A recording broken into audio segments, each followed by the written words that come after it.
The tale began with the protagonist immersed in a video game where a menacing skeleton addressed the knight, declaring him truly worthy of being his rival.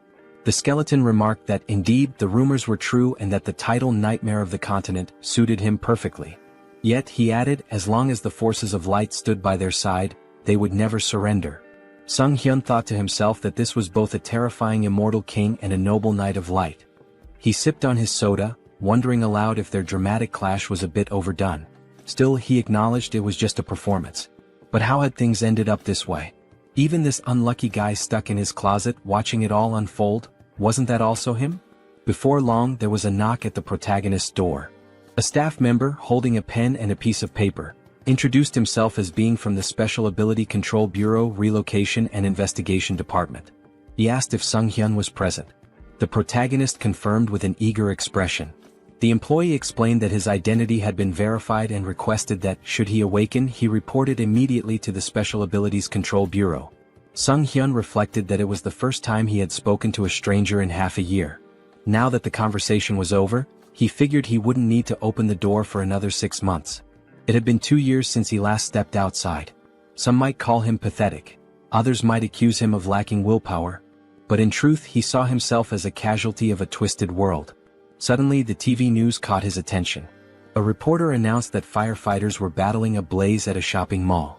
The arsonist, it was said, was an awakened individual who had started the fire before transitioning to another world. Sunghyun stared at the screen in shock, thinking, an awakened person. Not long ago, people all over the world had begun awakening one by one, developing mysterious abilities referred to as special powers. After awakening, individuals were forced into another world within 24 hours, returning only after meeting specific conditions. However, very few ever came back alive. Desperate and hopeless, many of the awakened resorted to committing senseless crimes before their inevitable departure. 2 years ago, a reckless prank by one such awakened person had cost Sunghyun both his family and his leg. Though he had tried to muster the resolve to start anew, the effort seemed futile. At one point, he sat on a specialized exercise machine attempting to work his legs. He slumped down, exhausted, asking himself what the point of all this was. Why was he so afraid of stepping outside? Perhaps with just a little more determination, something might change. Maybe he could leave this place and go somewhere, anywhere. Suddenly, a translucent system window materialized above his head. It displayed a message, dimensional distortion detected. Connection to the Akasha system in progress. Awakening of a unique skill. The unique skilled avatar had been awakened, and a countdown began. 24 hours remained before transitioning to another world. Sunghyun cried out in terror, exclaiming that this must be some kind of joke. How could it all happen so abruptly? The system window displayed a warning. Failure to enter the travel portal within the allotted time would result in a forced transition. With a panicked expression, Sunghyun flung open his closet. He recalled hearing that returning to Earth took about a year, and with time in the other world flowing 10 times slower, this meant he'd have to endure 10 long years there to get back. Eventually, the protagonist, now clad in full gear, stood nervously before the glowing portal. The system window informed him that 3 minutes remained until the transition. Gripping his head in distress, Sunghyun thought, I can't even step outside normally, and now there's a portal in front of me. I have no strength, no skills, how am I supposed to survive in another world? Suddenly he remembered his unique skill. Sunghyun shouted, determined, activate the avatar skill. At that moment, a clone materialized before him. He stumbled back in shock, gasping, that's me? Staring at the figure, he realized he was looking at a perfect copy of his own face. The clone saw everything he did as though they shared the same vision. This is dizzying, Sunghyun muttered, trying to move and control the avatar. The realization hit him. It was impossible to act simultaneously with the clone. Then the system window chimed again. 1 minute remained until the transition. Failure to step into the portal would trigger a forced move. In desperation, Sunghyun slumped against the clone's chest. This avatar is useless, he groaned. Just like me. If only someone else could take my place. Acting on a sudden impulse, Sunghyun directed the avatar toward the portal. The system window acknowledged the identity of the awakened individual, confirming the start of the transition. Watching the avatar vanish into the portal, Sunghyun cried out in astonishment. It worked. The move portal had accepted the avatar instead of him. The system window updated. The transition to the Auterica dimension was complete. Moments later, Sunghyun found himself looking at a dense forest. His heart raced with fear. The avatar was supposed to go. Why am I here? But then the system clarified. He could return to Earth via the return option in the karma store. However, karma needed to be earned through adventures and his current karma was at 0. Sunghyun's vision suddenly blurred. Realizing he wasn't physically in the forest but instead seeing through the avatar's eyes, he shouted, "I'm going to be sick." The nausea overwhelmed him and he abruptly woke up at home, sprinting to the sink to throw up. A few moments later, he sighed in relief. "At least I survived the move," he muttered. Gathering himself, Sunghyun added with determination, "Summon the avatar here." A double appeared before him, and as it approached, the protagonist asked in frustration what he was supposed to do with such a useless ability. Suddenly, a system window appeared, announcing that he had achieved something remarkable, returning to Earth without using the karma store. As a bonus, he was granted the ability to teleport back once daily to his previous location using a portal. Additionally, his karma had increased. Sunghyun was stunned, realizing that he had become the first awakened individual to return to Earth so quickly. The system window displayed his balance: 1,910,213 karma points. His jaw dropped in shock. Could this much really be awarded just for sending the avatar? In one move, he had earned points equivalent to 10 years' worth of effort. The system explained that karma is granted based on a person's impact in another world, whether through good deeds, misdeeds, murders, or honest labor. It made no distinction. Accumulated karma could be spent on improving abilities or returning to Earth. Sunghyun wondered if there had been some kind of mistake. What if he was still required to travel back to another world? Then, with a wry smile, he said, "Well, I didn't expect this to work, but who cares?" Turning to the system window, he noted that returning to Earth seemed pointless since he was already here. The system offered a suggestion: improving his unique skill for 300,000 karma or exploring other status enhancements. Intrigued, Sunghyun asked to see the details of the status upgrade section. Opening the tab, he saw an option to enhance regeneration for 10,000 karma. What is regeneration? He wondered aloud. Curious, he pressed the button. Instantly, a strange sensation coursed through his legs. Sunghyun looked down in amazement. His legs had been fully healed. The injuries that had defined his life, the source of his pain and isolation, were gone. This wound had been more than an inconvenience. It symbolized his tragic farewell to his family and his retreat from the world. Now it was as if none of it had ever happened. The system updated his status, informing him that his regeneration ability had surpassed the standard level 1 threshold. He had gained a new skill, super regeneration, which significantly enhanced his recovery powers. Later, Sunghyun smiled as he exercised his legs on the simulator. Reflecting on his progress, he marveled at how the karma he had earned not only restored his legs but allowed him to grow stronger. Watching his productive training session, he admired how much power his legs now had. With plenty of karma still left, he pondered where to invest it next. Spotting the option to enhance his unique skill, he eagerly clicked on it. As he activated the system window, he wondered aloud, "What can I achieve by improving the avatar's skill?" After some time, Sunghyun stood before his upgraded clone, grinning. "You're a real man," he said. The double, admiring its new physique, remarked, "You've put in some serious effort, haven't you?" Sunghyun chuckled, replying, "It's all thanks to hard training." After awakening the avatar skill, Sunghyun realized his consciousness had split in two, allowing him to move freely. Along with this, he gained a new ability to enhance his weapon skills. The system window explained that, with the mind center, he could choose what information to receive. Sunghyun thought, "This means I'll no longer experience disorientation, and even if the avatar gets hurt, I won't feel any pain." Grinning, he grabbed a gamepad and remarked that he could now explore another world while comfortably sitting at home wrapped in a blanket.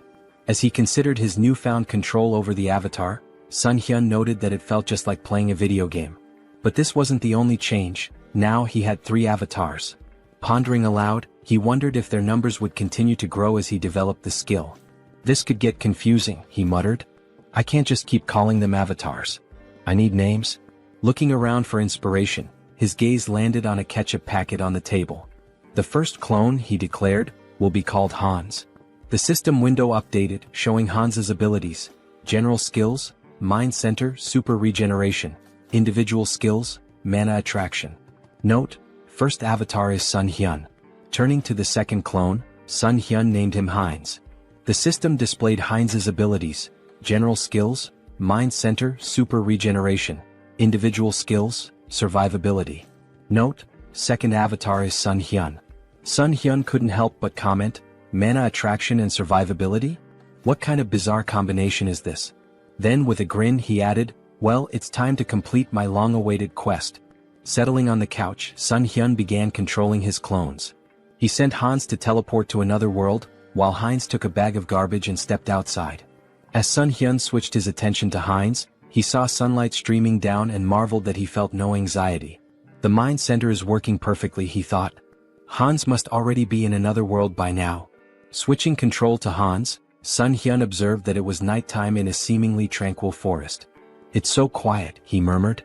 Just then, a black panther emerged from the dense foliage. Startled, he exclaimed, how did that thing show up out of nowhere? The panther lunged, but Hans quickly unsheathed his sword and drove it into the beast's mouth. Sunghyun noted with satisfaction, exactly as I expected. No fear or pain. Just like a game. Hans withdrew the sword and finished off the panther. Sitting beside the panther's lifeless body, Hans muttered, is it this hard because I haven't leveled up yet? I'll be in big trouble if I run into another monster. Scanning the area, he spotted a small settlement in the distance. A short while later, Hans arrived at the village, where he was greeted by a villager named Glokali. Smiling warmly, Glokali welcomed him, praising his courage for navigating the monster-filled forest at such a late hour. Hans grinned, gesturing to his injured body. I've got wounds all over me. Elder, do you think I could stay in the village for the night? Glokali nodded with a kind smile. Of course, he said. We should always help each other. Hans exhaled with relief and gratefully thanked the elder. A short time later they were walking through the village, passing by the houses. The elder commented that it was the first time he had seen such clothing and equipment, asking if Hans had come from far away. Hans chuckled. I got a little lost. Kept walking and somehow ended up here. The elder smiled warmly. It's nice to meet someone new after such a long time. How about we share a drink at the tavern? Later that night, Hans lay on a bed, smiling to himself. They even gave me a room here, he mused. The longer he stayed, the more he thought about how kind the villagers were. How long has it been since I felt so happy talking to people? Today really was a good day. Meanwhile, the protagonist sat on his couch, holding a mug of alcohol. This is great, he said aloud, savoring the feeling. Eating chicken after a shower, pure bliss. Traveling around the world like this is amazing. Feeling a pang of guilt, he added, I'm embarrassed though. Hans is working so hard out there. He reflected that Hans was practicing his survivability. I don't know when I'll have to send him away again, so it's good he's preparing. With a smile, Sunghyun concluded, this is fantastic. But no matter how much my clones accomplish, I need to learn more about the other world. What kind of place is it really? He opened his laptop, smiling as he thought, I'll be a great leader. Suddenly, a system window appeared, declaring, Avatar is dead. All skills and data acquired by the avatar will be reset. Sunghyun froze in horror. Hans died. He pointed at the system window, panicked. He died in that village. Could it have been that old man's doing? Did he slip something into the drink? He shook his head, frustrated. How careless of me. Then a thought struck him. Wait, am I reconnecting to the avatar? At the same time, back in the village, Glokali stood with another man near Hans's lifeless body. I thought he'd be useful, Glokali said, but he turned out to be just an empty shell. He managed to get through the forest alone, so I thought he had real potential. But in the end, he's just another elite skeleton. As Sunghyun began to control Hans's body again, he wondered in shock, what's happening here? The system window popped up, stating, race changed to undead. New skill acquired, decomposed heart. Hans's updated profile read, race, undead. General skills, mind center, super regeneration. Individual skills, mana attraction. Note, the mind center prevents mental damage. Sunghyun's thoughts raced in panic. What is going on? Glancing to the side, he spotted a large number of skeletons behind a glass wall. Fear gripped him as he realized, could it be that these lunatics turned all the villagers into undead? Just then, a living man entered the basement. Who is this? Sunghyun wondered. Wait, isn't that the guy from the tavern yesterday? The man, visibly annoyed, grumbled, how much longer do I have to stay in this dump? His gaze shifted to Hans's body on the floor and he stared at it intently. The protagonist anxiously wondered what the man was staring at. Did he really notice I've come to my senses? The man pointed at Hans's body with irritation and grumbled, why is this knucklehead still here? Why do I have to redo what everyone else has already done? Move the skeleton's body over there, Sunghyun felt a jolt of worry. Even though my heart isn't beating, I think I almost had a heart attack. He could feel a strange force trying to move Hansa's body against his will. By concentrating, he managed to resist the pull, but he decided it was wiser to obey for now. The man muttered with frustration, "Why does the old man always make me check on these weirdos? What a meticulous pain in the neck." Sunghyun reflected nervously. This force, it feels so familiar. It's the same one that moved my dead body earlier. Could it be linked to the mana attraction skill? His thoughts raced. If that's the case, maybe I can figure out how to control it. And if I can control this force, I might be able to take command of all the other undead too. 1 week later. In the dim basement, Hansa's undead body sat on a stack of wooden boxes, his skeletal fingers twitching with faint magical energy. Across from him, a skeleton lay crumpled on the floor. With a flick of Sunghyun's will, the skeleton stood up stiffly, moving as though animated by invisible strings. Sunghyun grinned. I finally did it. I can control others now. Although it's not exactly what I imagined. I can only influence one undead at a time, not a whole crowd. Guess an elite skeleton like me isn't capable of much more yet. Suddenly, the sharp hiss of a rat caught his attention. He snapped forward, grabbing the small creature in his bony hands. So, it was this little pest gnawing at my heels all week? You're a fast and nimble one, aren't you? A tiny nasty thing. An idea struck him. What if I use my magic on something small and fast like this rat instead of a person? He focused his mana, and the rat's eyes glowed an eerie red. Sunghyun carefully set it down, grinning. Operation Night Watch begins, he said to himself. Let's see what secrets I can uncover with this little spy. Outside the warehouse. Through the rat's glowing eyes, Sunghyun observed a man pacing outside. Why is this guy whining so much? He thought, amused. Then the man opened a heavy wooden door, revealing a second, dimly lit warehouse. The rat scurried forward, darting toward the open passage. Suddenly, a surge of energy pulsed through the air, halting its progress. Sunghyun recoiled instinctively, even with the emotional dampening of the mind center active. That energy, it's overwhelming. I can't risk getting closer. From within the warehouse, he overheard a conversation. Jeffrey, a sharp-featured man, asked impatiently, when will the maturation process be done? That fragment of the immortal king, it feels like it's sucking part of my soul every time I go in there. It'll be soon, right? The teacher's been stuck in there for days. Another man replied, his tone cautious, it should be soon. But isn't it funny? We're guarding this place so tightly with traps set all over the village and even here. Not even a mouse could sneak through. Sunghyun's thoughts swirled. A fragment of the immortal king? That must be what they're guarding. But where else can I gather information? And where did that old man disappear to? Moments later. A sudden flash of magical energy pierced the rat's body, shattering the connection. The elder approached, his expression calm and his tone almost amused. A simple mouse, he said, brushing his robes as he inspected the remains. Sunghyun seethed from his safe distance. This old idiot. He noticed even a tiny spy. This is going to be more difficult than I thought. The protagonist's thoughts raced as he wondered, did they really figure me out? The old man stepped closer, inspecting the rat's lifeless body. An undead, he muttered, puzzled. I don't sense black magic, but its body is brimming with dark mana. Could mana influence alone have turned this rat into an undead? There's only one place filled with such dark mana. He turned to the man nearby and asked sharply, Jeffrey, you're in charge of the warehouse today, aren't you? Sunghyun, observing from afar, felt a pang of guilt. I'm sorry, little rat. You've done well. I'll avenge your death, I promise. Watch over me from wherever you are. Some time later. Jeffrey stormed into the basement, his face twisted in rage. A rat? All this fuss over a damn rodent? That stupid old man? He seethed, pacing wildly. Then, glaring at Hansa's undead form, he barked, Hey, why the hell are you standing there like that?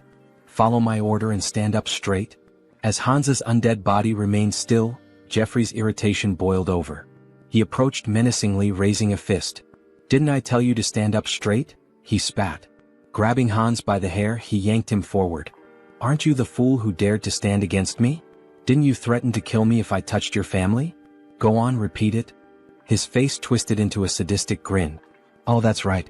I ripped out your tongue. Jeffrey sneered, tossing Hans to the floor like a discarded doll. You should be thankful I let you live, even after we hunted down every idiot in your pathetic village. And your wife, she's here too, isn't she? What about your children? Oh wait, maybe they're with other families now. The tables turn. Suddenly Hansa's undead body sprang to life, lunging at Jeffrey and sinking his teeth into the man's neck. Jeffrey let out a horrified scream as he collapsed to the ground. What's happening to me? Stop, he stammered, his voice trembling with fear.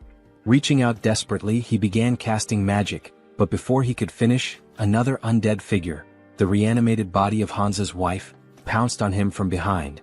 Together, the two undead silenced Jeffrey forever. Sunghyun, controlling Hansa's body, felt a grim satisfaction. Their revenge has only just begun. A bold plan. Meanwhile, Sunghyun switched control to Heinz and approached the village guards. My brother lives in this village, he shouted. The guards frowned. Your brother? He left not long ago. What makes you think we'll just let a stranger in? Heinz grinned. If that's the case, then bring me to the village elder.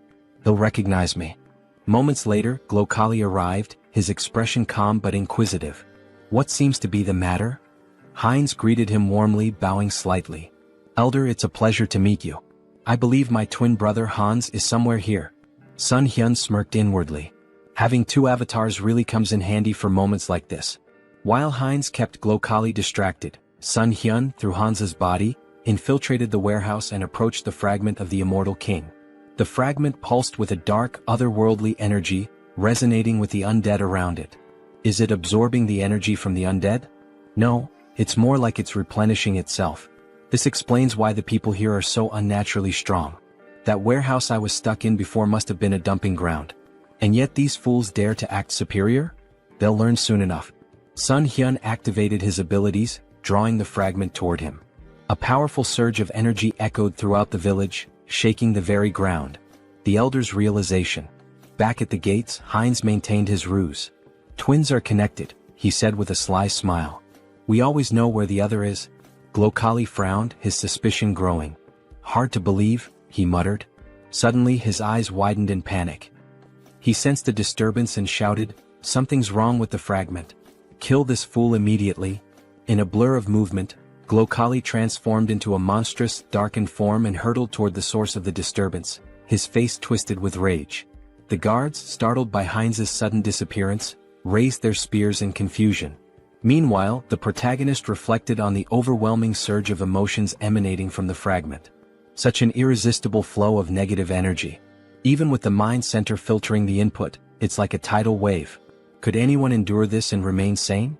Suddenly, a deafening explosion of energy shook the area, and a system window materialized before him. System notification. Your essence meets the conditions. Information unlocked. Immortal Magician Demolic. Rank increased due to the power of the fragment of the immortal king. Dark magic hidden in the fragment has assimilated with your essence. New skill acquired, Demonic Wisdom. This skill grants mastery of dark magic and an innate understanding of its mechanics. Sunghyun marveled at the new power. Demonic Wisdom. Just by observing dark magic, I can wield it as if I've known it forever. This changes everything. In the basement, a man stood near the remnants of Jeffrey's last stand, muttering to himself. That idiot couldn't even handle a zombie rat. Now I have to clean up this mess. Before he could proceed, the elder's booming voice rang out. Check the fragment immediately. And find Jeffrey. Grumbling, the man approached the cage containing the fragment. Why is it so quiet? He asked, leaning closer. Suddenly, a mass of undead surged from the shadows, clawing at him.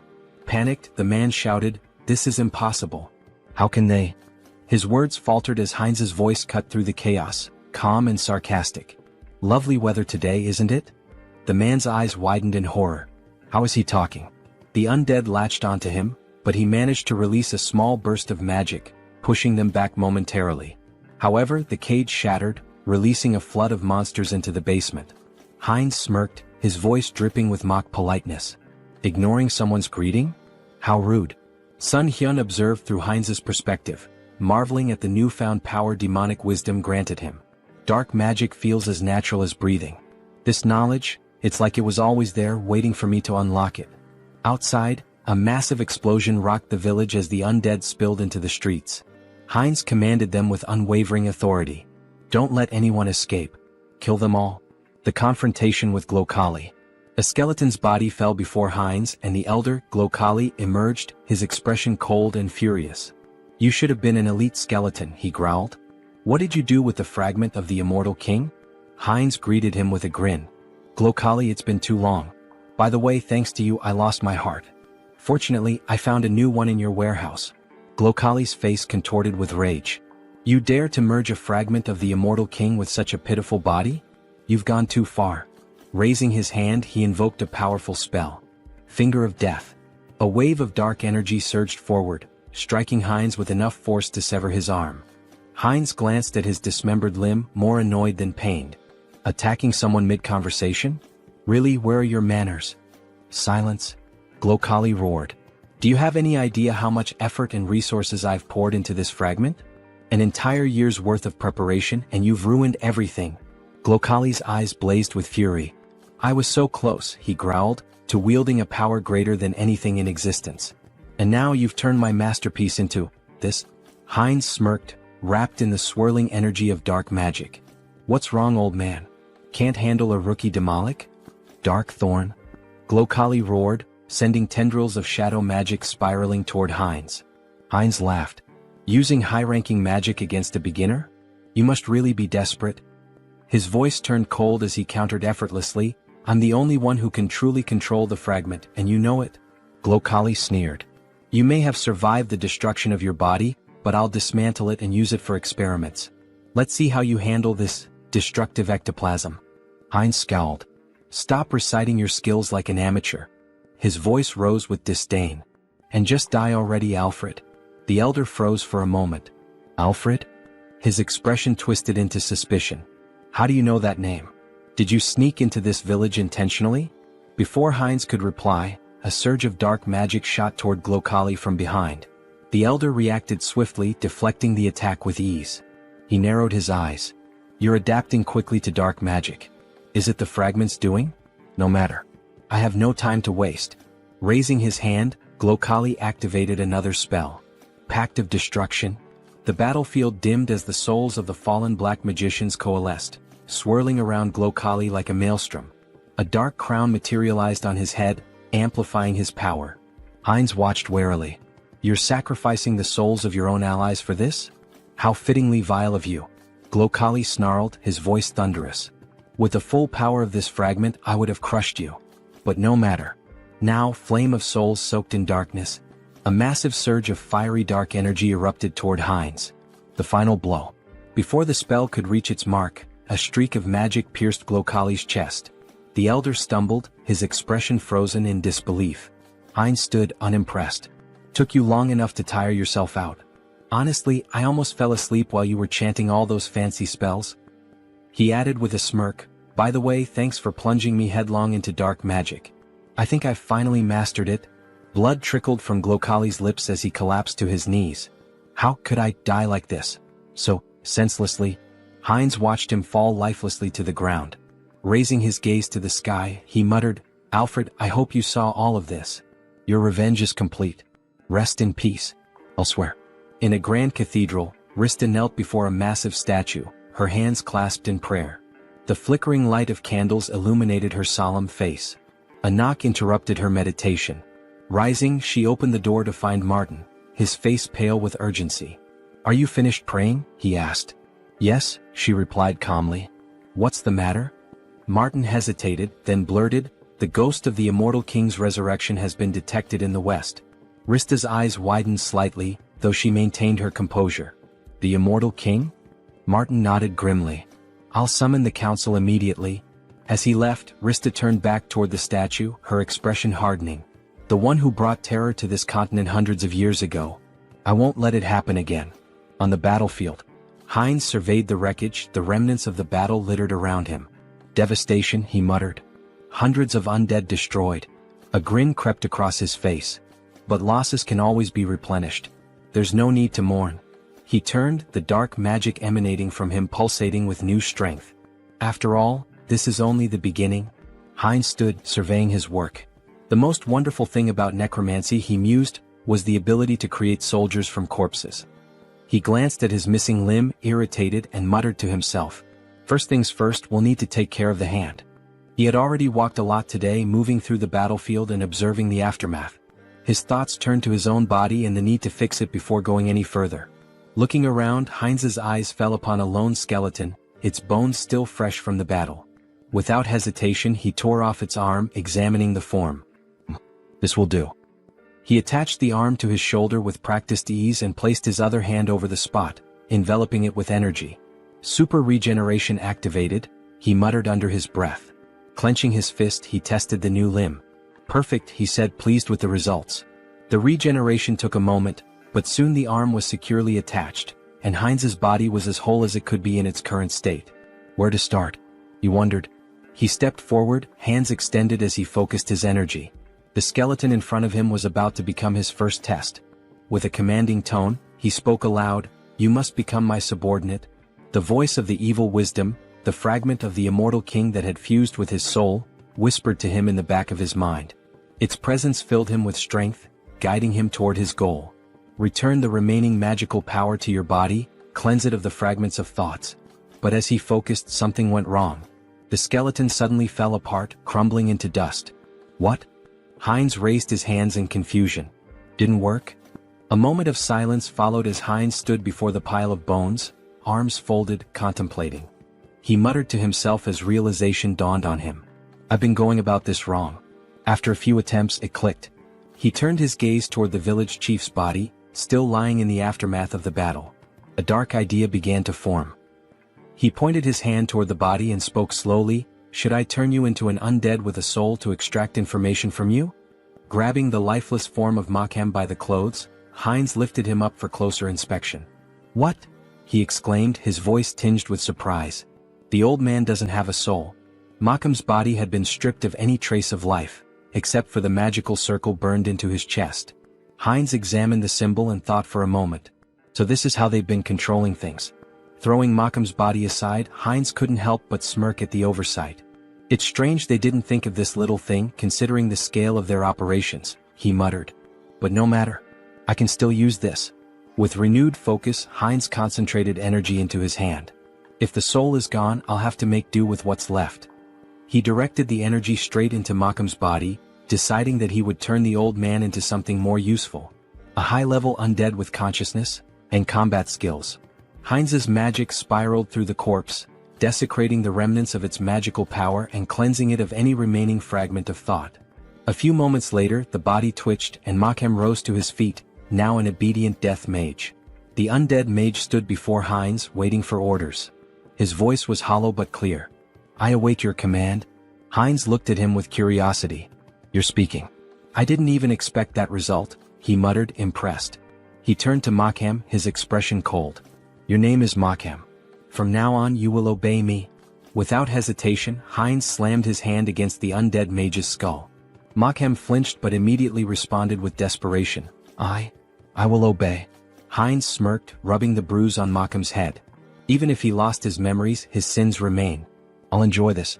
Turning his attention to Makhem's cane, Heinz casually remarked, "It looks pretty good." Makhem's bones trembled, his fear palpable. His new existence as a death mage was not one of autonomy, it was one of fear and servitude. The power of the immortal king's fragment coursed through Heinz, and with it the ability to control life, death and everything in between. Heinz's grin widened. "You're going to be a useful tool?" As the protagonist stood, looking over the gold he had gathered, his thoughts shifted to the mountain of corpses he had left behind. Among the undead there was one particularly young zombie, a grim reminder of the recent battle. This young zombie, who killed Jeffy along with him, he thought. He placed his hand on the zombie's head in a strangely respectful gesture. Well, he should rest in peace with his family. With a flick of his wrist, he directed fire at the building nearby, setting it ablaze. The crackling of flames in the distance was the only sound that could be heard as the protagonist briefly considered the devastation he had wrought. No turning back now. Back in his hideout, the protagonist sat comfortably at a table, his belly full after a satisfying meal. He leaned back, smiling contentedly. I ate too much," he said to himself, his voice light. "God, that was delicious." He glanced at his phone, curiosity piquing. "What's the gold rate today?" he muttered aloud, tapping the screen. The village had been full of magicians, and given their affinity for treasure and arcane wealth, there was bound to be a lot of gold left behind. Just think, these people had accumulated a fortune. He began considering what he might do with the loot. Maybe I should take a closer look at what's left. With a deliberate motion he reached out, muttering, "Summon Hans." In an instant his avatar appeared before him, and an ominous aura filled the room. The feeling was intense, suffocating, his presence too strong for the quiet of the space. The protagonist's eyes widened in panic as he recoiled, covering his face. "Cancel the summoning," he shouted in fear. As quickly as the avatar had appeared, it vanished. He gasped for breath, his heart racing. "I thought I was going to die," he muttered to himself. "What should I do now?" He scratched the back of his head in frustration, trying to regain his composure. "I need to summon Hans, but maybe I should improve my unique skill first." The protagonist's thoughts turned inward, and he focused on accessing the Karma Shop, a place where he could enhance his abilities. Moments later, a system window appeared in front of him. He marveled at the results. "I earned more than I expected," he mused. The last time he had just over 400,000 karma. Now the amount had grown. He selected the item to improve his unique skill and spent a hefty 300,000 karma. A message popped up on the screen stating that his skill had improved. The number of avatars you can own has increased. His mental strength exceeded the norm, and as the information sunk in, he clenched his fist, enveloped in a surge of energy. Serenity. This skill would protect him from external stimuli and mental attacks. A welcome upgrade for the challenges ahead. Later he began filling a paper bag with gold, thinking about the potential. With my normal state of health, Hans can benefit from serenity, unlike the center of the mind. It was incredible how he always seemed to pick the right skills when needed.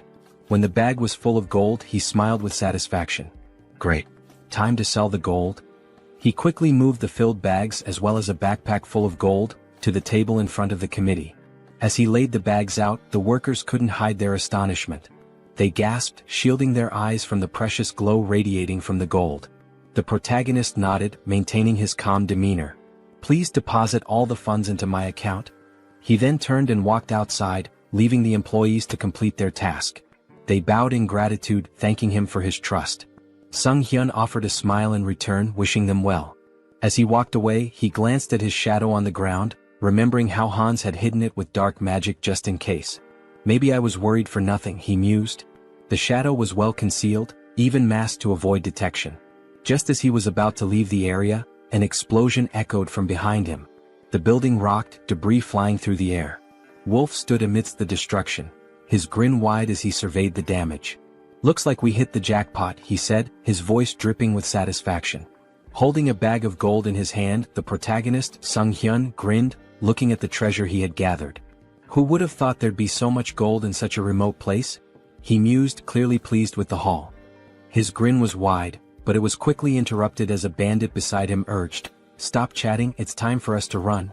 Without wasting time, they made their way forward, running swiftly through the streets. "I know," Wolf shouted, his confidence undeterred as they sprinted. Ahead of them, they spotted Sunghyun, who looked at them in fear and shouted, "Villains. Someone needs to report them. These criminals using their awakened powers for evil, and the ones who protect citizens from them are..." His words were cut off as a powerful blow struck his cheek. Wolf, dealing the blow, shouted, "Shut up." His voice was a harsh command, shutting down Sunghyun's words before they could gain any traction. The protagonist touched his bruised cheek and thought to himself, "The guards will probably track them down. I can't do anything." Meanwhile, Wolf ran confidently forward, saying, "Great. Everything is going according to plan." The bandit hanging from his back added, "We've got plenty of time. The guards will be here in about 3 minutes. We just need to reach the portal." "Is she here?" As they neared their destination, they saw something that made them stop in their tracks, a girl lying unconscious on the ground. The wolf stopped and shouted, "Portal?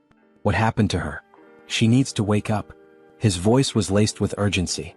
The bandit, looking around nervously, turned to the wolf and said, "Look over there." His voice trembled as he pointed, and the wolf looked to see a figure standing in front of them, masked and glowing ominously in the distance. "Hans?" the wolf muttered, trying to make sense of the situation. He couldn't help but ask, "Who's that?" "The guards?" The bandit, shaking his head, whispered, "That idiot isn't one of them." As Hans moved closer, he reached up to remove his mask. Sunghyun won't be able to do anything, Hans thought, but he knew that his avatar, was a different matter entirely. The bandits looked on in fear, raising their hands in surrender. Time passed, and soon the guards of the South Korean Returned Association arrived at the scene, their boots pounding the ground as they ran. The lead guard shouted confidently, "Here?" He looked back at his colleagues, urging them forward. "Are we going to miss him again?" When they arrived, they froze in surprise. What happened here? The guard asked. He surveyed the area where the bandits lay defeated on the ground. The wolf, still dazed, had lost his mask in the scuffle. The lead guard assumed that someone had dealt with the villains but that they couldn't have gotten far. He turned to his colleagues, gesturing around the area. Search the surroundings carefully. Meanwhile, Hans, like a shadow, moved swiftly through the area. He flew past the guards, heading straight toward Sunghyun. As they reunited, Sunghyun couldn't help but smile. I see you've warmed up well, he remarked, pleased with the success of their plan. The tension hung in the air as the scene shifted to what would come next, the consequences of their actions and the looming threat of the guards' arrival. Heinz strolled around the parking lot with his hands in his pockets, feeling a sense of satisfaction as he reflected on how relieving stress like this could sometimes be a good idea. His mind was clear for the moment, and the mundane surroundings seemed to offer a rare calm. Meanwhile, Hans, his second avatar who possessed the unique skill Vitality, stood at the entrance to a city on the east side. With a smile on his face, he shielded his eyes from the sun as he looked out at the unfamiliar skyline. I finally made it here, he said, a hint of excitement in his voice. He remembered Malcolm's words about this city, and after seeing it for himself, he concluded that the old man hadn't lied after all. Stepping into the city, Hans mused aloud, this is my debut in another world. But even as he admired the bustling surroundings, something didn't feel right. Although there's still everything ahead, he added, scanning the area.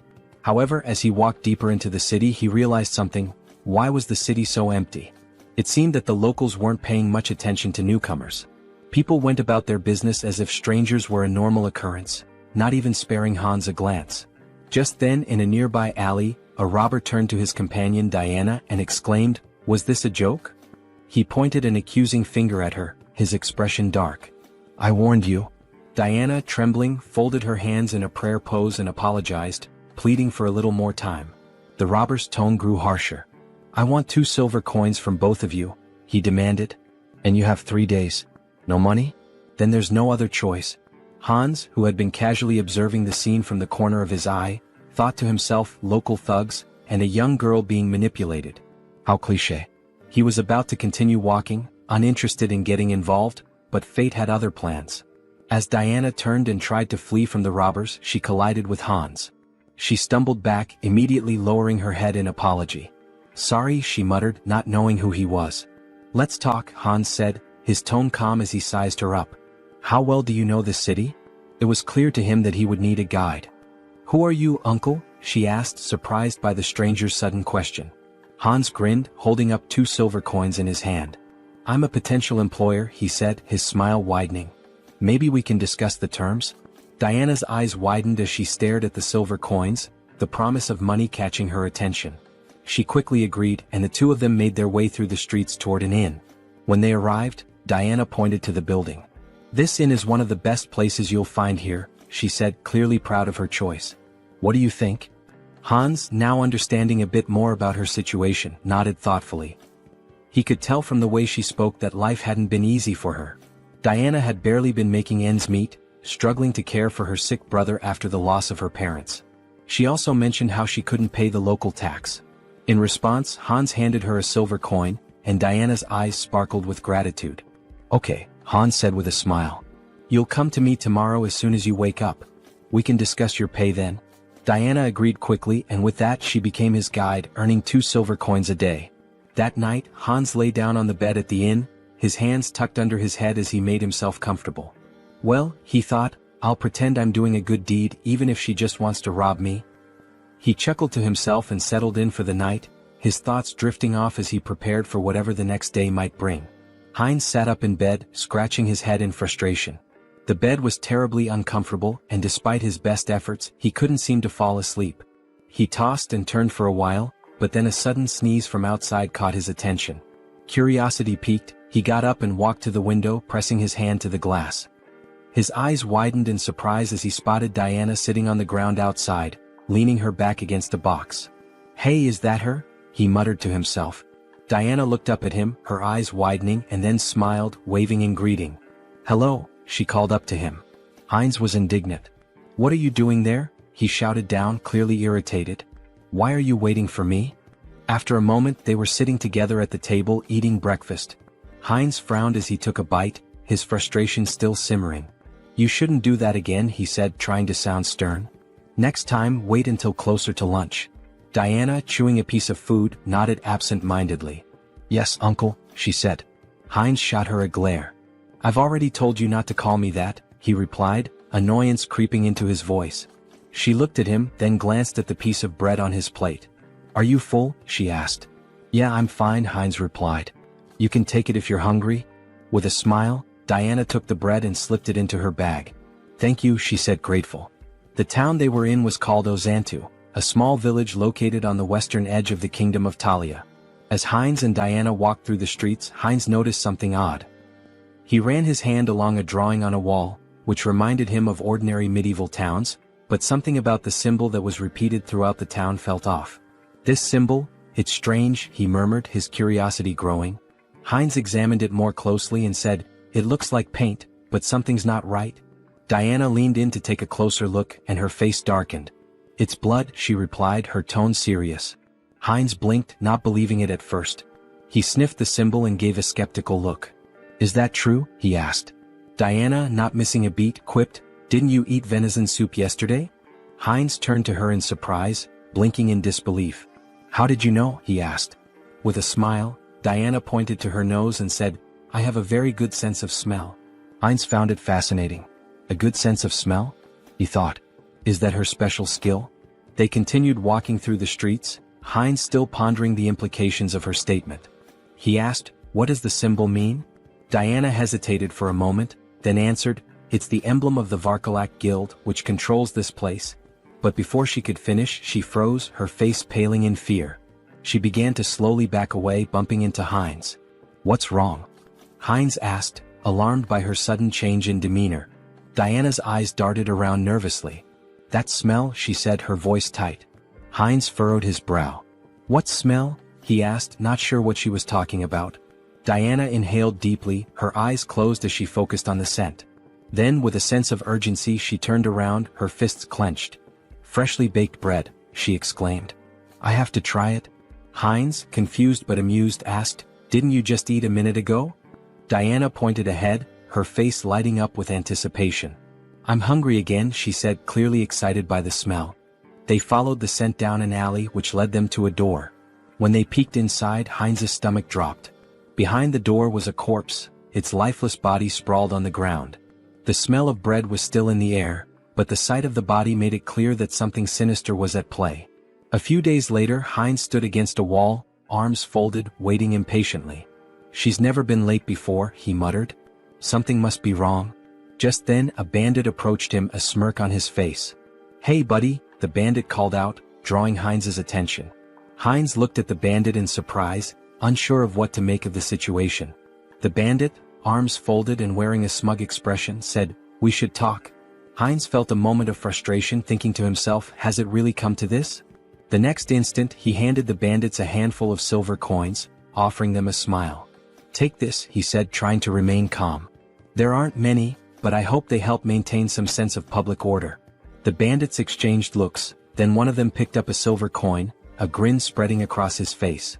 Seems we've quickly found a common language, he remarked, clearly amused. Heinz thought to himself, I brought money just for this kind of situation.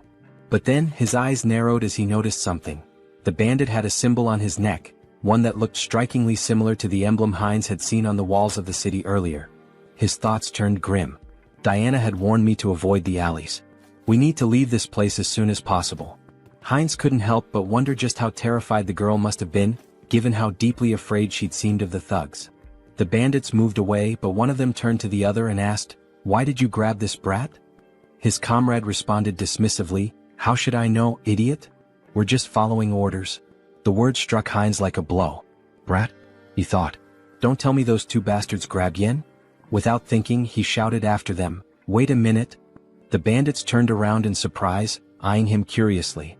Heinz clenched his fist. Damn it, timing is everything in situations like these. If things get dangerous, I can just cancel the call.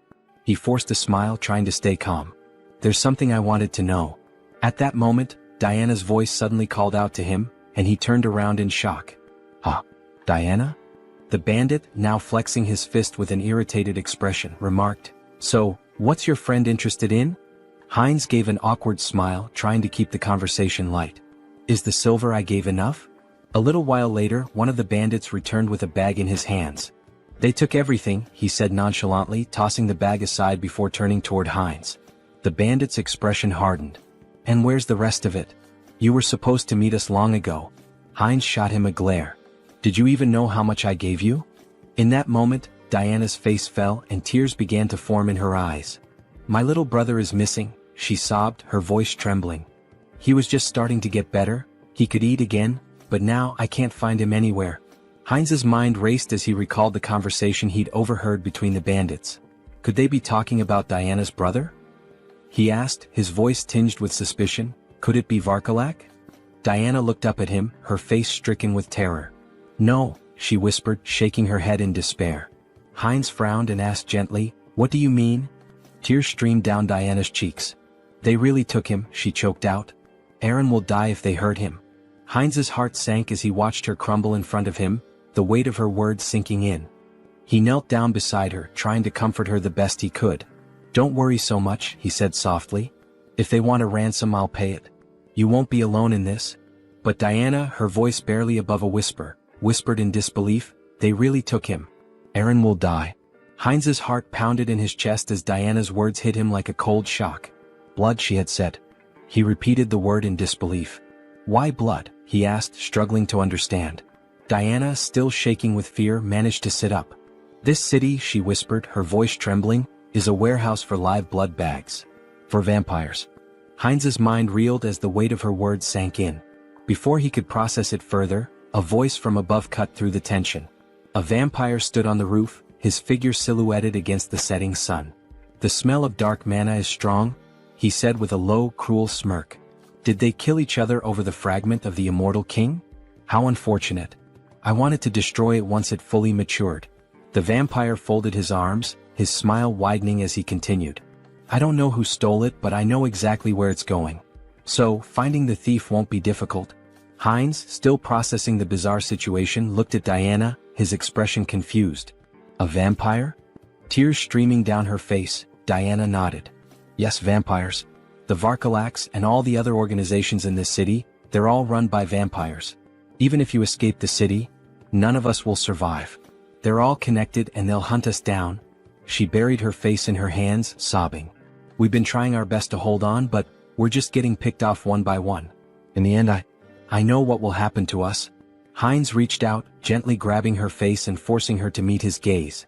Listen to me, he said, his voice firm. If what you're saying is true, we don't have much time. Do you know where they've taken your brother? Diana hesitated, looking down at the ground. She looked at him, uncertainty in her eyes, and then whispered, I don't know. But, if you try to help me, it will be dangerous. You won't survive either.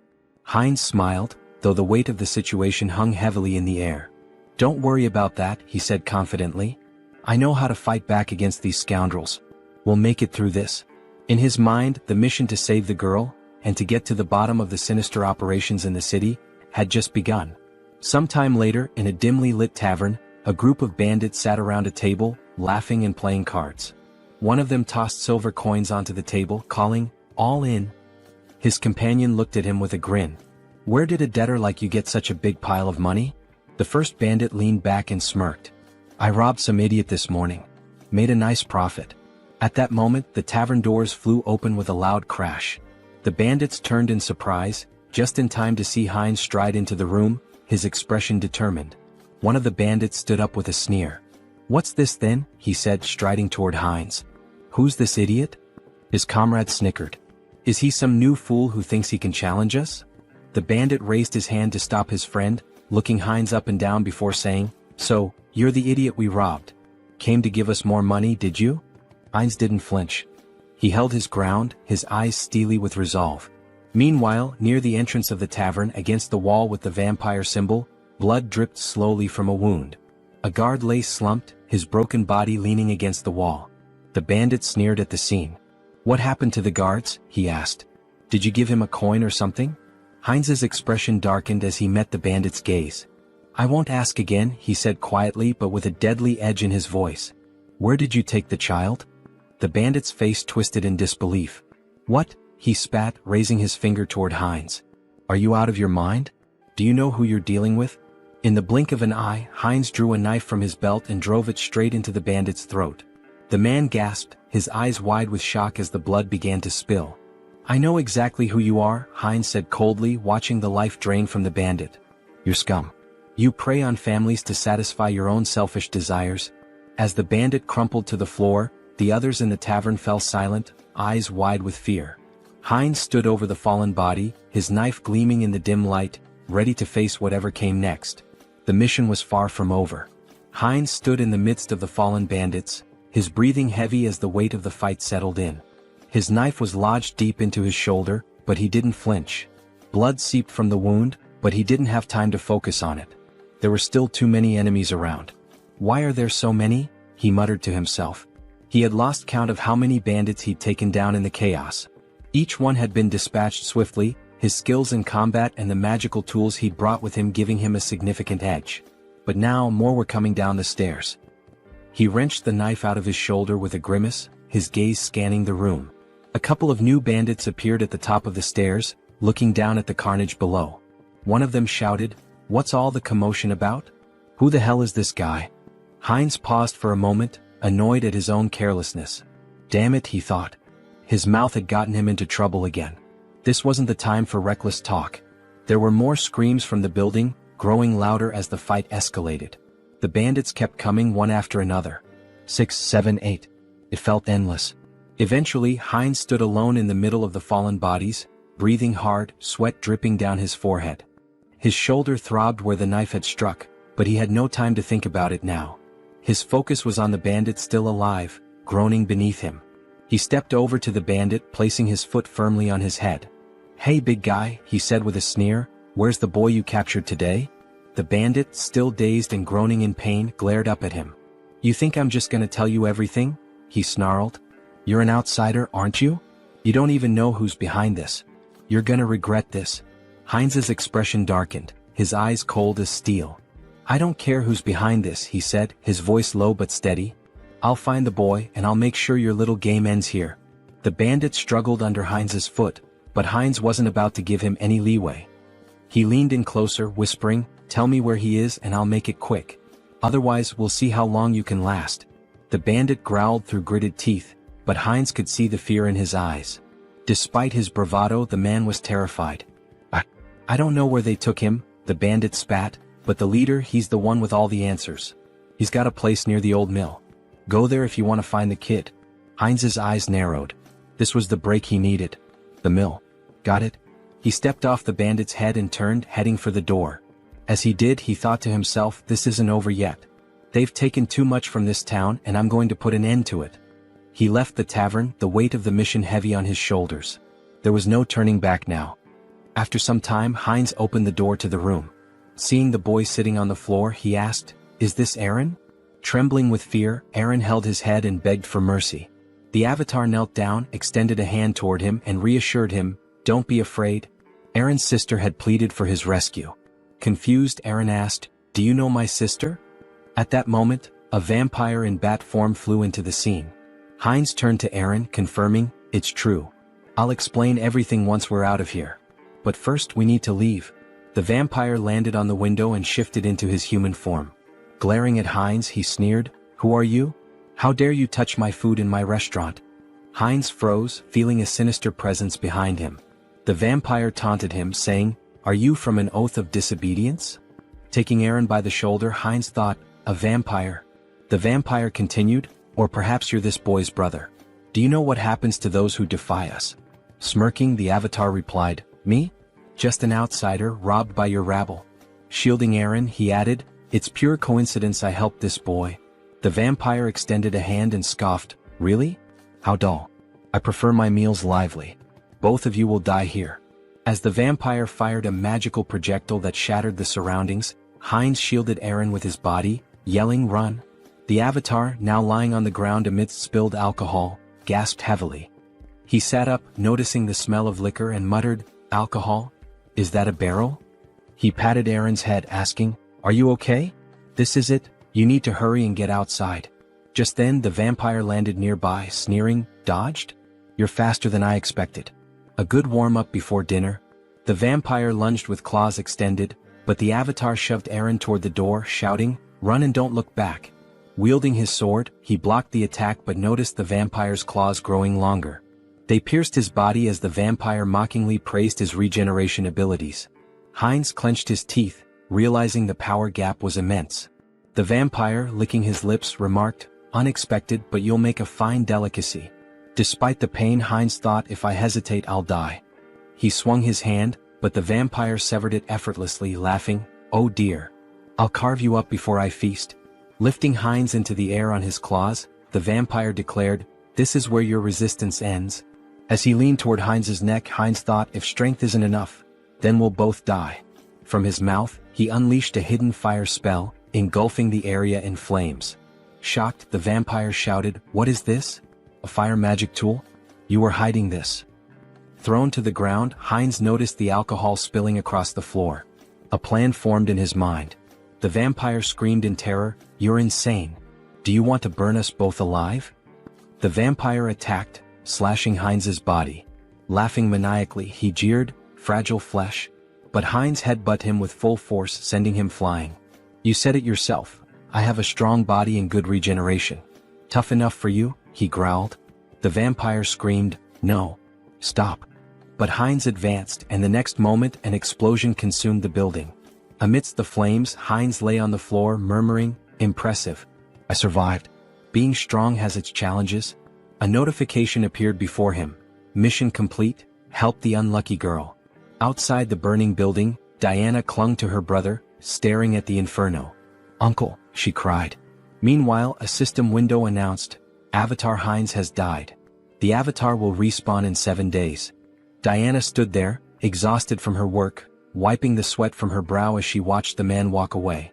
She had been cleaning his shoes for what felt like hours, and now that the job was finished, she could finally take a moment to catch her breath.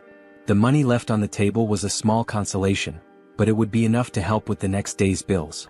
Her thoughts drifted to the events that had unfolded not long ago. The building that had once been the scene of chaos was now nothing but a smoldering wreck. She had heard that the avatar Heinz had been consumed by the flames, leaving her to wonder about the fate of the man who had helped her and her brother. The world around her flickered, and a new, familiar figure stood before her. It was Heinz, alive, standing in the middle of the street as if nothing had happened. His body was covered in bandages, but the intense aura he exuded made it clear he had come back, somehow. Diana stared at him, mouth agape. Her heart skipped a beat. "Uncle?" Heinz's eyes softened, and he smiled faintly despite the pain he was clearly in. "I told you I'd be back," he said, his voice hoarse. It was then that the system window appeared in front of him, announcing that Avatar Heinz had been reborn after 7 days. His rebirth had been completed, and with it came a sense of purpose, a new mission to carry out. The flames from the explosion, the chaos, the danger, they were all behind him now. But Heinz knew this was just the beginning. Whatever had happened, whatever lay ahead, he was ready. And this time he wouldn't fail. Diana slowly approached him, her eyes filled with disbelief and relief. "You're really here? You're alive?" Heinz nodded, offering her a reassuring smile. "I told you I'd keep my promise." He extended his hand, a gesture of both gratitude and solidarity. "Let's move forward together." And with that, they began to walk side by side, ready to face whatever challenge. After some time, Heinz sat on the edge of the bed, staring at the system window deep in thought. It displayed that the interdimensional transfer would take 10 days to complete. "Longer than I expected," he muttered, "but that's fine." Suddenly the wall burst apart and Virik stormed in, grabbing Heinz by the neck. He slammed him against the wall and growled, "This was your doing, wasn't it? The tracks from the forest lead straight here." Heinz, gasping for air, thought, vampires. Have they figured it out already? Virik sneered. "The outsider was under the jurisdiction of my slain kin?" he accused. Despite his struggle, Heinz couldn't muster the strength to fight back. "What a monster," he thought, his teeth clenched in frustration. Leaning closer, Virik sniffed the air around Heinz's neck. "I don't sense the aura of dark magic or the blood of my king," he mused aloud. Heinz, barely able to speak, croaked, "What are you talking about? I don't understand. I was just sleeping." Virik grinned menacingly. "Don't understand, huh? Let's see about that." Pulling Heinz closer, he sank his fangs into his neck. "I'll ask again, slowly this time. Lies won't work." Heinz convulsed in pain, thinking, this is insane. Why is this happening to me again? The system window flashed a notification. Entity appearance has changed, vampire. Virik released him, stepping back as another message appeared. Special skill acquired, legacy of lesser blood. Heinz's super regeneration had been replaced with regeneration. Still radiating an overwhelming aura, Virik asked, "So, are you truly uninvolved in the vow of disobedience?" Heinz felt the oppressive authority of the higher vampire, his blood screaming for submission. Swallowing hard, he replied, "No, Lord Virik. I'm just a simple traveler." Despite the instinct to obey, Heinz knew his center of the mind ability blocked the compulsion. Virik turned away, muttering, "Was I mistaken?" Then he commanded, "Follow me. We have important matters to attend to." Heinz smiled faintly. "Fine. I'll go, and gather some intel while I'm at it." They soon arrived at the Azanta branch of the Vargalak clan. Inside, vampires greeted Virik with respect, though their eyes narrowed at Heinz. One sneered, "What is this? New blood?" A female vampire covered her mouth, disdainful. "What were you thinking bringing scum like this?" Before Heinz could react, Rosalicia appeared, a glass of red liquid in hand. Beaming, she grabbed his arm. "Hello, little blood. Long time no see," she exclaimed. Her cheerful demeanor caught Heinz off guard. Who is this drunkard? He thought. She introduced herself with a bright smile. "I'm Rosalicia. And you?" He hesitated but answered, "Heinz?" Rosalicia handed him the glass. "Don't be rude. We're both lesser bloods, aren't we? Here, freshly squeezed blood. Drink up." Heinz stared at the glass, debating. "If I drink, I might avoid suspicion." Taking a small sip, he felt a surge of thirst, even through his mental filter. Alarmed, he thought, drinking this is dangerous. Blocking the taste and smell, he downed the rest in one gulp. "Delicious," he said flatly. Rosalicia ran her finger along his cheek with a playful grin. "I like you. If you were human, I'd drain you dry," she teased. He laughed awkwardly. "You called me lesser blood? What does that mean?" Rosalicia tilted her head, placing a finger on her chin. "Huh. You don't know about vampire ranks?" she asked incredulously. "Lesser bloods are like knights to humans. Pure bloods, though, they're the aristocracy. For example, Lord Virik," Rosalicia explained. "The clan leaders are known as the true blood. And above them is the sacred blood." She paused before adding, "Well, it's like a god." The avatar raised an eyebrow. "A god?" he asked. She nodded. "Our prophet. The one we must obey without question." At that moment, Virik, standing on the second floor, tapped his spoon against his glass to draw attention. "It seems everyone is here," he announced. "Let's get down to business." The room quieted as Virik continued. "The fragments of the immortal king have disappeared." From across the room, Perida, a pure-blood vampire, casually adjusted a strand of her hair, observing the proceedings. Virik elaborated, "We've determined that the fragments were last transported to the city. But at some point, they vanished without a trace." Teopal, another pure-blood, folded his arms and listened as Virik suggested, "It's possible they've already been brought into the city." Heinz glanced up, his curiosity piqued. "The fragments of the immortal king?" he asked. Rosalicia sighed, giving him a knowing look. "Don't you know? Dark mages from a certain village were cultivating the fragments of the immortal king." Heinz furrowed his brow. "And the oath of defiance? Where are they in all this?" Virik addressed the group. "From today onward, each of you will thoroughly investigate your assigned areas. Report anything suspicious immediately." Later, as Rosalicia shielded herself from the sun with an umbrella, she grumbled, "Walking around during the day ruins my skin." Heinz, standing beside her and adjusting the hood of his cloak, remarked, "Sunlight weakens us." It's no surprise. Both their faces glistened with sweat. Rosalicia continued, "Even Lady Perida, a pure blood, is out searching. We can't just sit around doing nothing." She sighed. "Still, it's surprising the fragments vanished. Moving them has always been a hassle." Heinz turned to her, intrigued. "You mean, you've had the fragments of the immortal king?" She nodded casually. "The black magicians once cultivated them. We thought we could combine them with ours." Heinz clenched his fists, his thoughts racing. What a break. He looked at her intently and grabbed her shoulders. "Where are they? Do you know the location of the fragments?" Rosalicia laughed. "Me? How would someone like me know?" A voice cut in from nearby. "I think I might know," Diana said between bites of food. Heinz turned to her in shock. "What? The fragments of the immortal king? You know where they are?"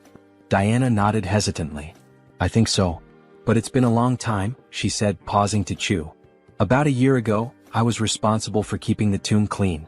Every Friday, members of the Vargalak Guild would visit the stone chamber inside.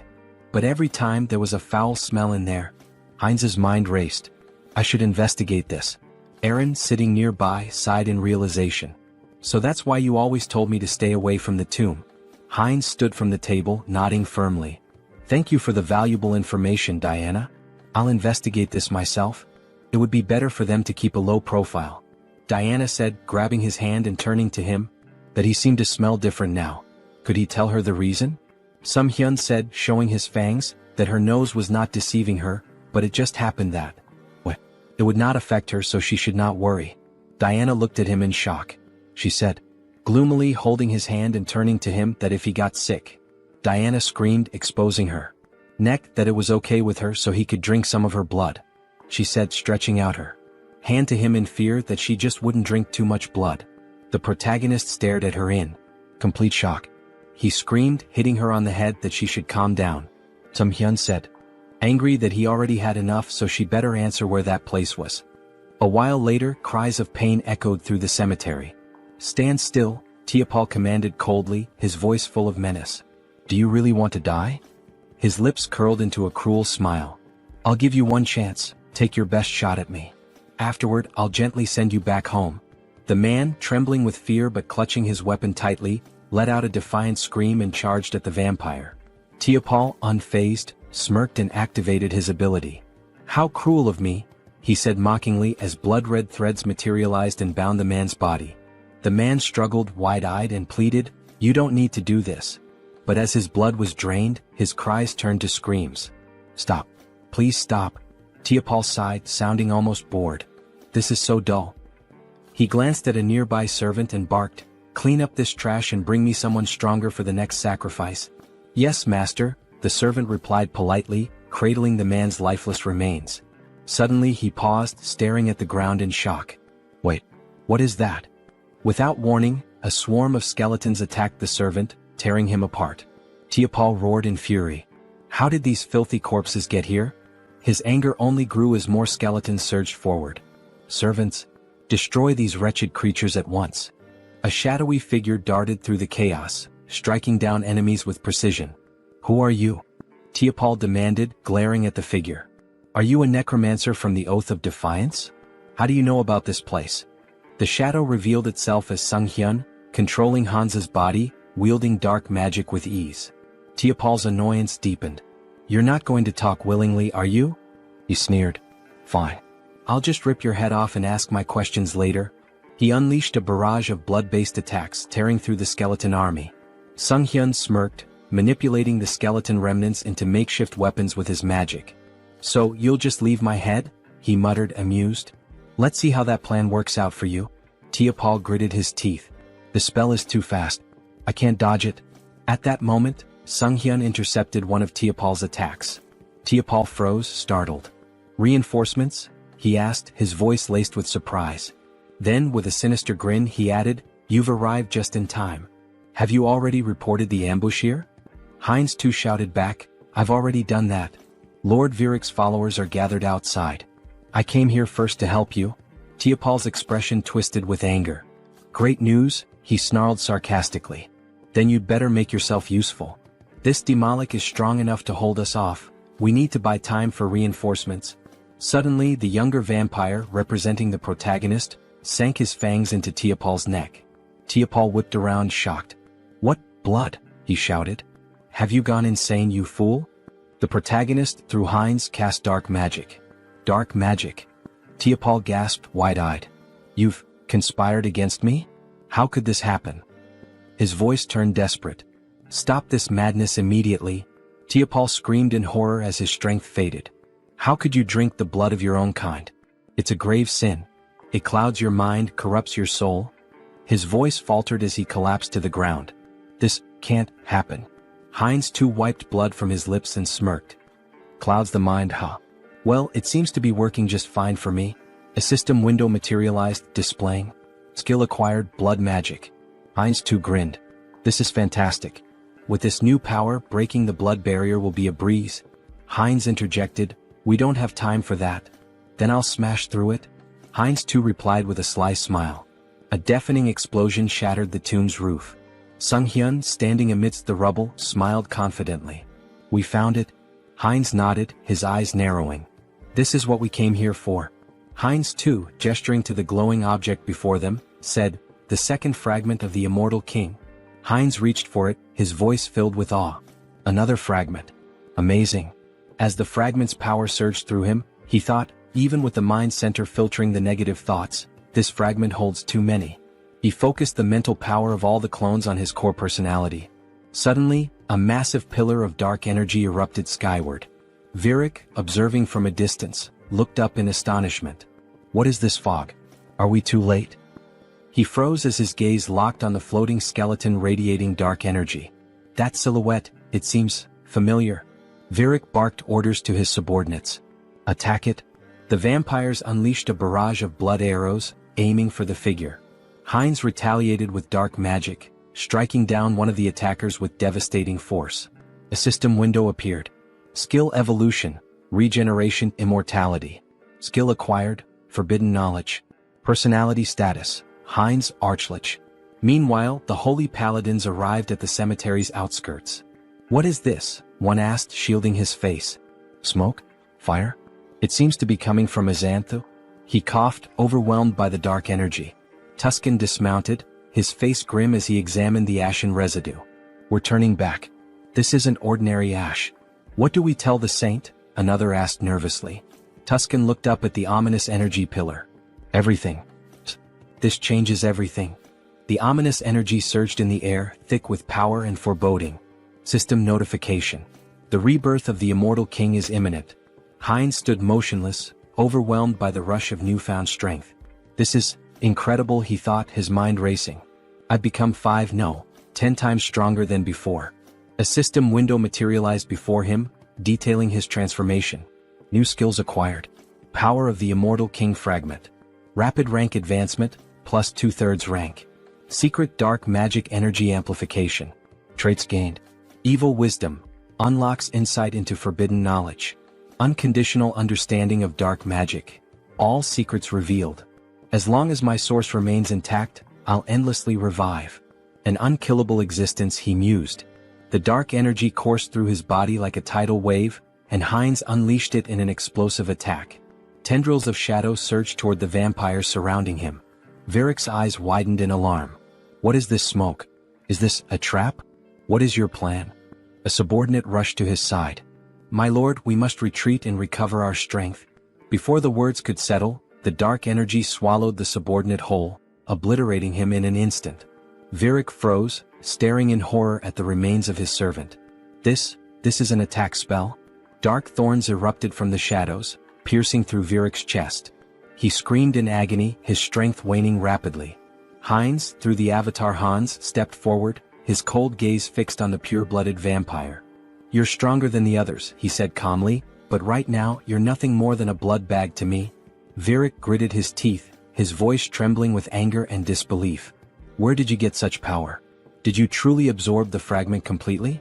How did you endure so much darkness alone? Heinz too smirked, stepping closer. Alone? He asked mockingly, leaning in. Who said I was alone? Before Virik could respond, Heinz too sank his fangs into the vampire's neck, drinking deeply. Virik's body convulsed, then went limp, crumpling to the ground. System notification. Conditions fulfilled, skill growth activated. Legacy, minor blood legacy, pure blood. Heinz too wiped the blood from his lips, his smile sharp and predatory. A pure-blooded vampire now? He murmured, savoring the moment. The realization struck him like a bolt of lightning. By devouring other vampires I can grow faster. He laughed darkly, his voice resonating with malevolent triumph. Let them wait for me. I'll devour them all, one by one. After some time in the forest, Rosalicia cried out that they needed Parita. Fearfully she asked what they should do now. With tears in her eyes, Rosalicia lamented that if Lady Parita had been there, they wouldn't have succumbed to the enemy so easily. Parita responded, stating that Virik had been defeated but warned against underestimating this adversary. She touched the lingering dark magic and noted that the fragments contained an overwhelming amount of power, indicating the enemy's formidable strength. As the sun began to rise, she urged them to return to the base quickly to request reinforcements. Elsewhere, a man sprinted through the city streets, shouting curses. Leaning against a wall, he demanded angrily, "They won't chase me to the very end, will they?" He blamed everything on the vampires, accusing them of arrogance before being destroyed in an instant. He cursed his own mistake of trusting them. From the shadows, Heinz too grabbed the man, dragging him away. A terrified scream echoed from the alley. Meanwhile, Sunghyun reflected on leaving Hans in the city to deal with the remnants of Varkalak. He had also arranged for Heinz too to be connected to a minor merchant guild so he could escort Diana and her brother out of the city. Later, in the forest, Heinz too, holding a frying pan, joked that with enough pepper, he could make a special steak. Diana and her brother gazed at the meal with admiration, thanking him for the delicious food. The protagonist smiled, assuring them it was healthy and safe to eat. Sunghyun thought about how their happiness stemmed from being free of danger. Smiling, the protagonist asked if they had an uncle who ran a store in eastern Lapillas. Diana nodded nervously, unsure if her uncle would be pleased to see them. He reassured her not to worry, and Sunghyun considered giving them money if things didn't work out. A wave of sadness hit him as he thought about their eventual parting. When was the last time he'd felt this way? Perhaps he'd changed since arriving in this world. Diana called his name, reaching out with concern. "Are you okay? Do you need blood?" she asked. Laughing, the protagonist replied that he'd had enough to drink, having drained the vampires left in the village. At the same time, Hans, embodying another side of the protagonist, was reanimating the corpses of vampires in the cemetery. He decided it was time to finish up and retreat to their secure space, marveling at how convenient and boundless it was. He wondered if forbidden knowledge could help him create a similar subspace on Earth. Suddenly, blood magic struck him. Varkalak, a purebred vampire, confronted him with fury. "Still lingering in our city? Do you underestimate us so much?" she demanded, using blood magic to challenge his membership in the Oath of Defiance. Hans smirked, introducing himself as an honorary member of the Oath. She accused him of stealing the fragment of the immortal king and destroying their hideout. Holding a weapon forged from her blood, she declared it no longer mattered. He would die. Her attack was swift. Though he narrowly avoided a fatal blow, Hans felt the strength of a purebred vampire firsthand. Crashing into a barrier, he realized it was the work of her clan's blood mages. "Did you think escape would be so easy?" Over taunted. The protagonist analyzed the barrier, recognizing he could break it but would need more time to adapt to his new power.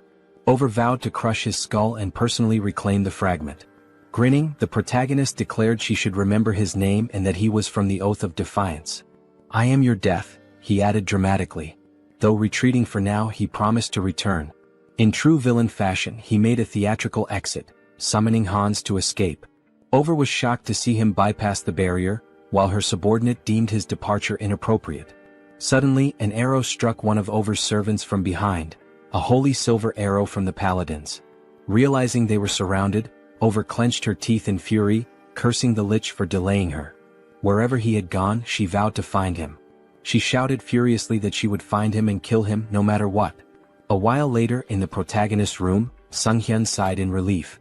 "I'm still alive," he muttered. Hans remarked that the recall ability was like a cheat code, reaffirming its power. Sunghyun cringed as he remembered the dramatic line he had uttered before using recall. Swinging his legs off the bed, he asked himself, "Why did I have to use such a typical villain line?" He groaned, clutching his face. "Am I crazy? What possessed me to say that?" Adopting Hans's persona, he tried to justify it. "You're proud of your strength, aren't you? You took down a group of evil vampires, saved a defenseless girl and her brother, and even protected an entire city." Sunghyun smiled at that thought. "Now that I think about it, I feel like a hero." Stretching, he added, "Surely I've earned myself some karma points, right?" Calling up the karma shop, he stared in disbelief at the system window. His balance was 731,002 points. "How do I have over 700,000 points already?" he exclaimed. "Didn't I spend everything on upgrades?" With a nervous laugh, he speculated that enraging the vampires and dark mages must have significantly boosted his karma. Dismissing the thought, he pressed the system window. "I'll figure it out later. For now, should I upgrade my special skills again?" A notification appeared. His limit on summoning avatars had increased. Smiling, he noted that his avatar count had gone up. But were there any new skills? The system revealed that he had acquired a special skill, Persona. Sunghyun beamed.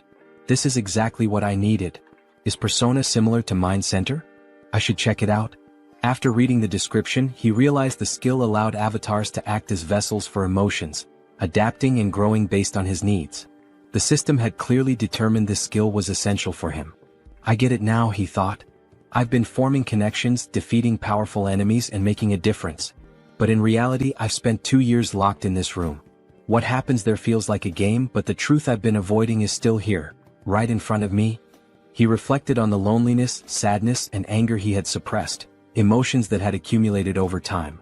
Turning to Hans, he said, I need to transfer these terrible feelings into a vessel. As he did, he felt a strange relief as though his emotions were neatly boxed away. Curious, he wondered how Hans, now burdened with those emotions, was handling it. Hans reassured him. Don't worry about me. Pain and despair have always been my companions. They don't bother me. Yet, Sunghyun noticed a subtle change in Hans's tone. Laughing, Hans confirmed, You noticed, huh? It dawned on Sunghyun that an avatar filled with emotions could develop its own personality. Before he could say more, a loud noise erupted outside. Was that an explosion? He asked, rushing to the window. Is there another villain? Here in the city? He groaned, holding his face. Let the guardians handle it. It's not directly in front of me like last time. It's none of my business. Hans interrupted. Do you need a reason to eradicate evil? Sunghyun met his gaze and realized the truth. Since transferring his negative emotions to Hans, things had become clearer. Avoidance had always been his habit. Despite his desire to defeat evil, he had lacked the courage to act. Hans, now exuding determination, declared, The world order is in chaos. Criminals are everywhere. It's time for me to become their law. Using his power and donning a mask, he left to confront the chaos. At the explosion site, residents gathered, expressing their frustration. How many times has this happened? Why haven't they called for reinforcements? Meanwhile, Hans observed the scene. He deduced that the villains had formed an organization, and their time was running out. He wouldn't leave empty-handed. Using dark magic, he created the Eye of Darkness, his new network of spies. You will be my eyes and ears in the shadows, he thought, ready to hunt down hidden sinners. In an alley nearby, a group of schoolchildren bullied a classmate. Bring him an ashtray, one taunted. They laughed as one boy held a cigarette to another, mocking him as the best ashtray ever. The schoolboy being held down screamed, begging them to stop. At that moment, a woman clutched her child tightly and asked where they could possibly run. A man, drunk and swinging his belt, shouted accusingly that she was lying to him. Meanwhile, a masked robber shattered a store window, climbed inside and declared, while opening the cash register, that this was all he needed. Hans observed it all, his thoughts dark and resolute. These villains were no better than trash, and he resolved to punish them. Their punishment would be a trauma so profound it would scar their souls. They would remember this day, and if evil ever sprouted within them again, darkness would come for them once more. Screams of terror echoed throughout the city. Hans felt himself growing more accustomed to his powers, but it wasn't enough, not nearly enough. There was still so much filth to cleanse. He needed to purify the entire city of evil. By the end of the night, Hans stretched and remarked how satisfying it was to rid the shadows of hidden garbage. While the Eye of Darkness had proven useful, its limitations were evident. In the presence of light, its power weakened and eventually vanished. He needed a more reliable method for detecting enemies. However, he couldn't unleash undead creatures into the city. What alternative did he have? The protagonist grumbled angrily about birds ruining his clothes, joking that he should just kill them all and make them his minions. Then, gazing at the birds in flight, he paused. Hans pointed out that an invisible, mobile eye capable of surveilling the city was an excellent idea. After some thought, the protagonist realized that familiars were a form of enslavement magic dark mages used to control animals. Hans, surrounded by birds, questioned why the magic didn't work for him. Sunghyun decided to experiment with various methods to create a familiar, though his attempts had failed so far. Hans mused that it would be ideal if the familiars appeared normal yet remained infectious. However, simplifying their appearance by reducing magic power would weaken their infectious ability. Sunghyun finally understood the complexities of the task. He likened it to debugging, where programmers grind their teeth in frustration. His latest attempt, a revised version of his contagious enslavement magic, was ready to test. Will it work this time? He wondered. A mutated cat leapt from a cage, leaving him disappointed yet again. After 3 weeks of research, significant progress still eluded him. Clicking his tongue, he eyed the last bird in the cage and muttered, This one better work. As he carefully adjusted the amount of magic power, he grasped the bird and cast the spell again. Sighing in relief, he said he was finally done. But as the bird flew from his hands, he asked in surprise, "What does this mean?" Observing it closely, he realized it appeared normal now. The next step was testing its infectious ability. The bird landed among others, releasing dark energy. Sunghyun's eyes lit up. "This is a success," he declared. The infected creatures would serve as his eyes and ears in the city. Stretching out his hand, he commanded, "Fly and find the enemies for me."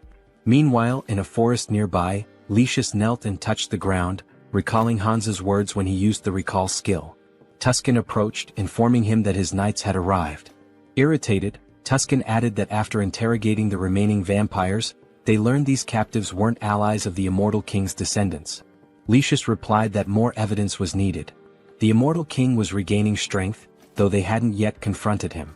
Using the magic within his cross to communicate, he asked respectfully if there was any news. A saint responded via magical transmission, reporting that traces of the Immortal King's presence had been detected in a cave northwest of their location. Holding the cross tightly, Lucius expressed his gratitude and promised to meet their expectations. At the cave, Sunghyun thought about how he had successfully trained his familiars to report encounters with monsters. Now he had to confirm that the information was accurate.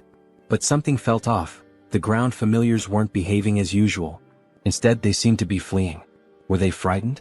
If they had found a monster, they would have reported it immediately. This behavior could only mean one thing: humans? Why are people in such a remote area? He wondered. Could this be an ambush? But that seemed impossible. How could such a large group remain unnoticed while hiding their presence? Suddenly, one of his familiars was struck down. Tuscan stepped forward and declared, "You are a participant in the oath of disobedience. Your pathetic tricks won't work on us," Tuscan declared. "No evil can escape the saint's sight. You won't leave here alive." Drawing his weapon, he demanded surrender and promised divine justice. The protagonist recognized them immediately: Holy Knights. He had seen their emblem during his training in Brokislack. Divine power directly countered dark magic, which meant this would be a challenging fight. Hans, unshaken, asked how the servants of the church had managed to find him here.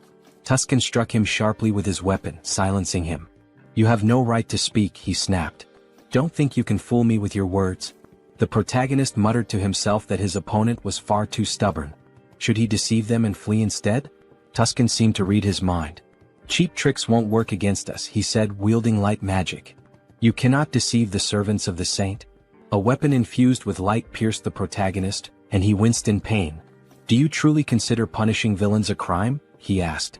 "Silence," Tuscan barked, his light magic intensifying. "From the moment you embraced forbidden power, you became one of them. A villain?" Sunghyun activated his dark magic and retorted, "Where's the logic in that?" He felt an unusual weakness. Something had been interfering with his magic recently. The Holy Knight's anthem began to play, sapping his strength. Tuscan ordered the singers to keep going. The hymn was draining Sunghyun's energy, but he couldn't bring himself to harm innocents, even if it meant stopping the song.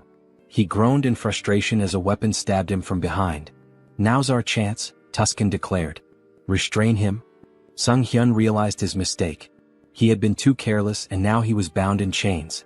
These restraints were not ordinary, they blocked both his movements and magic.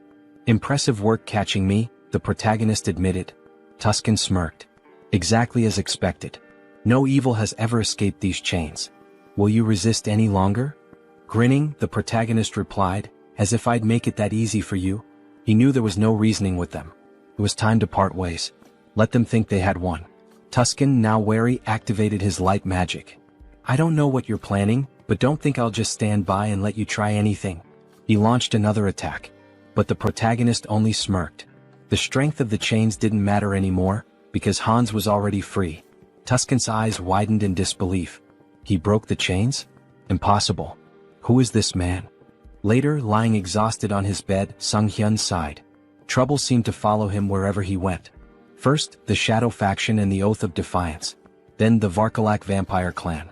And now, the Paladin Order, one of the most powerful forces on the continent, had joined the list of his enemies. He called up the system window, his thoughts racing. There must be a reason for all this karma I've been accumulating. Is it because I keep attracting villains from across the continent? He groaned and decided to focus on his original plan for now. Sometime later, in the city, the protagonist prepared to test the fruits of his research. Controlling the essence of black magic was simple in principle. His familiars could serve as his eyes and ears, even covering a massive area like Seoul with ease. His thoughts were interrupted by a terrified scream. A girl, tears streaming down her face, begged for mercy. "Please, I'll do anything. Just let me go." She spotted a figure in the window and pleaded, "Help me. I'm being held here against my will. Don't just leave me." The man holding her sneered, gripping her hair tightly. "Scream all you want," he said. "No one will hear you except me." He explained that his ability rendered them invisible to others. "Go on, scream louder," he taunted. "You've got such a cute voice." As he raised his weapon to strike her, he boasted, "You'll be among the top 3 in my collection." At that moment, Hans burst through the ceiling, wielding dark magic. The man with the knife asked, bewildered, "How could this happen? My ability is sound suppression and invisibility, isn't it?" The protagonist glared at him, his voice cold. "That won't work on me. Your vile deeds end today." Angered, the man demanded, "Who are you? A guardian? How did you even get here?" Holding the weapon to the woman's throat, he threatened, "Don't come any closer or she dies." Sunghyun activated his dark magic. "Is that so?" he said, snatching the woman away with a surge of power and holding her safely in his arms. "Now what will you do?" The man with the knife gasped in disbelief. "A Ritterni? You dare to steal my prey? Then I'll kill her along with you." He lunged at the protagonist but was suddenly restrained by tendrils of dark energy. Judging by his words, Hans deduced, "This isn't your first victim." Binding the man tightly with dark energy, he pressed his fingers to his forehead. "You won't mind if I confirm that for myself?" Using necromancy, Sunghyun activated the Cry of the Dead skill, peering into the man's memories. He saw vivid scenes of the man torturing and murdering his victims. "You're a serial killer," Hans declared grimly. "I don't need to look any further." His tone sharpened. "I sentence you to death." The man screamed in agony as the dark magic overwhelmed him. Sunghyun muttered, "Even death is too merciful for someone like you." He considered for a moment. "But I need an undead servant for my work." "You'll do just fine." With a cruel smile, he activated a spell that drained the blood from the man's body. The system window appeared, announcing the creation of a new undead, Ghast. Satisfied, the protagonist said, "I'll need to prepare the subspace portal. It'll come in handy later." Looking at the unconscious woman, Hans pondered. "What should I do with her? Clean up the mess? Maybe just call emergency services." A short while later, the police arrived, cordoning off the crime scene. Park Han-cheol, leader of the Special Ops Bureau's criminal investigation team, stood outside, observing the scene through the window. A suited officer approached him. "We've reviewed the footage. It's definitely the serial killer we've been after." Han-cheol, irritated, asked, "And the person who stopped him? A Ritterni?" The officer nodded. "Confirmed. But the killer's body is missing. There's evidence of dark magic and blood at the scene. Someone definitely died here. It's a mess." "This case is a nightmare," Han-cheol muttered. "A rogue playing hero. Do they think the law doesn't exist?" Meanwhile, the protagonist stood atop a roof, surveying the city. A passerby on the street pointed upward. "Is that a sleepwalker? Who is he?" Hans petted a cat perched beside him. "I wonder what they'd say if they saw my face," he mused. Elsewhere, at the South Korean Citizens Repatriation Association, Seoul South Branch, a secretary entered Yoon Ji-yoon's office. "Sorry to interrupt, but there's something urgent." Yoon, still recovering from a late night, groaned. "What time is it? What's going on?" The secretary handed her a file. "A request from the Special Ops Bureau. They're investigating the serial killer case and—" Ji-yoon skimmed the file. "So, the dark mage in the long coat and mask strikes again. Public security's already a mess." She sighed, placing a tablet over her head. "We should hand this over to that guy." The secretary, shocked, exclaimed, "That guy? The murderer?" Ji-yoon slammed her fists on the desk. "Exactly. He's competent. If we tame him, he'll make a great asset." The secretary frowned. "You want him as a guardian? Are you serious?" "Stop complaining and get back to work," Ji-yoon retorted, gesturing at the towering stack of documents. Frustrated, she threw her hands in the air. "I'm going to tear those villains apart myself." Later, Han stood by a window, stretching. With a satisfied smile, he muttered, "Punishing villains feels good." His gaze swept the bustling streets. "Soon I'll have to deal with a few more pests. The villain's organization was wreaking havoc, causing complete chaos. Having pieced together the situation to some extent, Heinz decided it might be time to shift his focus to the other world. When he arrived, Uncle Diana and Aaron were in tears, shouting his name. The children ran to him, embracing him tightly. "You've been through so much," he said warmly. "You've worked so hard." "We're fine," the children exclaimed, their faces glowing with relief and joy. Heinz watched the scene with a smile, thinking how happy he was to see them reunited. He seemed like a genuinely kind person, one whose actions didn't raise suspicion. If he had acted otherwise, Heinz might have resorted to threats, but it didn't seem necessary. Their uncle took Heinz's hand, thanking him profusely for bringing the children back safely. Heinz waved his hand dismissively. "I didn't really do much, it simply had to happen." Diana approached him, gratitude shining in her eyes. "Thank you for everything," she said, wrapping him in a hug. "I'm so happy." He patted her head gently. "This isn't goodbye. I'll visit often. Stay healthy and behave well." Still crying, Diana admitted, "I'm a little worried. You seem to be changing a lot." But her faith in him as a good person reassured her. He hesitated. "Am I really changing?" he asked himself, uneasy. Perhaps it was the influence of his persona skill. Heinz was a blend of negative emotions, driven by a desire for recognition, an attempt to draw attention through intrigue and deception. Yet his character now seemed calm and stable. Diana, looking at him sadly, asked where he was headed next. "I'll seize every opportunity," he replied, "and embark on a pilgrimage." Sometime later, in the capital of the kingdom of Talia, Teleria, a city known as the heart of the Church of the Goddess and home to its grandest temple, Heinz wandered the streets, observing everything with keen interest. Stepping into a secluded alleyway, he ensured no one was following before activating his abilities to summon his fourth avatar, Heinlich. This avatar embodied key traits: a composed mind, persona, super regeneration, and calm demeanor. Its unique feature, the spirit of a warrior, granted additional bonuses to skills and experience acquired through combat and training. Handing a bag to Heinlich, Heinz instructed, "Walking through the holy city as a vampire isn't ideal. Take this and step into the light." Heinlich made his way to the elder, who sat on a chair surrounded by his subordinates. "Next believer, step forward," the elder called. In response, Heinlich emptied a bag of gold at the elder's feet, startling everyone. The elder began counting the coins, stacking them neatly. "How much is this?" he asked, astonished. "This is everything I have," Heinlich declared, placing a hand over his heart. "I wish to dedicate it all to the goddess and serve as a paladin to fulfill her will." Reflecting on his past avatars, an undead, a dark mage, and a vampire, Heinlich mused that this time his form would embody light. A paladin respected by all. The elder slammed his fist on the table, sending coins scattering. Instructor Marco stepped forward with a hearty laugh. "A sincere young man like you will make an excellent paladin." The elder, still hesitant, said, "Wait. No matter the sacrifice, we can't just accept an unknown person as a paladin." Marco reassured him. "Don't worry. Training reveals a recruit's true nature. Are you prepared to show us yours?" Heinlich nodded eagerly. "I am." Weeks into the grueling training, Heinlich gasped for air, sweat pouring down his face. "I need water," he cried moments before a massive iron ball flew toward him. "What is this madness?" he thought, summoning his strength to stop the ball. Exactly a month had passed since his training began. Initially, he thought the Paladin Order was noble and refined. Instead, it was filled with relentless macho warriors. The room echoed with shouts of encouragement as paladins trained intensely. A fellow paladin approached, number 12, chastising him. "You're losing focus. Did you forget the rules? You can't stop praying during training."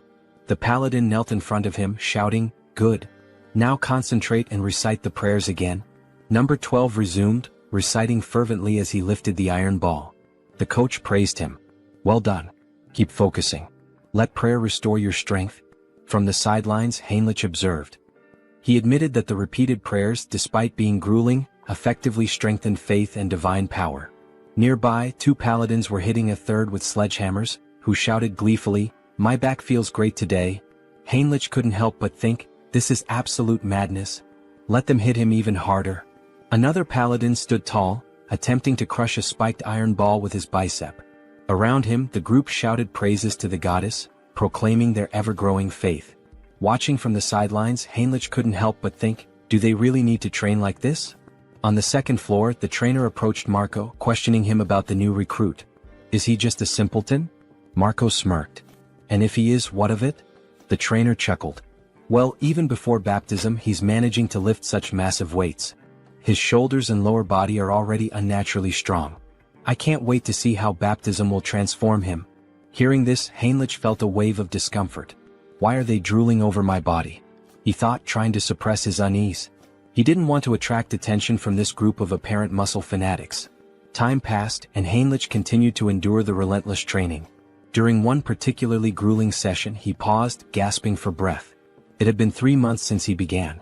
Without his wind instrument and super regeneration skills, he would have collapsed long ago. His body and endurance had improved significantly, but the endless perversions of the group were the real challenge. Marco approached him, placing a firm hand on his shoulder. Finished with lower body training? How about we hit some chest exercises together? Marco removed his shirt, flexing dramatically in front of Heinrich. Panicking, Heinrich let out a distressed scream. The trainer joined in, striking a dramatic pose. What a beautiful day. Don't you agree we should do some solid back training? Heinrich's discomfort grew unbearable as he tried to suppress a shudder. Why are these muscle perverts targeting me? Later, Heinrich sat near a building with another paladin, stretching his neck. I think I'm starting to lose my mind, he muttered. Not a single day goes by without someone inviting me to train with them. The other paladin laughed. That's because the elders have low expectations for themselves. As they spoke, a group of smiling paladins passed by, laughing among themselves. Suddenly, 2 figures emerged from the building, Archbishop Lucius and Tuscan. They waved at the paladins, their presence commanding attention. One of the senior members announced, "We've received orders for an expedition with a full contingent of crusaders. When do we depart?" Heinrich noticed one of the paladins and thought, isn't that the guy who pointed his sword at Hans? The returning group must have been searching for Hans. Could they really have been hunting him all this time? Shortly afterward, the recruits gathered in a grand hall. An elder stood at the altar, addressing the group. We are here today for the baptism ceremony of the most promising recruits. Due to special circumstances, the ceremony has been moved forward. We hope for your understanding. One recruit whispered, why are they holding an event that usually happens only once every 6 months? Why now?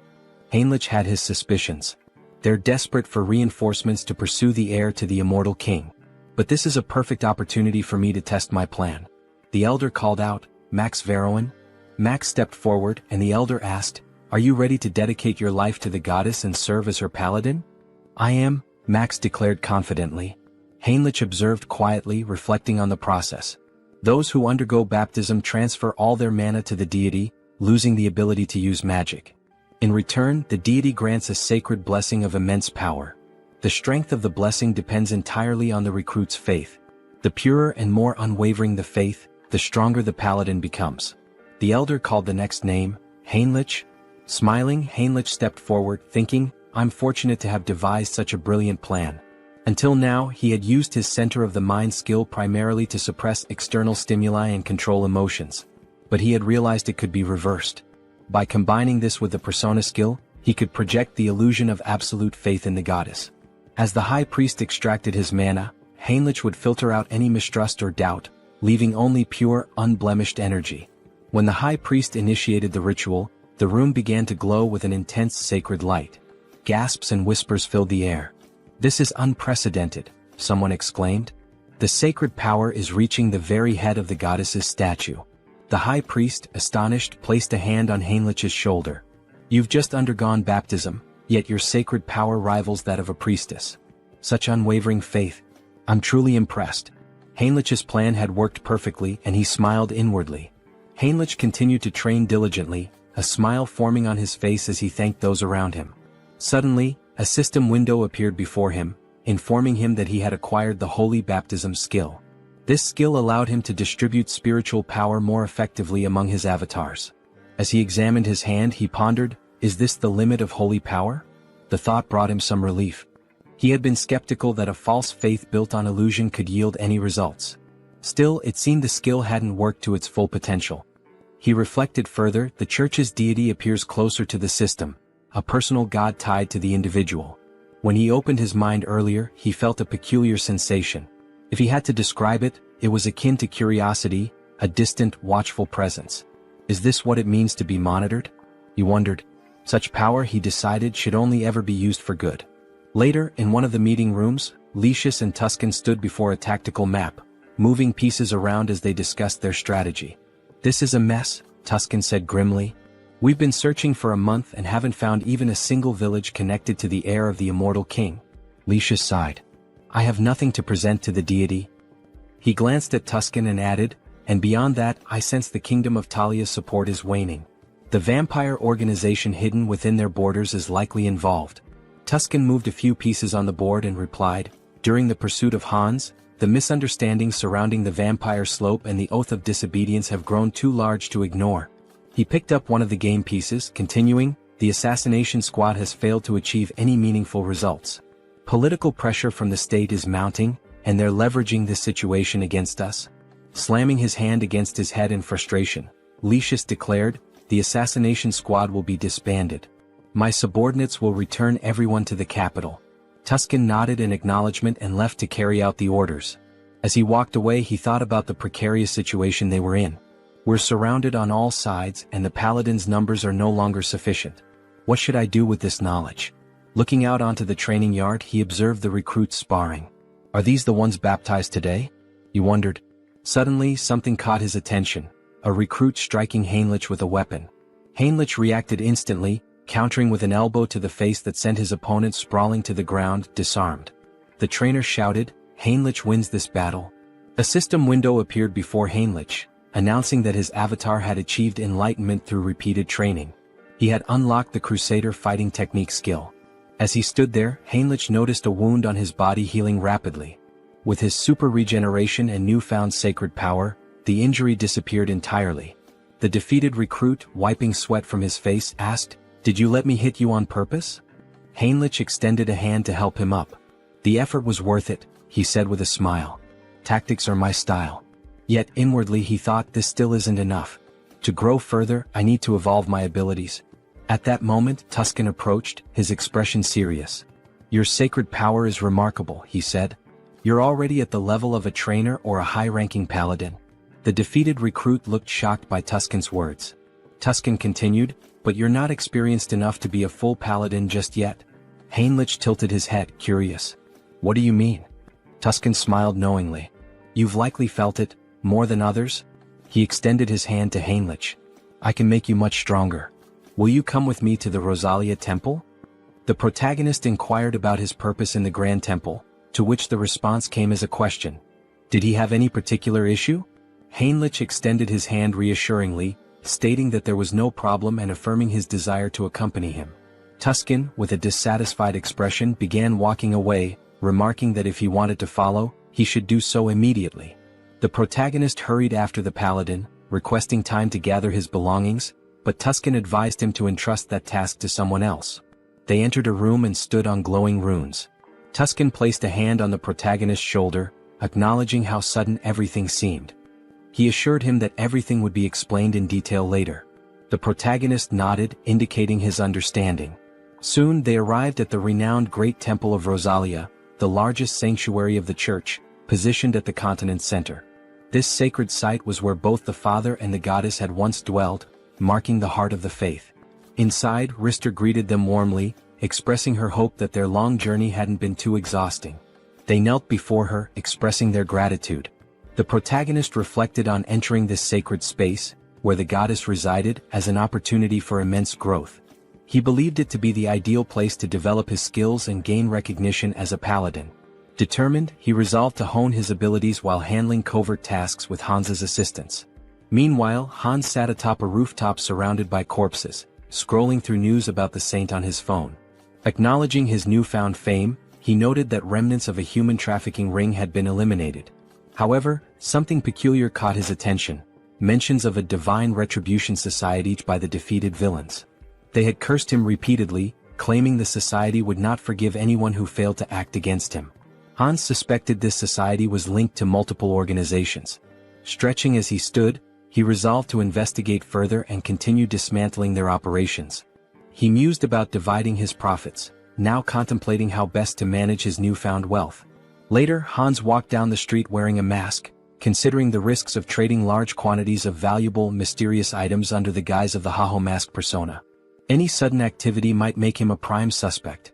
Entering a discreet establishment, he handed a bag of money to an employee and expressed his intent to sell. The employee scoffed, questioning if Hans mistook the place for a pawn shop. However, Hans emptied the bag's contents, revealing its valuable items. The employee, visibly stunned, quickly began examining the goods. He realized the badges belonged to a group involved in human trafficking, a trading syndicate. He had heard rumors that this syndicate had been dismantled by a masked man. The protagonist turned to the person before him and asked if he was interested in the deal. The man grew visibly nervous and instructed him to use the back door, warning him not to try leaving any other way. Following the instructions, the protagonist eventually arrived at the correct location. A masked man greeted him, asking if he was there to sell something. Hans confirmed, then inquired if payment could be made in a form other than cash. Hans handed over a bag and the masked man began examining its contents. He asked if Hans was looking for material goods and, if so, what exactly he needed. Hans pointed out that he required a lottery ticket for a grand prize, preferably one that could be used immediately. Cash, he explained, was useless to him unless it could be spent. What he needed were legal funds for his real identity, Sunghyun, and a lottery ticket would provide clean, untraceable money. The masked man confirmed that a lottery ticket was possible but mentioned the commission would be steep.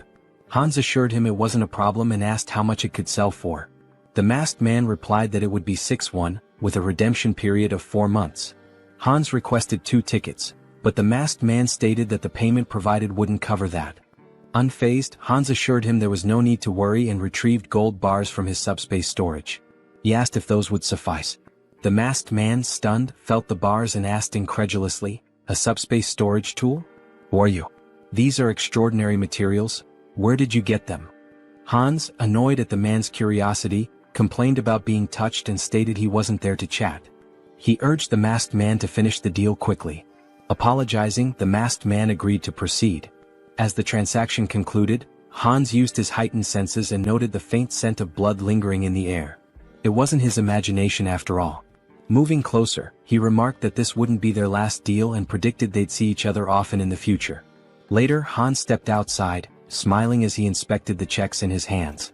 He mused aloud about how he'd used his dreams to win the lottery. Now he pondered what to purchase. Subordinates would make such errands easier, as constantly running back and forth was inefficient. Taking a moment to enjoy the cool night air, he observed the bustling streets.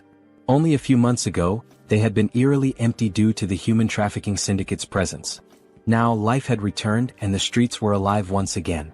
Perhaps it was all the rumors he had heard, but he felt relieved to know that he was somehow involved in promoting peace. Out of nowhere, Gamma approached from behind and whispered in his ear, asking where he was from. Startled, the protagonist turned around, alarmed. He thought, who is this? How did he sneak up on me unnoticed? Gamma, noticing his reaction, tried to calm him down, assuring him there was no reason to worry.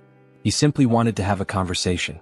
The protagonist, still uneasy, asked what exactly Gamma was talking about. He had snuck up behind him and even sniffed him. What was going on? Gamma asked if he was a vampire. The protagonist froze. That's right, Gamma confirmed. He was at level 6, born from Demir's transformation. Gamma pressed further. What's your name? When did you return to Earth? The protagonist, thinking that yet another vampire traveler from another dimension had appeared, realized he needed to come up with something quick to get out of this situation. However, without realizing it, he began answering questions he hadn't planned on, his mind seemingly under some sort of hypnosis. He found himself saying, "My name is Heinz and I haven't been on Earth for a long time." He thought to himself, why am I answering so easily? Is this all his mind control at work? Gamma smiled. Very good, he said. So you're a newcomer who's just returned to Earth. Let me introduce myself properly. He handed the protagonist a business card. I'm with the Blood Pack organization, which encompasses all the vampires on Earth. My job is to track down those who have recently returned. The protagonist took the card, still processing the information, and asked, is such an organization real? Gamma sighed and explained that if the protagonist wanted to survive, they'd better stick together. There wasn't much choice in the matter. The protagonist looked at him in disbelief and asked, by the way, what did you mean by level? Gamma, noticing his growing curiosity, suggested they continue the conversation elsewhere. If you're starting to show interest, let's go somewhere more private. He pulled out his car keys and asked if the protagonist wanted to visit the organization. Seeing the sleek car, the protagonist agreed to go with him. Meanwhile, Jean Soren had been quietly observing the entire interaction from a distance. She relayed the update to headquarters through her earpiece. The target is moving according to plan. We are following him. After some time they arrived at the location. Gamma encouraged him not to hesitate and to step inside. The protagonist, curious, asked what kind of place this was. Gamma explained that every vampire has a unique vampire factor that determines their strength level. They measure and rank these factors by level, and with the help of a magic circle, they can assess a vampire's level precisely. Gamma led him into a room filled with vampires and runes. Heinz was astonished by what he saw, wondering if this was truly a magic circle. The scene struck him as highly suspicious. Gamma gestured toward the circle, urging him to enter it without delay. The protagonist hesitated, thinking he could cancel his participation if it turned out to be dangerous. However, the presence of a skull emanating dark magic caught his attention. Examining it more closely, he realized this was no ordinary dark magic. It involved shamanism, curses, alchemy, and various other mystical practices, all fused together. He wondered how such a thing could even exist. Since the returnees began appearing about 20 years ago, magical tools remained rare, and magical technology had not advanced significantly. This was due to the differences in energy laws between abilities and dimensions. Yet, here was an organization capable of merging such disparate powers. The blood pack, it seemed, was far more impressive than he had anticipated. One of the vampires asked him to extend his hand. The vampire made a small cut on Heinz's palm, warning him it might sting briefly. To Heinz's surprise, his blood began to levitate, forming 5 orbs. A vampire noted that this indicated he was at level 5. Observing the tight connection between the orbs, they commented on his strong regenerative abilities. The protagonist thought about purebreds from Alterica, estimating their levels to be around 5 or 6. Gamma smiled knowingly, remarking that he was already nervous. Coming from a dimension no one had heard of, Heinz had only reached level 5, a mere waste of time. At this level, amputating limbs wasn't necessary. The vampires in the room all agreed and activated their abilities. Alarmed, Heinz realized there was another motive behind this ritual. It was far too elaborate for a simple level assessment. He urgently needed to summon help. At that moment, a knock at the door startled everyone, making Gamma visibly tense. The door burst open as Rand stormed in, commanding everyone to freeze. She declared her intent to apprehend Gamma, a level 6 vampire from the Blood Pack, for kidnapping and killing other vampires. Gamma appeared unfazed, questioning her rude intrusion. The protagonist found Rand familiar but couldn't place where he had seen her before. Rand pointed out that when she first heard rumors of vampires being abducted, she doubted their truth, but now the evidence was undeniable. She demanded that Gamma release the vampires and surrender. Gamma mocked her, calling her a naive servant of the Blood Pack. He questioned why vampires needed to live in subjugation, follow human rules, and hide underground. Rand, enraged, argued that it was the actions of warlike vampires like him that forced their kind into hiding. Gamma dismissed her argument and asked whether her comrades shared her perspective. This caused doubt to spread among the vampires behind her. Shocked, Rand questioned their loyalty. Just then one of her allies betrayed her, activating his ability and striking her down. As she collapsed, she demanded to know why he had turned against her. The traitor explained that in his dimension he was a powerful lord. Now trapped in this reality, he was reduced to working as a bouncer in a club. Not all vampires could adapt to her way of life. Gamma leaned in and Rand, struggling, asked about his ultimate plan. Was he kidnapping vampires to start a rebellion against the Blood Pack? Gamma smirked and dismissed her as foolish. Such an endeavor would take centuries. Instead, he revealed that they had discovered a way to grow stronger quickly. He demonstrated this by lifting the body of a vampire and alluded to breaking a taboo. Shocked, Rand accused him of creating mad vampires again. Heinz, observing, realized she was referring to cannibalism among vampires. While it wasn't practiced on Earth, when vampires from different dimensions consumed one another, their vampire factors merged, increasing their strength but at a severe cost. This act often led to profound mental instability, a grim legacy from their ancestors. If someone fails to control themselves, they become mad vampires, driven insane by an unquenchable thirst. The first appearance of a mad vampire marked them as a global threat. Gamma, however, smiled confidently and assured everyone that this wasn't a concern. After extensive research, they had discovered a way to remove residual bloodlust. Suddenly, Gamma's victim began screaming in agony, exclaiming that they were being used as experimental material. The protagonist observed the situation closely, realizing that the magic circle wasn't merely for separating empirical factors. It was designed to transfer a drug to vampires without causing side effects. Minhyun reminded Gamma of his promise, pointing out the risks he took to follow him secretly. Gamma, keeping his word, tossed him a pill. Minhyun consumed it and his body began to transform, becoming larger and stronger.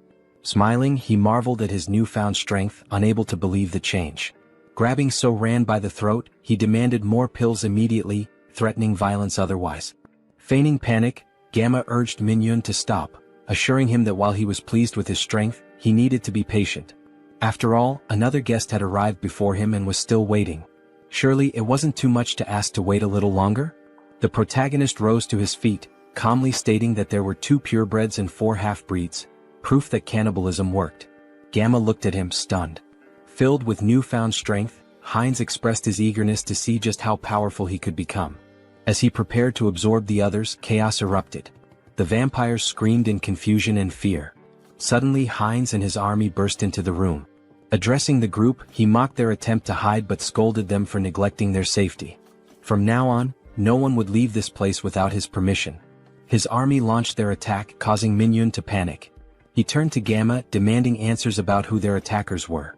Gamma roared for everyone to stay together, warning that separation would mean death. Using his abilities, he charged into battle, targeting Heinz directly. Heinz observed Minhyun's unusual transformation, noting that vampires from different dimensions often had distinct appearances. Slamming his staff to the ground, Heinz summoned magical spikes that pierced through Minhyun's body. Smirking, Heinz declared that minimizing casualties was part of his plan. He leaped into the fray, mocking Minhyun's organic transformation, claiming it posed no threat. Biting into Minhyun, Heinz thought to himself that there would be more prey ahead. Minhyun screamed in pain and confusion as Heinz drank his blood and heard his thoughts. Minhyun lamented his betrayal and his determination to survive, refusing to accept his end. Wiping his face, Heinz remarked that insanity was far worse, as he could hear every obsessive thought coursing through Minhyun's mind. To his surprise, his teeth began to fall out, a sign of his empirical factors evolving and merging. A system notification appeared, informing Heinz that he had gained a special ability, hybrid evolution. This ability significantly enhanced his physical attributes whenever he absorbed new empirical factors, allowing him to steal traits from the target's bloodline. Turning to Gamma, Heinz remarked that this power was quite impressive. If he were to lose control, he could become exceptionally dangerous. Now he needed an organization to enforce his will. The Blood Pack could serve his purpose, or they would face the alternative of joining his undead army. As the battle continued, Heinz devoured the remaining vampires. Another system notification informed him that he had acquired a new vampire trait, Insight. This skill allowed him to assess the physical condition and stats of his enemies.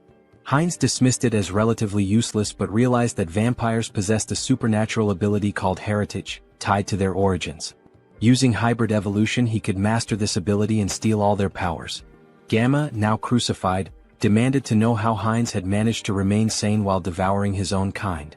Approaching him with a grin, Heinz taunted Gamma, asking if he was curious about how to resist corruption. The secret, he teased, was to ignore the whispers that accompanied the act.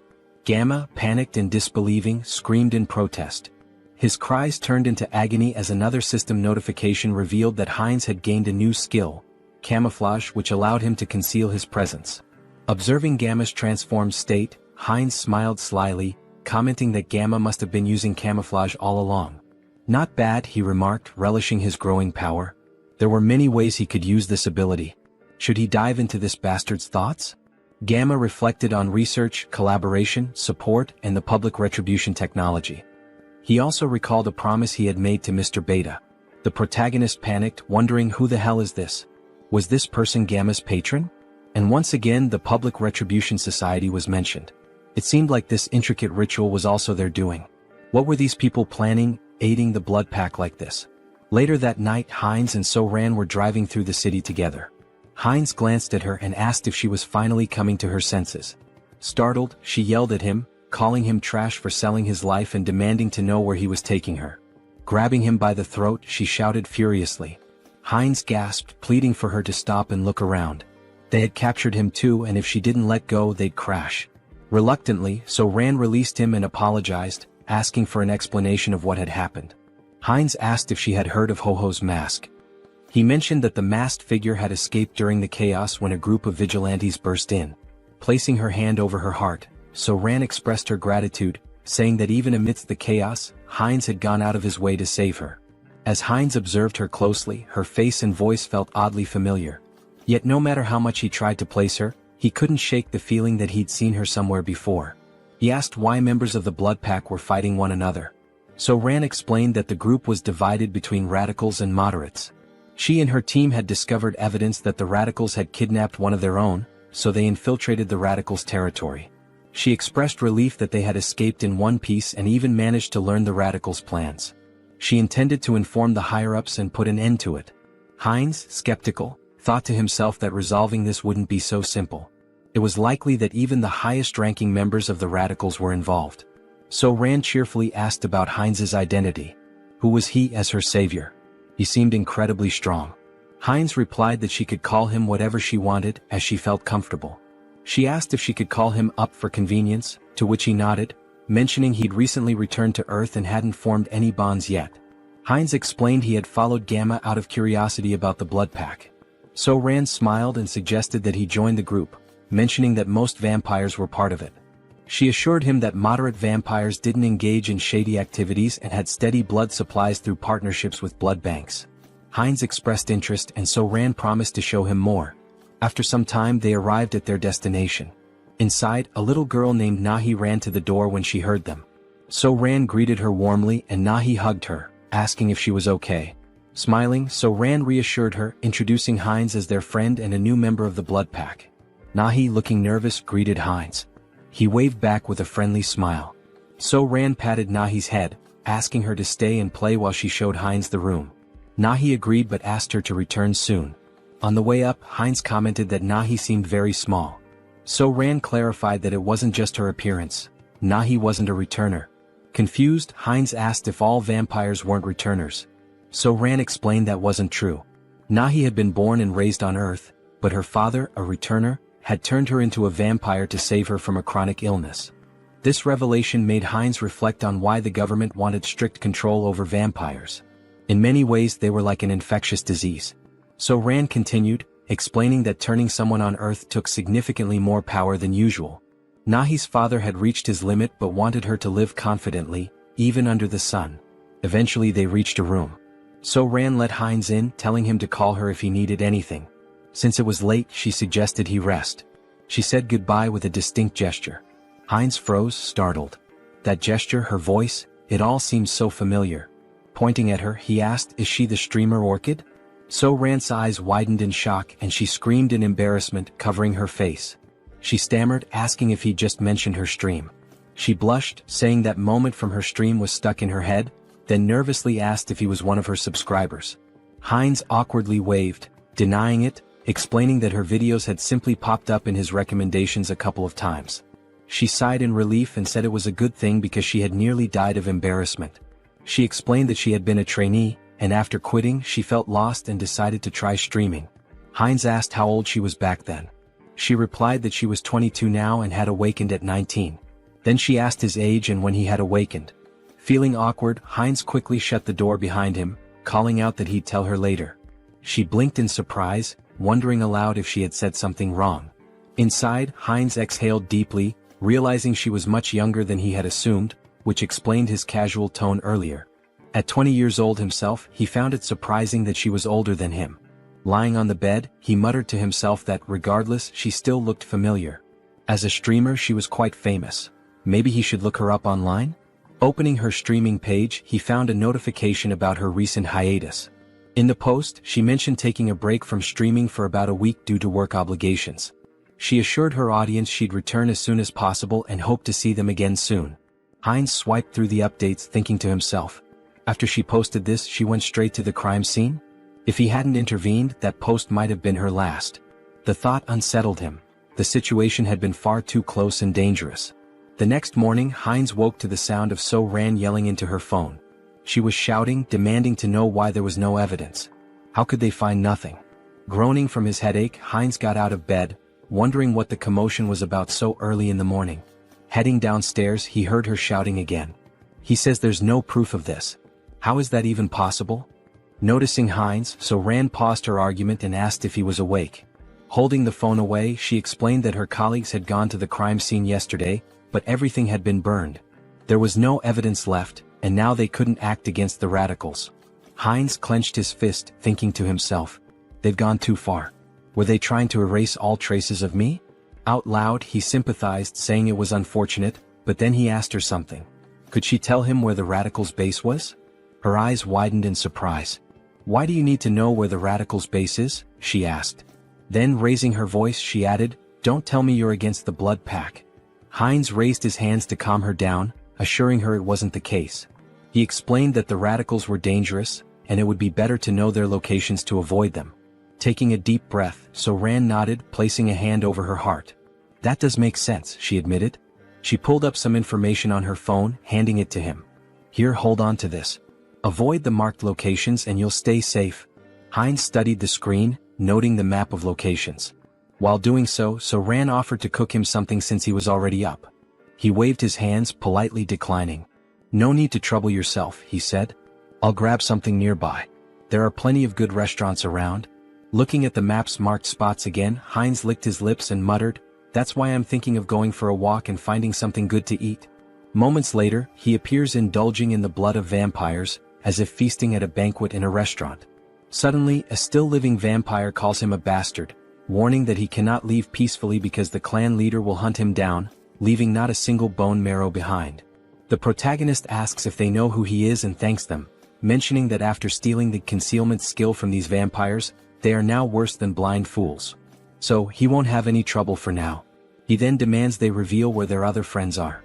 By touching the vampire's head, he accesses their memories and discovers that the next day, there will be a gathering in a secret location, and their leader will also be present. The protagonist sees this as a perfect opportunity to eliminate all of them and feed. After finishing off the last living vampire, he says it's time to clean up. Using the Blood Bloom skill, he spreads blood to create a burning flower that won't extinguish unless the caster wishes and burns only the target. This new technique, which he acquired after stealing from the vampires, is perfect for erasing his traces. As for magical traces, he'll use his concealment skill to hide them. With these two skills, no one will be able to track him.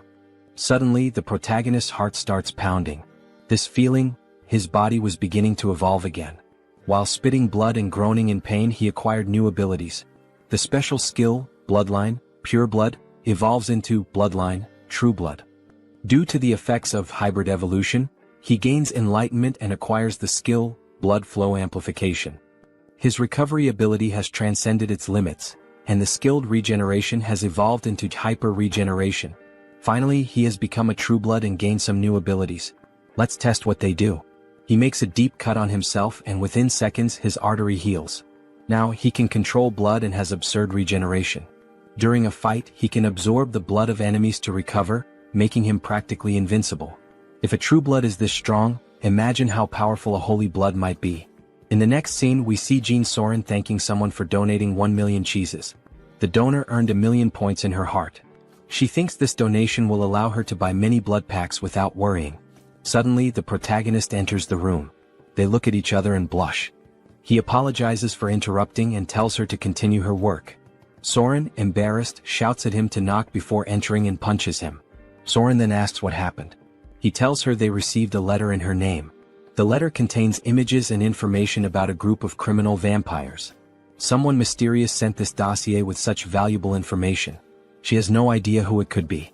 Perhaps the famous masked figure people keep talking about? But the only person she had discussed this with was Mr. Heinz. These details came after she gave the location to Mr. Heinz. Could these two be working together, or is it just a coincidence? The next day, Heinz observes a house from a rooftop where a secret meeting will take place to discuss measures against the masked figure and the recent attacks. Heinz uses a skill to peer inside the house but notices a blood magic barrier. On the first floor, he sees several high-level vampires emanating intense energy. Alright, let's go in. Hans will use the shadows and I'll go from above. Let's enter together and wipe them all out. Heinz enters through the window like a scene from an action movie. Prepare yourselves, you criminal bastards. But when he looks, there are no vampires on the first floor. Suddenly, the wall begins to crack and a voice claims, "I would have loved to capture the masked one, but only some random vampire appeared. No problem, we'll hunt down this mosquito." Beta 1 Beta Shin, do you recognize this vampire? We don't know him. He seems to be level 7, but he's entirely unfamiliar. It looks like this vampire came from somewhere unknown. Heinz recalls the name Beta from the vampire memories he absorbed. Their leader is called Alpha, while the others are Betas and Gammas. Both Betas are here today. The big problem is the masked members. Perhaps they belong to the secret divine society I've been searching for. I can't sense their energy, they're using a strong skill to conceal it. For now, get this bastard out of my sight, and, of course, the one hiding in the shadows. They point toward Hans. Heinz is surprised they know about the shadow. Since you're so eager, I'll end you right now, Heinz says, irritated, with veins pulsing. Using the skilled blood flow amplification and acceleration, he quickly jumps on the vampires, draining their blood. The other vampires are shocked to see Heinz cannibalizing his own kind, which is unacceptable. Hans, meanwhile, summons skeletons from the shadows. One vampire tries to flee, begging for his life, but Hans appears in front of him, saying, "You're not the only ones who can create barriers. From now on we'll perform the dance of death, where there's no place to run." And so, the dance of death begins. Vampires lose their lives one after another. Beta 1 is stunned by the strength of this unknown vampire. This power doesn't make sense, he's only level 6 or 7. There must be some trick. One charges at Heinz, but Heinz uses his extended claws to stab one. One, however, hardens his skin like crystal to block the attack. Realizing the enemy blocked him, Heinz decides to increase his strength and lands a heavy punch on one's chest. One is shocked to see his crystal armor shatter, something that had never happened in combat before. Recognizing Heinz's superior strength and speed, one orders the other vampires to assist him. Heinz taunts, "Do you think these small fries will stop me?" With open hands, Heinz releases jets of blood, piercing one's subordinates. Enraged, one seizes the moment while Heinz's hands are occupied, slicing off one of Heinz's arms with a sharp strike. But it's useless. Heinz absorbs blood from the fallen vampires and regenerates his arm instantly. Gaining a new skill, invisibility, Heinz disappears in front of one, reappearing behind him and driving his hand into one's body, humorously described as into the vampire's butt. "Checkmate," Heinz declares as he begins to absorb one's blood. New vampiric factor collected. The skilled blood magic evolves into the special skill Mystery of Blood. Mystery of Blood absorbs subordinate skills, Blood Bloom, and Blood Flow Amplification. Heinz feels the surge of power, now able to control all abilities with sheer will and manipulate them rapidly. Beta Shin curses Heinz for devouring his own race, calling him a corrupted bloodline, and blaming his strange abilities on it. Heinz responds, "So what? Are you just going to keep yelling nonsense all day? Why don't you come at me like your brother did? Or are you too scared for that?" Beta Shin charges at him, shouting, "Bastard!" Heinz uses Mystery of Blood and traps Shin with blood chains. Shin continues cursing, saying, "These tricks are unfair." "Unfair tricks? That stings a little," Heinz replies sarcastically. "Let me tell you something too. Checkmate." He slices the vampire's neck. As Heinz absorbs Shin's blood, the other vampires are terrified, muttering, "This vampire is insane. Who would have thought the masked one would have such a strong helper?" "Prepare the orb, we need to deal with him now," says one assistant. One of them casts a spell and launches it at Heinz. At that moment, Hans appears, saying, "That's an interesting spell," and reflects it back at the vampire who cast it. The other assistant, now terrified, says, "The enemies are too strong. There's no hope, we need to flee." The leader, hearing this, declares, "We're not running," and uses a skill on the subordinate, saying, "You've been useful until now, but you'll be even more useful by dying for the Society of Divine Retribution. Go and die for freedom." The leader then uses a spatial manipulation skill to escape. Hans notices something strange about the vampire left behind. Auto-destruction mechanisms? And abandoning your subordinates on your own? What an irresponsible leader. He thought this spell would force me to leave the battlefield. What a pity, it's nothing, Hans says. Inspecting the vampire's body, he observes, there are 2 energy orbs attached to him. If they are removed, Hans continues, "I control the rules of death here. Do you think you can escape death in my presence?" Meanwhile, the leader is teleported to an unknown location. It was tough escaping such a strong barrier, and the magic didn't work properly. But it was enough to survive, he says. Suddenly, Hans appears behind him. "So, you were here, leader?" Hans contemplates playing with the leader for a while but decides it's better to act decisively to prevent another escape. Hans places his thumb on the leader's forehead to access his memories about the Society of Divine Retribution. However, a defense mechanism activates, an unknown memory technology from the society. Hans is transported to the mental realm. A mysterious voice echoes, saying it didn't expect Hans to reach the realm. Hans questions, "So you've been watching this whole show from inside your own mind?" He realizes this is the leader of the Society of Divine Retribution. "That's correct, Haho Mask. Why don't you join us?" the entity asks. Hans considers and asks, "What's the society's goal?" The mysterious entity replies, "It's simple. Freedom for the returned and creating a world led by them." Hans questions, "An organization formed so recently already has such ambitious goals?" "Recently," the entity retorts. "We've existed for a long time. We've been fighting for our freedom endlessly." Hans presses further, "So you've been committing acts of terror for ages, haven't you? Answer me." A system alert activates. Warning, Mind Hub is regulating emotions. Repeatedly it states, Mind Hub is regulating emotions. Hans' heartbeat quickens. The entity asks, "Does that even matter? I hope you make the sensible choice, Masked One." Hans tries to punch the entity but hits an invisible wall. "So that's your choice?" the entity responds. "Here, in the mental realm, mental strength surpasses magical power. You'll never defeat me here." Hans laughs, saying, "Is mental strength really the deciding factor here? In that case, combining all of our consciousnesses, you're the one who can't defeat us here."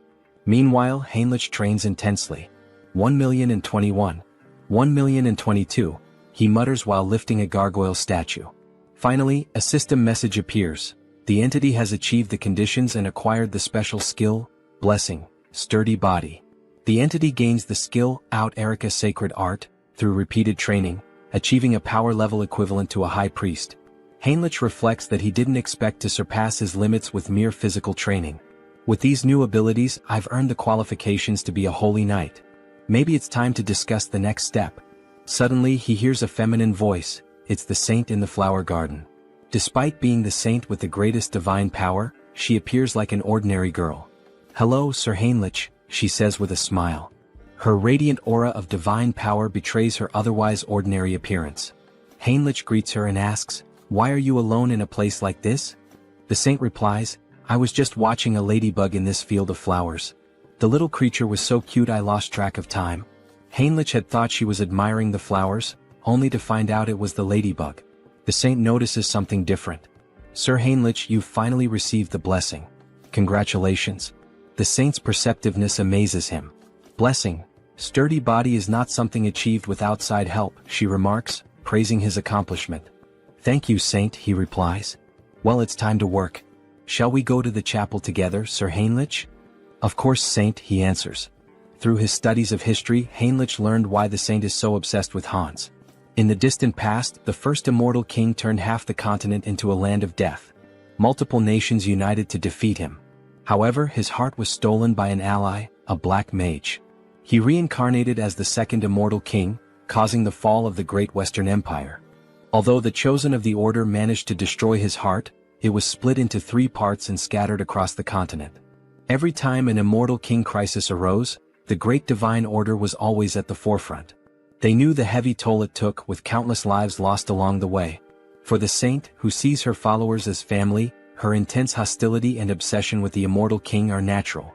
For now, though, Heinrich reflects, there's no need to worry much about that. The current immortal king is surprisingly gentle and kind-hearted. Alright, back to the main topic. Let's focus my mental strength on Hans. Upon changing the scene, we see a vampire spitting blood. "Your Excellency the Arbiter, are you alright? Get out of my way, you're disrupting my focus. This can't be happening, I'm being pushed back." "Me? In a battle in the mental realm? How is this possible?" Hans begins punching the mysterious entity. At first, Hans had complete control of the battle, but now the entity is growing exponentially stronger to an uncontrollable degree, as if it were channeling the strength of multiple individuals. How did I lose? This isn't just a difference in the mental realm, it's a difference in skill? There's no way my mental abilities are inferior. This is no time to waste on this. An urgent directive is issued to the Soul Branch. Immediately cease all operations, erase all information and go into hiding. Especially for the Korean branch, this is the top priority right now. Inform the commander, a monster is in Korea. Even with Mind Hub and Serenity, Hans wasn't a weak opponent. His resilience would require further study. However, it was regrettable to lose sight of him. The system emits a new notification. The entity absorbs someone else's karma, transforming the skill black magic into the special skill path of sorcery. Thus, this fragment is the remnant of something scattered across the mental realm. Absorbing its karma means my growth comes at the cost of its reduction in power. That's fine. By reading the memories left behind in this fragment, I'll track the hidden members of the Society of Divine Retribution. So this is the Korean branch of the Divine Society hidden deep in the forest. I won't give them any chance to escape, says Hans, blending into the shadows. I'll uncover all your secrets now. Suddenly, a scientist appears. They told me to evacuate as quickly as possible, but they didn't mention that a monster like this was coming. So the evacuation order had already been issued? At least my effort wasn't completely wasted. Look at you, trying to save a piece of paper with some data, only to hand everything over to me. Let's see what you've been up to for so long. Wait, this incident. I will never forgive you, Society of Divine Retribution. You're the ones who stole my life. I'll hunt down and kill every one of you without exception. Heinz refines excess blood stored in his body into blood crystals, which he plans to use to enhance other vampires' vampiric factors. This refined blood connects these vampires to Heinz, creating a hybrid clan loyal to him. Those who resist will be crushed. The next day, Jean Soren is stunned to learn that Heinz has eliminated all vampires in the region and intends to meet with the leader of the moderate faction. Wait a minute, this is a lot to process. I need to verify these facts, Soren says. Verify? What do you think of this as proof? Heinz interrupts, demonstrating his overwhelming power. Soren is terrified by such a display of power. She knew he was strong but not at this level. He must be at least level 7 or higher. I can't even gauge his strength. Very well, I will contact them now. To think that you eliminated all the vampires with your own hands and now intend to absorb the rest. This is quite an unusual proposal, almost bordering on unsettling. I have no intention of giving absurd orders. The goal is simply to maintain peace and order, to track connections of the Divine Retribution Society, and eradicate every member. Don't you think these two objectives are contradictory? That depends on where you set the standard. It seems she won't be easily persuaded. If she refuses, then we'll have to use force. Fine deal. What are you relying on to accept so quickly? What am I relying on? Of course, I'm relying on myself. I will help you absorb all the remaining vampires, Mr. Heinz. You can start with Soren. She will be the bridge between us. Very well, that's exactly what I wanted. But I don't think that will be the case for them. Alright, then we should begin sharing the details of the discussion, how to absorb the vampires and about the new faction you mentioned. Let's start with absorbing the remaining vampires and becoming the leader of a new faction. That will be the first step toward taking control of the Blood Pact. Stay still. If you move, you might get hurt. Now let's begin. Heinz inserts a blood crystal into Soren. She feels the refined blood entering her body, healing it, making her blood pulse faster. Her muscles and bones are expanding. This feeling, it's as if she's been reborn. She doesn't feel like she's in her old body anymore. The refined blood crystal reaches a maximum of 30% enhancement. That's not a small number, but it continues. Soren then asks what they should do next. Lord? Heinz asks. Yes, Lord. You're creating a new clan now. Now that a lineage has been stabilized on this land, we'll need to find a new name for our clan. Do you have something in mind, Lord? A name? I'd like something that stands out, something different. Vampires who accept the blood crystals are renamed Heterosis, embodying the hybrid vigor of Heinz's blood. He declares, beware remaining vampires. I will hunt you down and make you the strongest within the Blood Pact. Returning to the original avatar, Heinz's issues are being addressed, but it's still not enough to bring down the Divine Retribution Society. They've vanished from Korea, but they are a global organization. More preparation will be necessary, enough to eliminate them all at once when they reveal themselves. For now, it will be necessary to expand influence in the other world as well and accumulate karma. For example, events like wars and terrorism. Wait, what the hell am I thinking? If I do that, I'll be killing innocent people. Is there any way to create accidents without anyone getting hurt? Maybe I should give up. As the protagonist glances at a book, an idea emerges. The Demon King Hans wants to destroy humanity, and the hero Heinz will defend it. Hans will use corrupt nobles to expand his forces of evil, while Heinz defends against malevolent organizations and becomes a hero. This is a perfect story, gaining karma points from both bad people and good people. It's a win-win game. Alright, let's take this one step at a time. Harley, it's time to act. A system message appears. Harley is the 5th avatar of Han Seong-gyeun's adaptation. He can adapt quickly and efficiently to extreme conditions. I intended to strengthen him appropriately after creating him as a new avatar with an extended limit. In the meantime, I'd like to further develop his adaptation. There might be a way. Yes, this is the right path. After exterminating the remaining members of the Divine Retribution Society, experiments were being conducted underground. They were transplanting demon bodies into humans, something akin to chimeras. Among the samples, the item I was searching for was this. Something that would contribute to stronger absorption, more powerful traits, and evolution. Dragon blood. If Harley can adapt to this process and I manipulate some discoveries I've made, he will become a living weapon, a biological creature. Days later, under rainy skies, the saint is seen gazing at the overcast heavens as though troubled by something. What is worrying the saint? Ah, Sir Heinrich. Why do you wear such a worried expression even in the rain? I'm not entirely sure, Sir Heinrich. Perhaps it's because of this somber rainy weather. I just feel suffocated, as though my instincts are trying to warn me of something, as if there's a weight pressing on my chest. Even so, Saint, if you catch a cold, it would be a major problem. Please come inside the temple. All right, the saint said. In the next scene, as expected of the saint, how impressive. Even in the middle of these remote mountains, surrounded by double barriers reinforced with dark magic, she can still sense that something is amiss in this hidden refuge. Fortunately, it doesn't seem she has uncovered what is truly happening. With this dose, we can continue to the maximum scale of the experiment. The dragon's blood evolves continuously, acquiring traits from its consumed prey. Combined with the research data from those bastards in the Divine Retribution Society, my forbidden knowledge, and finally, the perfect test subject. Let's begin, shouts Harley, exhilarated by the idea. Sir Heinrich, you are the sword and shield that will protect the righteous. Do you swear to be a holy warrior of the great divine order and defend the innocent? Yes, your grace. Then, from this day forth, I hereby name Heinrich Landguard a holy warrior of the great divine order. The system emits a notification. The Blessed One has fulfilled the conditions and attained enlightenment, acquiring the special ability Blessing Leap. Meanwhile, Sir Heinrich's necklace radiates a brilliant light. Oh, such grace, exclaimed the bishop, astonished by the strong glow. To receive a divine blessing during the ceremony, this is proof that God, our deity, is watching over us and praying for us. May God protect us. Once again it happened. For just an instant, something touched Heinrich's shoulder. A divine sensation resonated within his body, akin to what he felt during his first baptism, as if the divine were watching him directly. Why is this happening? Could it be because I came from another world? It doesn't feel like a human emotion, like curiosity. Well, anyway, let's focus on what's important. What is this new ability the divine has granted me?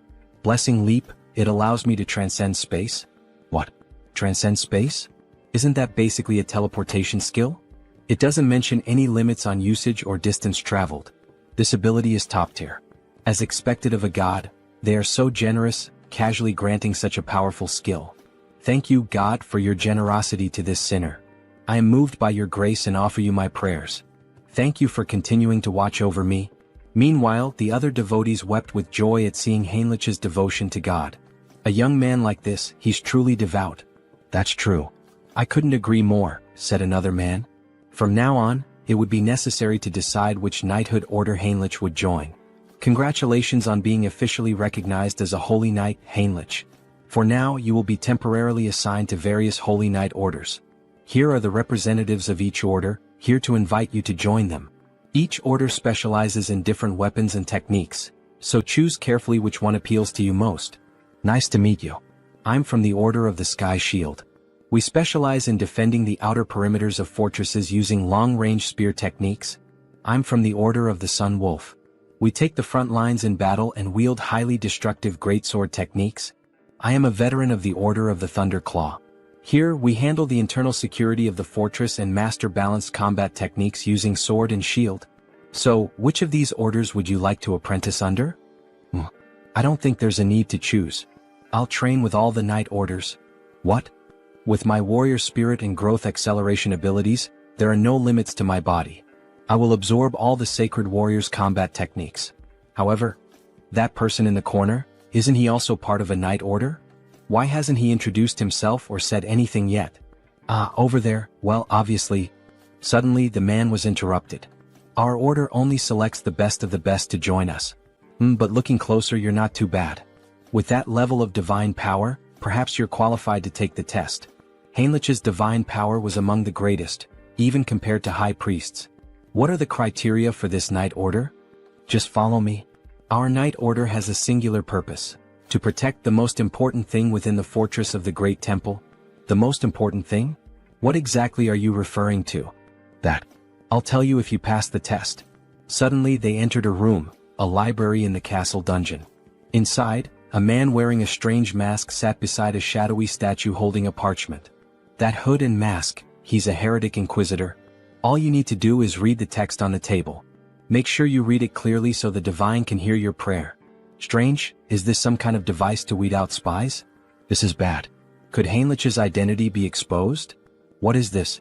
I'm offended that my faith is being questioned in this way. It's just a procedure. Is there any reason you can't read it? Damn it. I am the messenger and sword of the divine. Thus, I swear to remain silent under any circumstance to protect this secret. I would throw myself into the fire and carve the mark of faith upon my own body. Suddenly, Heinrich's tongue began to burn, and a sacred symbol appeared. Ah, it burns? You are now permitted to enter. What did you just do to me? A prohibition against revealing secrets? A prohibition? No, this is a blessing. The blessing of silence protects you from being forced or willing to reveal the secrets of this place. That's literally a prohibition. Let me explain. We are the Order of Radiant Knights. Our mission is to guard and protect the underground of the Great Temple with our lives. This will be the first and last time you see this place in person. Remember well with your eyes what we are protecting here. Suddenly, two soldiers drew their swords and inserted them into the door, activating a defense mechanism. As the door slowly opened, Heinrich saw what lay beyond. He had suspected something was wrong, but he never imagined such a massive secret. The reason this order stationed its greatest forces at this temple, the reason for all these security measures, prohibitions, and blessings. At the deepest part of this great temple lay the last fragment of the Immortal King. Heinrich was shocked to see the final fragment of the Immortal King. Well, the Grand Divine Order was one of the greatest powers on the entire continent. There was no way they hadn't found at least one fragment of the Immortal King after centuries of searching. Clenching his fist, Heinrich wished he could seize that fragment immediately. However, the four strongest sacred knights were guarding the entrance to the temple.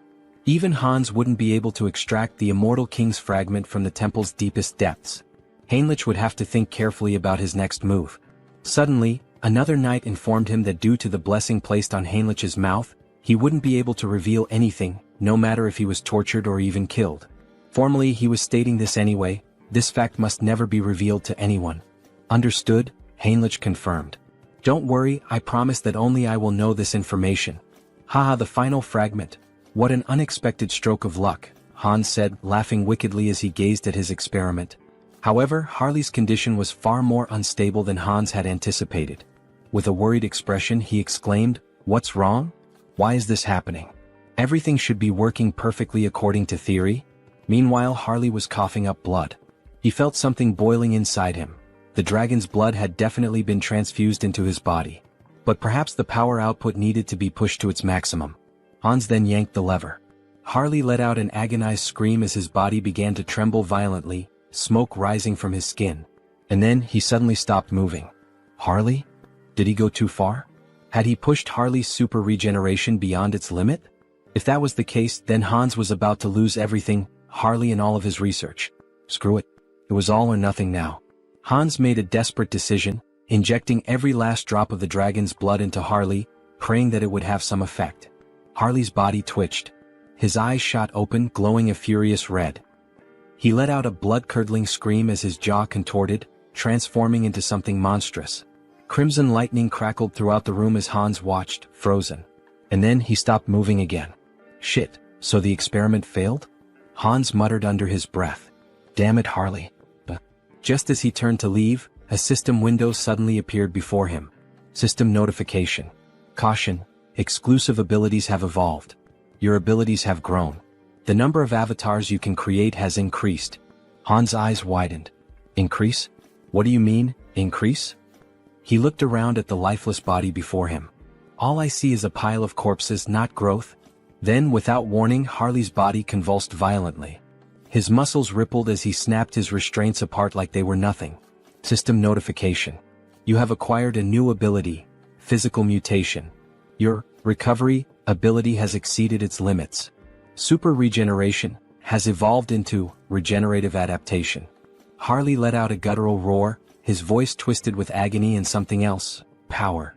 His entire body was mutating, shifting, evolving. System notification. Skill adaptation has evolved into special ability, mutation. Hans could only watch in awe, no in terror, as Harley broke free from every shackle that had once bound him.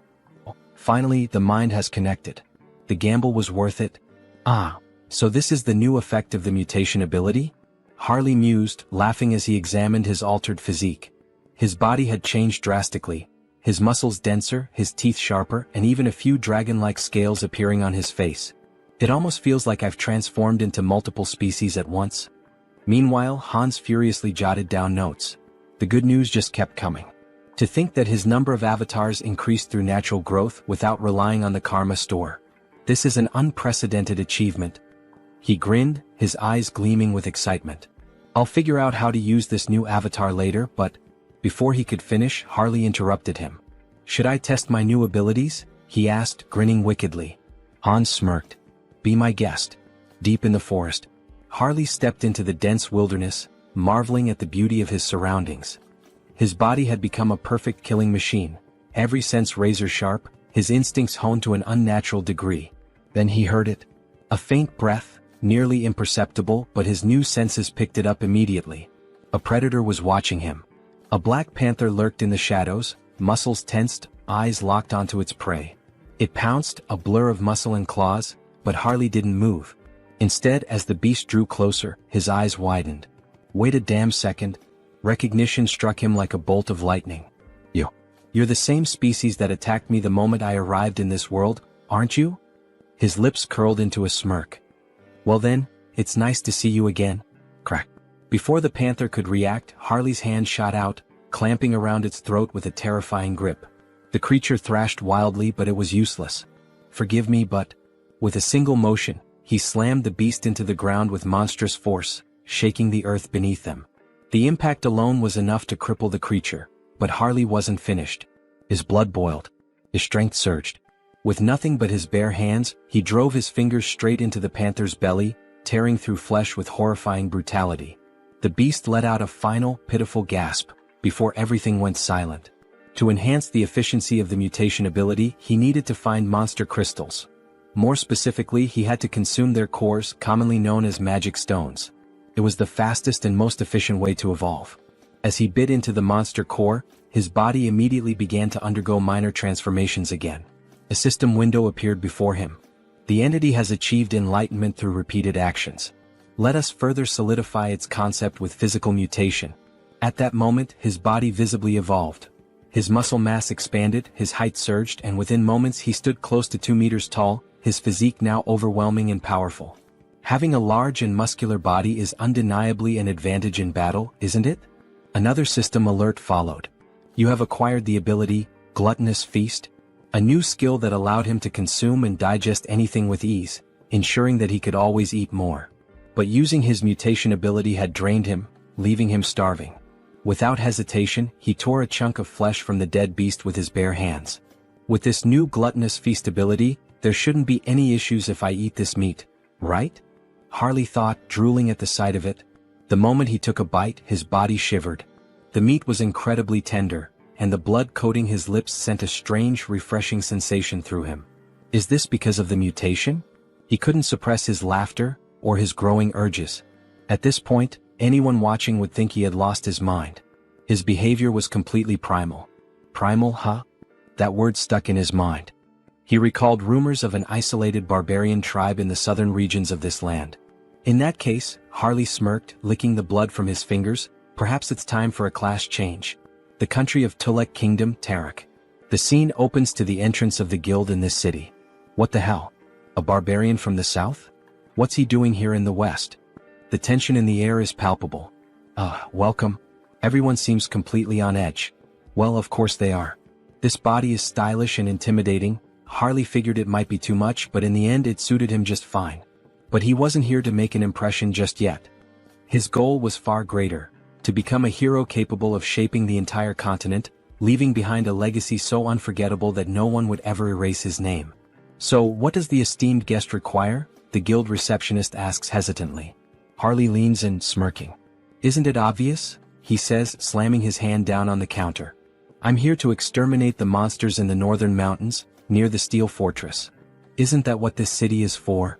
The guild worker flinches but quickly composes himself. "Oh, of course. I'll register you immediately for deployment, rookie mercenary." Harley grins. "Good. Let's get this started." Meanwhile, at the temple, a grand duel reaches its climax. Heinrich stands victorious, wiping his blade clean. "Damn that tenacious bastard." One onlooker mutters. Heinrich had done it. He had mastered every combat technique and weapon style of the Sacred Knights. The entity has achieved enlightenment through training. You have acquired the skill, comprehensive weapon mastery. It was finally over. Now Heinrich could wield any weapon to absolute perfection. This experience would undoubtedly benefit all his other avatars as well. Just as he relished his victory, he caught sight of the Saintess. But something was off. She was dressed in full ceremonial robes. Why is she wearing those? What is she up to? Heinrich wondered. He approached her. "Saintess, what are you doing?" She turned to him with a serene smile. "Ah, Sir Heinrich. We meet again. When it rains, worms always emerge from the earth." He followed her gaze. She was blessing worms with divine power. Blessed worms, imbued with holy energy? They're not going to turn into giant monsters like in those old fantasy tales, are they? Heinrich thought, unnerved. But his thoughts quickly shifted back to her attire. There's some kind of ritual happening, isn't there? The Saintess nodded. Yes. In fact, it is an extraordinary event. One capable of tracking the Immortal King. It is about to begin soon. The Immortal King? Just how powerful must this guest be, to be capable of tracing Hans? Hans, who had concealed himself behind countless layers of barriers. I'm not sure I can explain it properly, but if you're interested, perhaps, you would like to participate as an honorary guardian warrior? Heinrich didn't hesitate. Yes, Saintess. Please let me participate. Inside the temple, a voice rang out. Lord Granwood is entering. A noble figure strode inside, surrounded by an entourage. Heinrich's sharp eyes scanned the unfamiliar formation. Someone powerful enough to track Hans? I need to confirm this myself. Then more guests arrived and the room fell silent. A formal greeting echoed through the hall. Salutations to the Saintess. But then Heinrich noticed something. Those ears. A high elf. His heart pounded. The guest they had all been waiting for was none other than Rayfury Granwood, a high elf from the Elven Kingdom. In the next scene, we see a luxurious shop filled with magical items, trinkets, and jewelry. Oh, so this is made of bronze? The texture is quite interesting, an old man muses. A shopkeeper approaches, his tone polite but firm. Sir, it's perfectly fine to browse and admire our goods, but it's been 2 hours. Are you planning to buy something, or will you just keep looking? My sincerest apologies, shopkeeper. My knowledge is still lacking, the old man replies. At this moment we are introduced to the protagonist's sixth avatar, Hubert. Hubert, the sixth avatar obtained thanks to Harley's progress in previous scenes, possesses the initial ability of appraisal. This skill grants him the power to see detailed information about items. Material, ruby. Weight, 12 grams. Material, bronze. Weight, 480 grams. However, his proficiency is still low. For now, he can only view basic details about objects. But if he continues to hone this ability, he could become the merchant who dominates the entire continent's market. Of course, before that can happen, he must navigate the opposition of existing merchants. To ensure his success, Harley's heroic influence must continue to grow, so that, in the future, they can support each other. Shifting scenes, we now find ourselves in a vast landscape of towering ice-covered mountains. Harley has finally reached his destination. So, it's you? The biggest threat lurking in this mountain? Before he can react further, a massive bear lunges at him, wasting no time in launching a ferocious attack.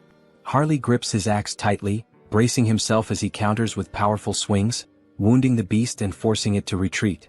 Seeing an opening, he leaps above the bear, ready to deliver a devastating strike to its head. However, just as his attack lands, his axe shatters in two. Before he can even curse the bear, a massive paw strikes him with full force, sending him flying several meters through the trees. Damn it! The axe didn't work. As the bear charges at him once more, Harley quickly decides to activate his body mutation ability. His arm becomes covered in dragon scales, reinforcing his strength. he clenches his fist and, as if standing in a boxing ring, delivers a full-force punch straight into the bear's mouth. The impact is immense. The bear is sent flying. Tisk, fighting barehanded is more effective than using weapons. But with power like this, I'll never be recognized as a hero. He begins to wonder, could he harness the vitality of monsters without physically altering his body? If so, it might be the key to controlling his own evolution. Determined to test his theory, he focuses on extracting only the energy from the beast, not its physical traits. At that moment, a system notification appears. The entity has met the conditions and achieved enlightenment. A special ability has been acquired, Aura. It worked.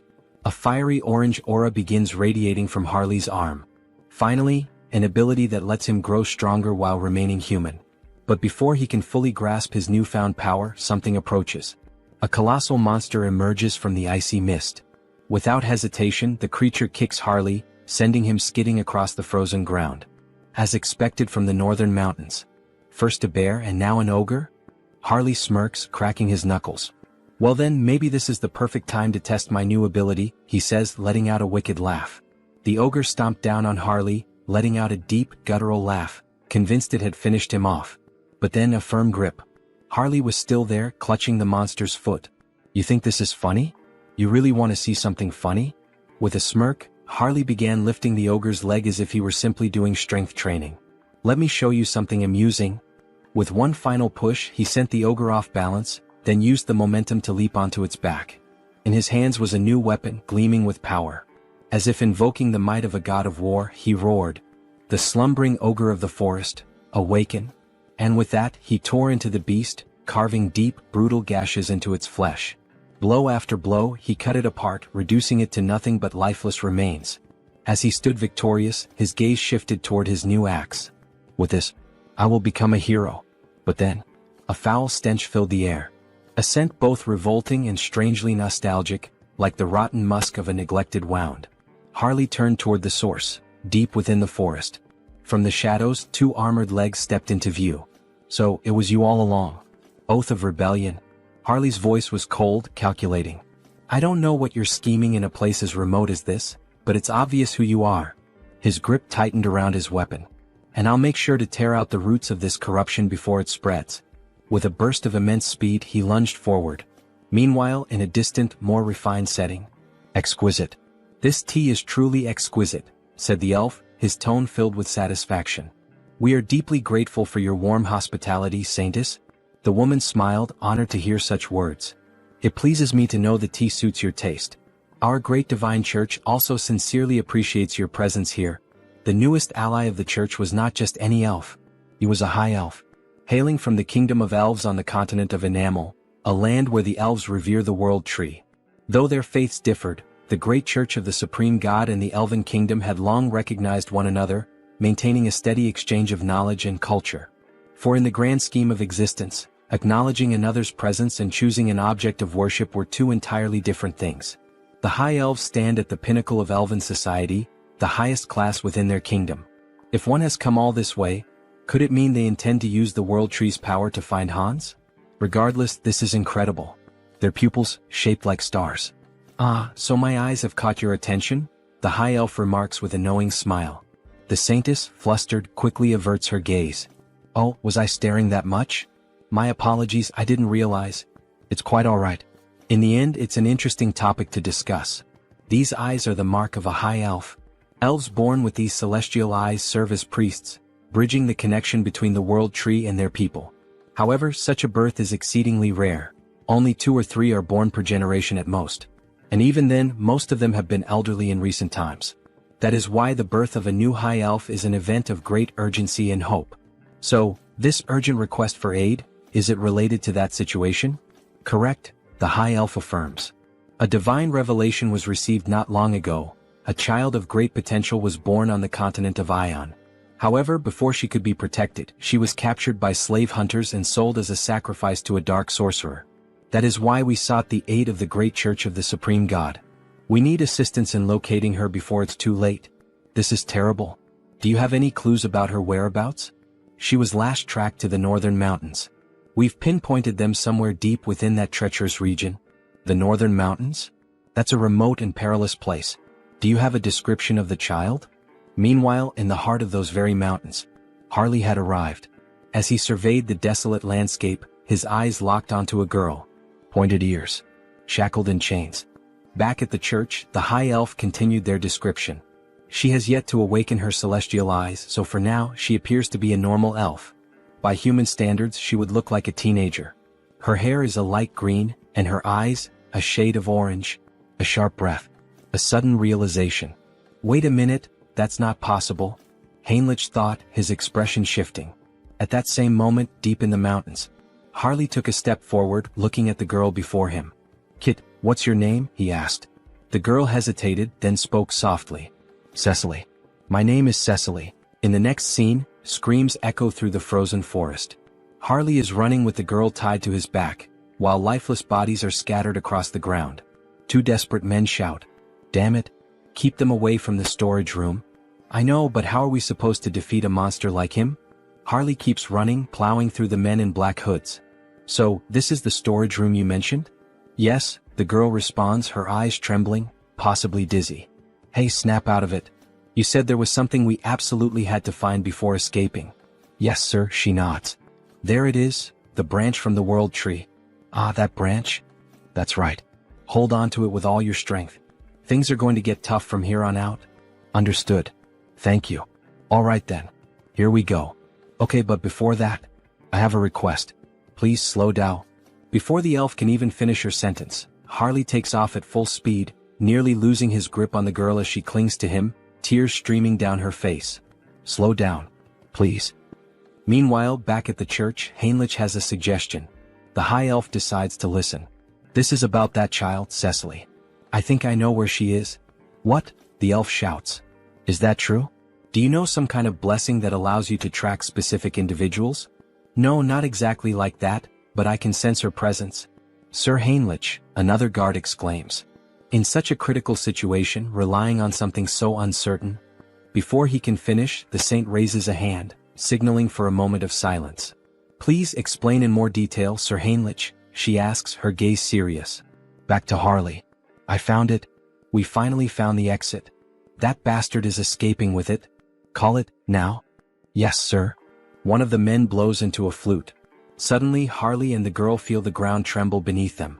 And then, bursting from the earth, a massive worm emerges, just like the one Heinrich feared, one that could grow stronger through the saint's divine power.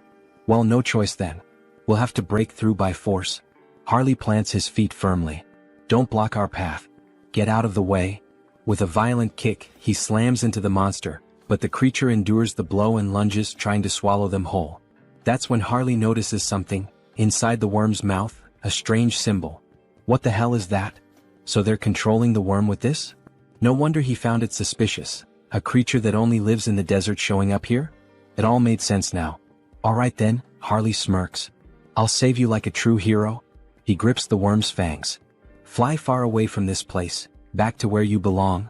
With a mighty heave, he hurls the worm several kilometers into the distance.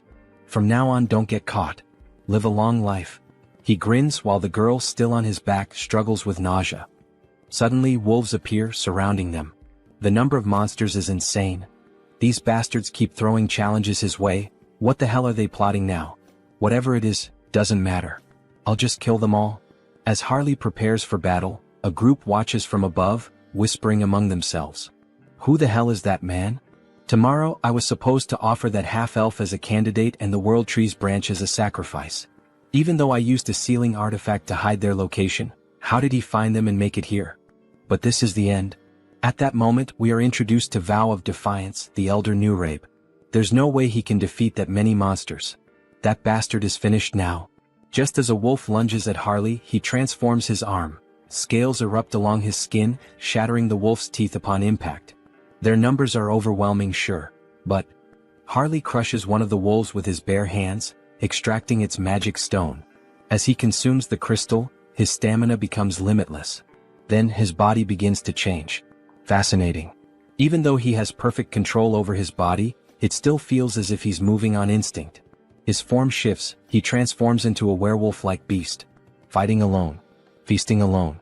And with a deafening roar, he asserts his dominance. The entity has fulfilled the conditions and attained enlightenment. The skilled wild instinct has been acquired. This can't be happening.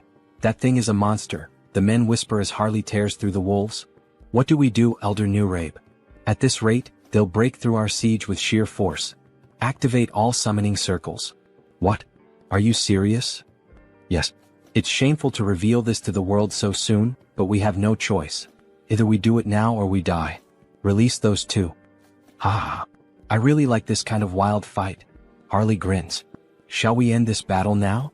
Just as he's about to land the finishing blow on the last wolf. Whack. Two piercing objects strike his arm. What the hell? He looks down. Crystal arrows? Then the arrows dislodge themselves from his body and return, floating back into the hands of a figure gripping them tightly. The hell is that? Harley narrows his eyes. A precious individual? He can feel an immense telekinetic power emanating from the gemstone embedded in the figure's body. Before he can react, another monster descends from the sky. Sir. Above us, be careful, the girl shouts. The beast crashes into the ground with immense force. You won't take another step, you filthy half-breed? It grips a sword engulfed in flames. Harley scoffs. So now we even have demons in the mix?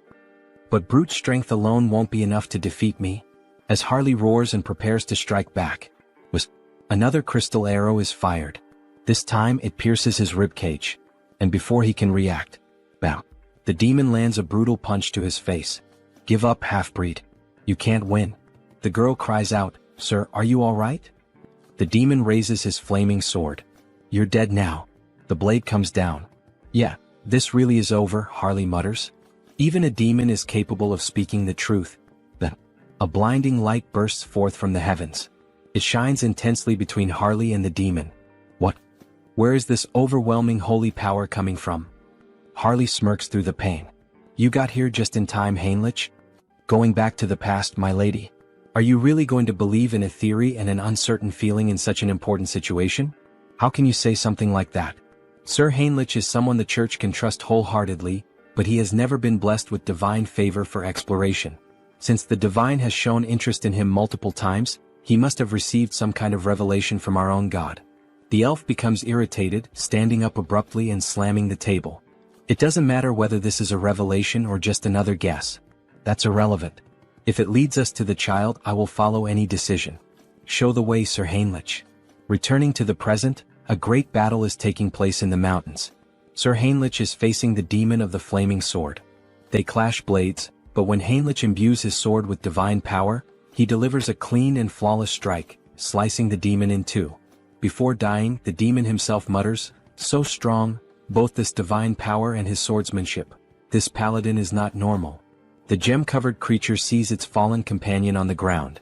However, before it can react, Harley suddenly appears, ready to land a punch on the monster.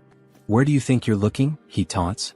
Yet, before Harley can strike, the monster covers its entire body with crystal arrows, striking multiple points on Harley's body at once, including his eye. Not a bad attack, Harley remarks, gripping the monster's head. He then smirks. I'll be taking your eyeball as payment, for the one I just lost. Then he begins pressing the monster's head with all his strength. Cracks start forming, spreading slowly until, finally, the gem-like head shatters completely.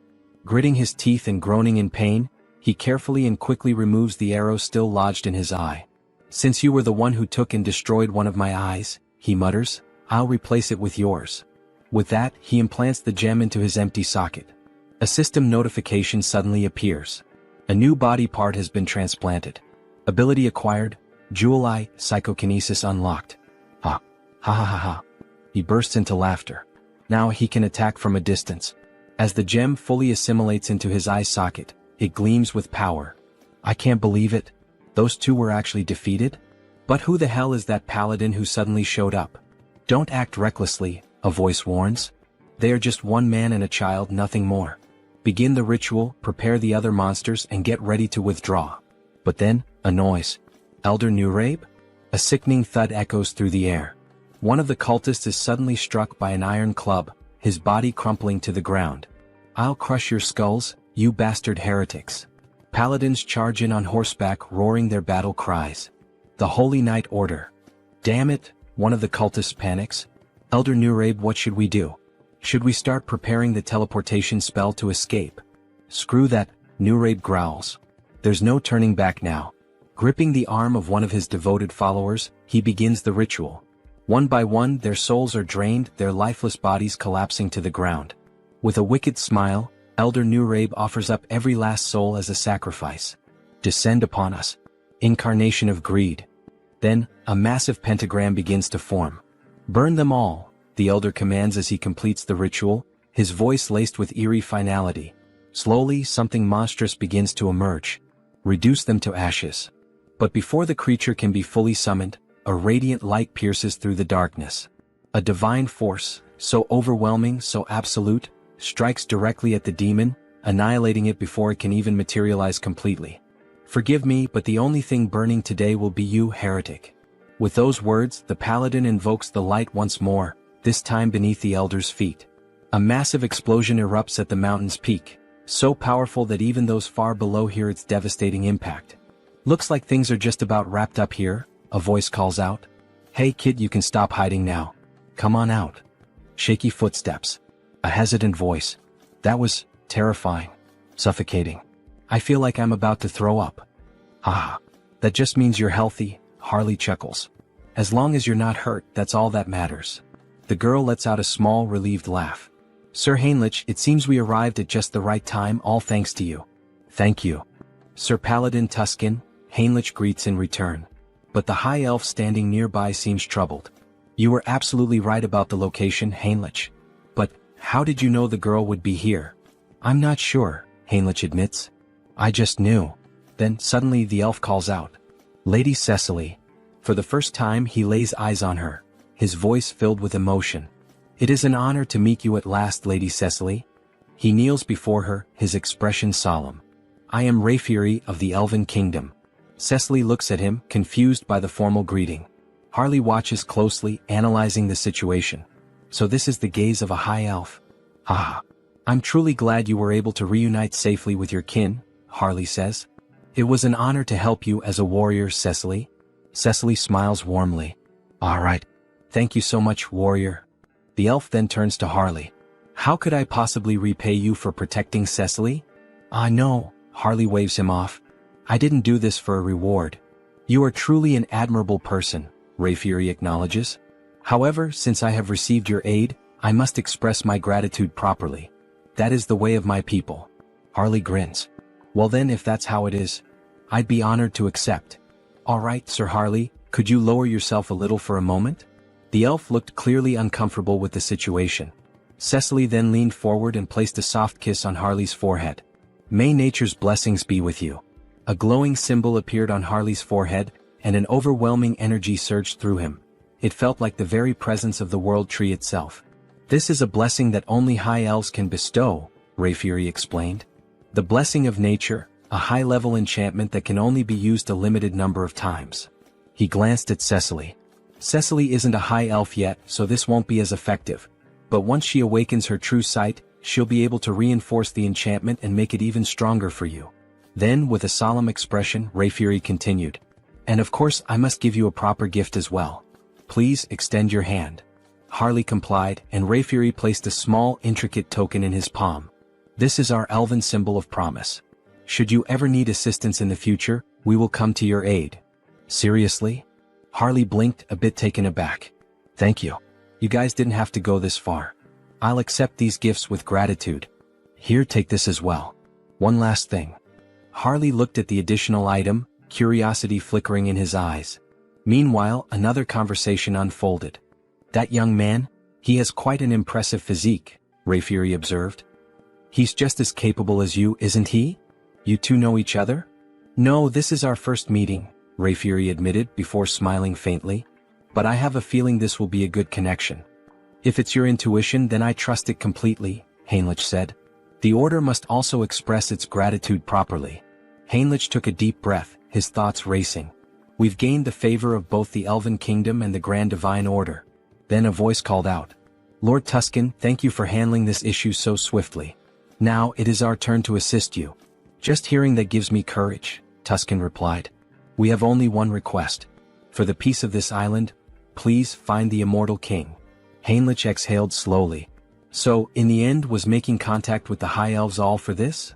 He looked up at the sky. The world tree is the root of all trees. The high elves can borrow its power, sensing energy anywhere there is life, anywhere trees grow. But, Rayfury added, it will require some form of support. Support? I need some knowledge about the energy we're searching for. The energy of the immortal king. Alright. Follow me. They used teleportation to return to the church. Heinrich never expected to visit this place again so soon. No matter how many times he saw it, the sight remained awe-inspiring. A colossal sacred barrier, its complexity beyond even his full comprehension. Bringing in outsiders only made the church distort the path further, twisting it into an intricate labyrinth. Even someone like Hans would need a considerable amount of time to break through a barrier of this magnitude. We've arrived. Even if an intruder somehow managed to slip inside, the holy knights and high priors stationed throughout the entire building would immediately mobilize. And then, at any moment, this is a fragment of the legendary immortal king? Alright then. Let's begin mapping its energy trail. The high elf would track Hans. Meanwhile, elite forces would be gathered, prepared to face him once more. Wait a second. That means there's a path. Fine. On that day with my own hands, I will seize the final fragment of the immortal king. In the next scene, an empty chair sat ominously. It's time.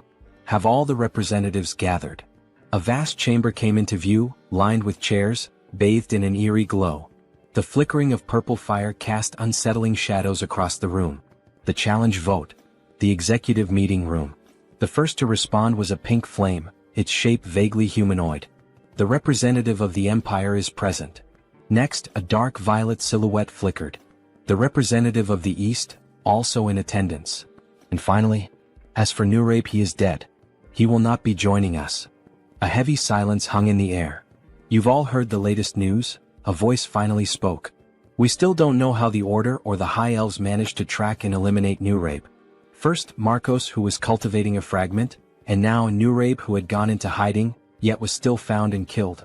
Aren't we all getting a little too careless? Another shadow stirred. The resurgence of the Order must be tied to the appearance of the immortal king's heir. Another voice mused. This heir of the immortal king. Could we not use him to our advantage? You're suggesting we ally ourselves with the very fraud that's been backing us into a corner? A pause, then a low chuckle. Now that is an interesting idea. No matter how many layers of barriers I erected, no matter how deep into the mountains I hid, they still managed to track my location. It seems the saint used my fragment to trace me. In that case, all I need to do is hide the fragment in the subspace I created. But the moment I tried to send it in, it was repelled back. Damn it. Did I fail? It seems this fragment won't enter a normal subspace. But if that's the case, then what if I store it inside Han's body instead? Would that be enough to contain it? Would that allow me to transport it without being detected? Then Hans himself would become one with the fragment. As he absorbed the fragment into his own body, it worked. Now he could draw upon its full power while perfectly concealing any trace of its energy. Perfect. With that problem solved, I've eliminated my greatest headache. Now the only thing left to do is erase the crime scene. Let's burn everything in this room to ash. With a mere snap of his fingers, flames erupted all around, consuming the space as if he had just opened the gates of hell. Now, everything is ready for the show. I'll release all the barriers. My scent will spread across the land. Come find me. I'm right here. Great divine order, come to me now. Hans exhaled a massive surge of dark energy into the sky. I will seize the last fragment of the immortal king with my own hands. As his overwhelming power spread, the sacred tree finally located him. The high elf had followed the trail. The immortal king is in the monster forest, west of the continent. Summon all available paladins immediately. We begin the hunt now. Bring every archbishop we have at our disposal. Suddenly, a mysterious paladin stepped forward. Well, I must say I feel a bit offended. You didn't even think to invite me to such an important event? I've already heard the essentials. Paladin Pyrii from the Great Temple of Geron will be joining you. Cardinal Pyrii, one of the most powerful figures of the Great Temple of Geron. His presence was reassuring. This expedition was composed only of the strongest. Archbishop. This time, I will go, the saint declared firmly. That won't be necessary, saint. But even the cardinal is going. Saint, you are the pillar of the great divine order. You must remain here. Sir Landguard. Yes, Archbishop? This time, You will stay behind and protect the great temple alongside the saint. Understood. If anything happens to me during this mission, the saint will be in your care. Understood. Don't worry. While you're all away, I'll take good care of everything here. I'll make sure the saint remains safe. However, only the saint will be safe. Soon we will once again face the nightmare of our continent. But in the end, a nightmare is nothing more than a dream. For the divine watches over us and protects us. For the peace and salvation of all. For the peace and salvation of all. The troops began to march toward the church's teleportation gate. As they departed, the protagonist and the saint stood in silence, watching them go. Don't worry so much, saint. I'm sure everyone will return home safely. Really? Did the divine grant you some great revelation? Not exactly. But for some reason, I just feel that's how it will be. Meanwhile, Hans appears. His dark mana was on high alert, sensing everything around him. Standing in front of the church, he could not see through the divine barriers, but he could feel them, woven into the very walls like chains binding the structure. Even if he used a skill to bypass them, the internal barriers would still remain. In that case, I'll force them out of my location. And buy some time. Raising both hands, Hans unleashed several spells into the night sky. They burst into the air like fireworks. A midnight display of destruction. The hell is that in the sky? A guard shouted. Another turned eyes wide. Look down there. We're under attack. Sound the alarm. Call everyone. From the shadows, an undead legion began to swarm toward the church. Meanwhile, deep in the forest, under the cover of night, this is getting complicated. We've searched every inch of where his presence was detected, but there's nothing here. The high elf refused to believe it. He was certain this was the place. If Hans had moved, the world tree would have warned him. But wait, could he have realized he was being tracked? Did he set this up to mislead us? Everyone returned to the great temple immediately. That's an order. This is his trap. It was all a distraction. By the time they returned to the church, it was in ruins. Bodies of soldiers, skeletons, and undead littered the ground. And standing there, waiting for them, Hans. Finally we meet. The last fragment of the Immortal King. The time for the Immortal King's resurrection begins now. With those words, Hans began to absorb the final fragment into himself. Move quickly. The bell is ringing, signaling that they are under attack. The undead are advancing. Move fast. They seem to be in serious trouble now. Well, good luck to them. Heinrich has been assigned to guard the garden, so all he has to do is wait and then slip in unnoticed while Hans takes care of the rest. Everyone move in this direction, a soldier shouts. Don't stop, hurry. However, Heinrich is starting to feel uneasy. There are more of them than he expected. He sees several paladins, warriors, and other people he has never encountered before. Well, in any case, they still don't know that Hans has already reached the depths of the dungeon. They will be too preoccupied with the undead both outside and inside the castle. But then, someone appears above Heinrich, something almost angelic. The figure begins to speak. Everyone listen. The undead outside the castle are merely a diversion. The heir of the Immortal King has already reached the depths. Head to the sealing chamber, all of you. Heinrich is stunned. Who the hell is this person? Wait, that's an inquisitor. How the hell did they figure out our plan so fast? Damn it. Heinrich dashes toward the soldiers. He must intervene before this turns into a complete disaster. If they get there quickly, Hans won't be able to retrieve the last fragment of the Immortal King. The ceiling begins to crumble bit by bit. The saint looks on in shock. She cannot believe it. How did an intruder manage to reach the sealing chamber without anyone noticing?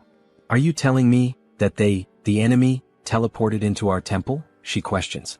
That part, we don't know yet, someone replies. The saint begins to panic. The Immortal King was this close all this time and we didn't notice? All because I wasn't good enough to sense his presence or track him. Oh my God, this is all my fault. So many lives will be lost because of my failure. If the Immortal King truly comes back to life once all the fragments are reunited, what the hell can we do? Nothing. Tears stream down her face as she cries. Any apology we give will be too late after so many lives are lost. Then a soldier speaks to her. The road was too crowded, but Sir Heinrich is here. From now on he will take command. The saint, who had been crying in despair just moments ago, now cries for a different reason. A radiant smile appears on her face. Sir Heinrich, you have no idea how relieved I am to see you here. Please, lead us with your strength to fight against this evil. Back to Hans, thinking about how many undead they have managed to eliminate from the army, They are proving to be more resilient than he initially thought. Countless skeletons lie scattered on the ground, including an inquisitor. One of them has an especially angelic face. Malcolm was no ordinary opponent. He was like an elite boss. Rest well, Malcolm. You fought so bravely. After searching for a while through the war-ravaged battlefield, Hans finally finds it. The last fragment of the Immortal King is right before him. Finally. Come to me now, fragment. He begins to absorb all the energy from it. The Immortal King's final legacy will belong entirely to Hans. He continues drawing every last drop of residual power from the fragment, devouring it completely. However, when he finishes, he feels something strange. What the hell is this feeling of weakness? Even after consuming the last fragment, he doesn't feel any stronger. Could it be that it takes time to fully absorb the fragment's power? Then he hears a noise, an intruder. Two paladins soar toward Hans, weapons in hand, ready to strike him down. Hans quickly casts a spell, sending them flying backward with a powerful blast. They crash to the ground and everyone looks on in shock. A nun rushes to their side, immediately using healing magic to purge the remnants of dark energy with divine power. Heinrich decides that it's time for him to join the fight. He cannot just stand by and watch them battle like this. However, the saint grabs his hand, telling him that he cannot. It is necessary to first analyze the Immortal King's power. They cannot be reckless. Do not charge in alone, Sir Heinrich. Hold your position a little longer.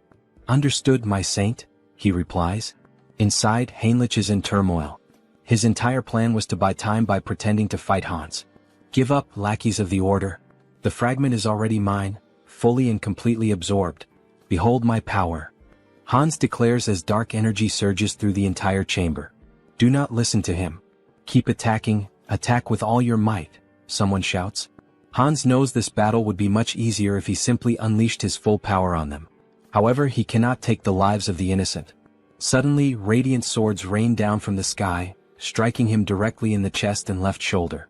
This attack, could it be the saint's enchantment? It is incredibly fast and powerful. The saint's expression is deadly serious. If Hans had not instantly boosted his regeneration, he would have been in real danger. If he wants to avoid casualties, he cannot afford to prolong this battle. He decides his next move, he will bring down the command tower first. Without hesitation, he unleashes a barrage of spells, aiming to strike the saint and everyone else at once. How dare you attack our saint? Is he reacting at this speed? Not only did he block my attack instantly, but he is also counterattacking without hesitation. They are moving with absolute confidence, as if certain that he won't bring them down. Is someone among them reading my strategy and relaying it? Maybe he should take a look inside their minds. Then one of them questions, "Where do you think you're looking?" Hans is affected mentally. That means he still hasn't fully absorbed the power of the fragment, the saint observes. Everyone stay alert. This is our chance, we can do this. She conjures several beams of light against Hans while, at the same time, the warriors charge at him with full force. They are trying to overwhelm him with enchantments and sword strikes simultaneously, preventing him from regenerating. Such an obvious maneuver. Hans quickly casts a barrier, sending one of the warriors flying backward. Go ahead, let's see if you can block this next attack as easily, another warrior shouts. Are you seriously trying to provoke me with such a slow strike? Hans sneers. He then summons a spectral hand, binding magic, trapping the soldier as if inside a cage. Damn it. How the hell did this happen? How is he reading every single one of our movements now? He shouldn't be able to block psychic intrusion. Forgive me, senior. One of them speaks hesitantly. Since Heinrich couldn't help, he must have read the plan from his mind so that Hans would know what was coming. If it's come to this, then the soldier is. However, he is cut off by Hans's laughter. It's too late, you poor fools. You were too slow. Inside him, the fragment of the Immortal King, finally, has completely fused into one. A vision appears as if a heart is pulsating violently. Hans begins to laugh uncontrollably as the atmosphere grows heavier and denser, thick with the overwhelming energy surging from within him. No, this energy. The saint stands in shock, unable to comprehend what is unfolding before her. Sir Heinrich, however, cannot hide the joy on his face. This can't be happening. The saint stands frozen, unable to react, before tears begin streaming down her face. We were too late. The Immortal King is truly coming back. We see Hans slowly beginning to transform. You dogs of the order, tremble in fear. System notifications start to appear. You have experienced death, overcome it and conquered it. You have now transcended. Achievement unlocked. He has returned. The Immortal King. The calamity of the sidereal dimension. The Immortal King. Quickly. We're almost at the sealing chamber. We need to support Her Holiness immediately. However, as soon as the guards rush into the room, they are struck speechless by what they see. That figure. Could it really be the Immortal King? Is it truly him? Are we already too late? Hans stands before them in a new form. He appears more human now, his body no longer just bones but covered in flesh, yet undeniably more powerful than before. We still have time. This is a sacred space that suppresses the Immortal King's power. We will sacrifice our lives to stop that demon right here. Sir Pion. Everyone get ready. We attack together. You truly believe you can stop me? Hans scoffs. Since you cannot see the status window, it's easy for you to fall for such delusions. Achievement unlocked. Rewards, grants immunity to instant death. Special abilities Decayed Heart and Immortal have evolved into Immortal Heart. Hans has truly become a mystical being, now even capable of escaping death itself. He is invincible. Very well, come at me, all of you. Let me show you the power of the Immortal King. He places his hands over his eyes and activates the Eye of Darkness ability. All the soldiers are instantly ensnared by it. With just a glance, he instills overwhelming fear and confusion in his enemies while also exerting control over lower-ranking demons. The guards begin to hallucinate, some even see worms crawling out from their own bodies. This is the legendary Eye of Darkness. Never look directly into them. Now it's your turn. Hans gathers energy in his hand. Rise once more, my legion of the undead. Return to life and claim the souls of our enemies. Bones and corpses begin to gather around him, forming something monstrous. Be careful. That thing is a corpse golem. If you get hit by its attacks, you're finished. Dodge. The skeletal golem charges forward, laying waste to everything in its path, causing mass destruction. What a pathetic sight, Hans says. Let's end this now. The saint is desperate.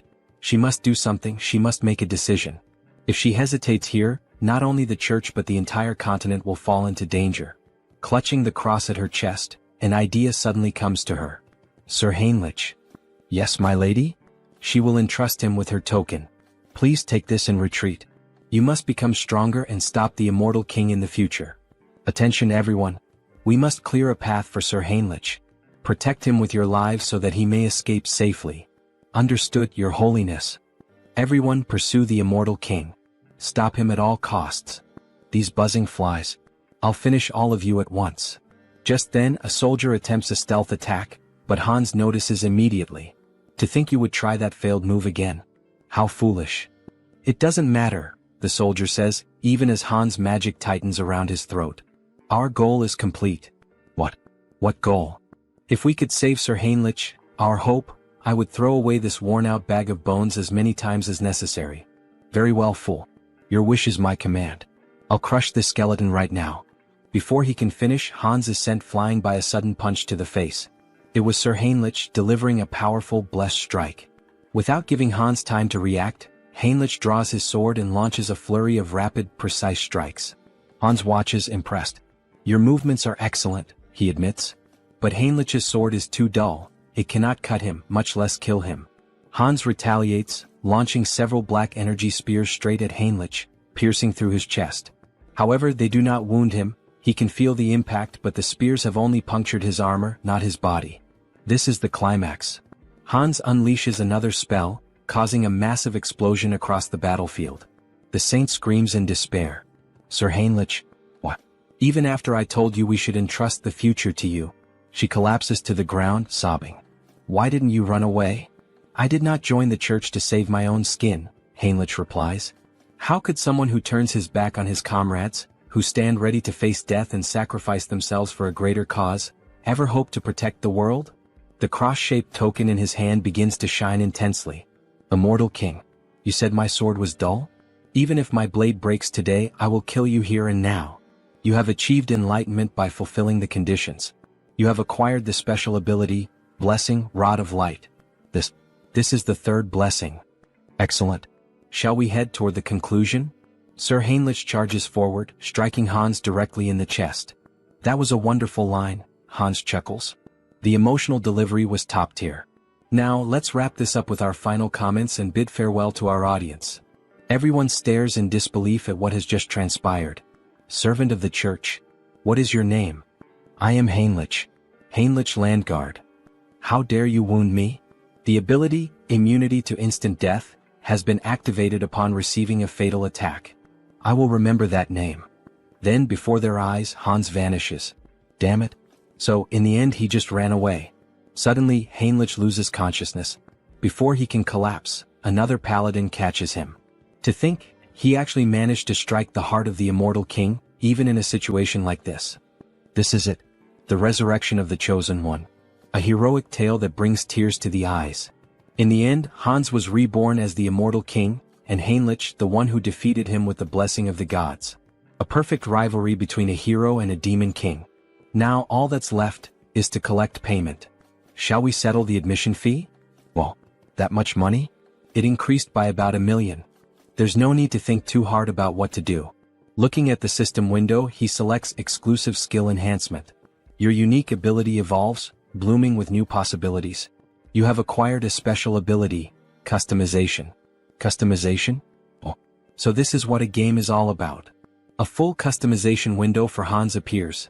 Colors, horns, outfits, every model available. The newly acquired customization ability opened up 2 possibilities for him. This includes creating the avatar for the updated feature and modifying the avatar for the new feature. First, in modifying the avatar for the new feature, we see all the possible changes that can be made to Hans. His hair, body, and some details about his status such as SRT, INT, DX, and POW. This allows him to alter both the appearance and the stats of existing avatars.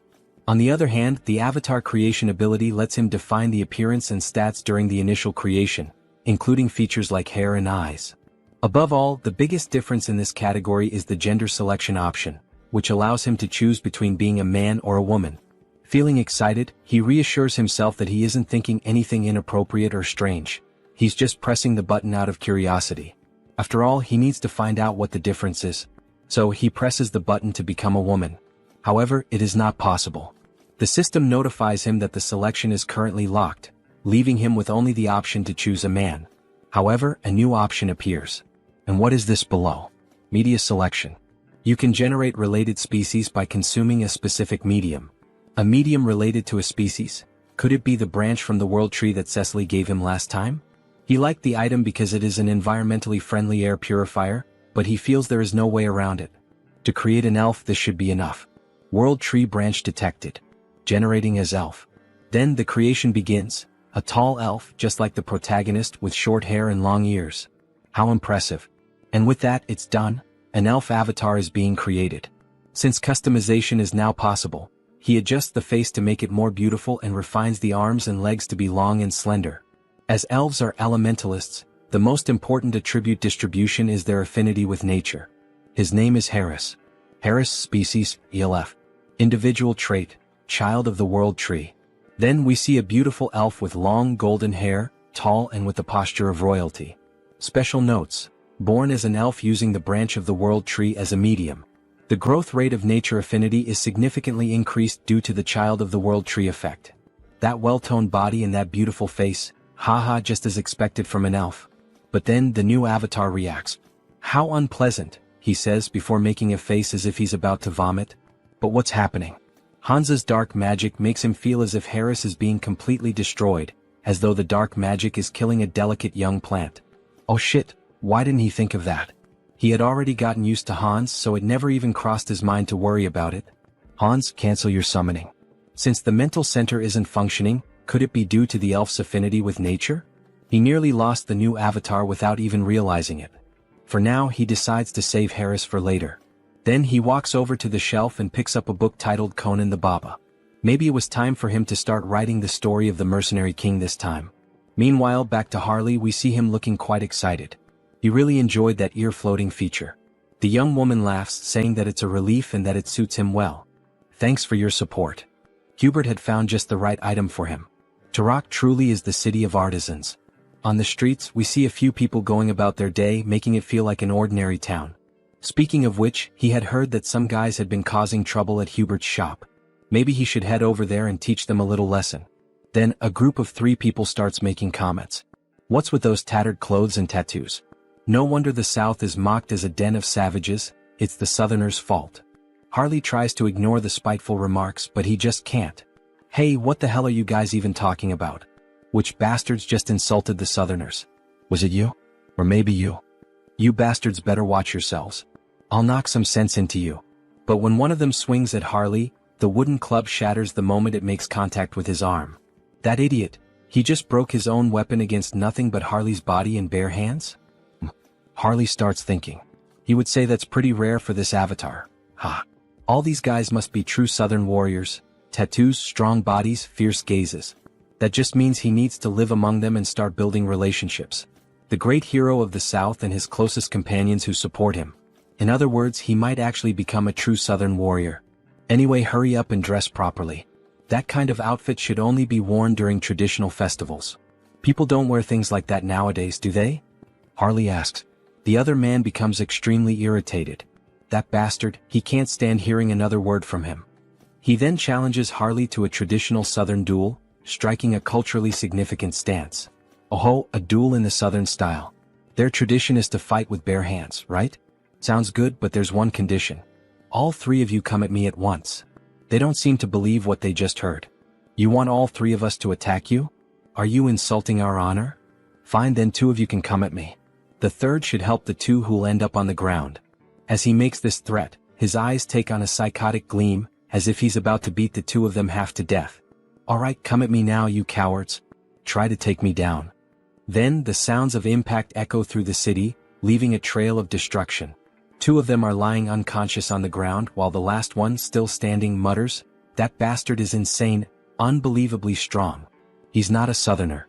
With that level of skill, how is it possible that you don't have a single warrior's mark?" Right, those marks were a thing among Southern warriors, weren't they? How should he make this up? Brothers, I am a Southern warrior. But there's a story behind why I have no marks. What do you mean? It all started 20 years ago. A duel was held to determine the next chief of their tribe. The scene shifts to an arena, where two warriors battle while the rest watch from the sidelines. Harley's father, the strongest warrior in the tribe, won the championship, earning the admiration and praise of every member present. "Congratulations," said the king. "As per tribal tradition, you will be granted one wish. Speak, what is your desire?" His wish had already been decided from the very beginning of the tournament. "I will not marry the chief's daughter." What? Everyone was stunned. Outrageous. How dare you make such an absurd request? Explain yourself. Well, he had a good reason for making that request. The reason was, she and he were bound by blood as siblings. What? She is left speechless. "Father, are you really going to let someone who speaks such nonsense go unpunished? My deepest apologies, my dear daughter. However, everything he said is true. You are not my biological daughter. I adopted you a long time ago. Guards, kill this insolent fraud. Dear, he will buy us time, so run away quickly." At that time, his mother was pregnant with him, which is why she couldn't help his father fight.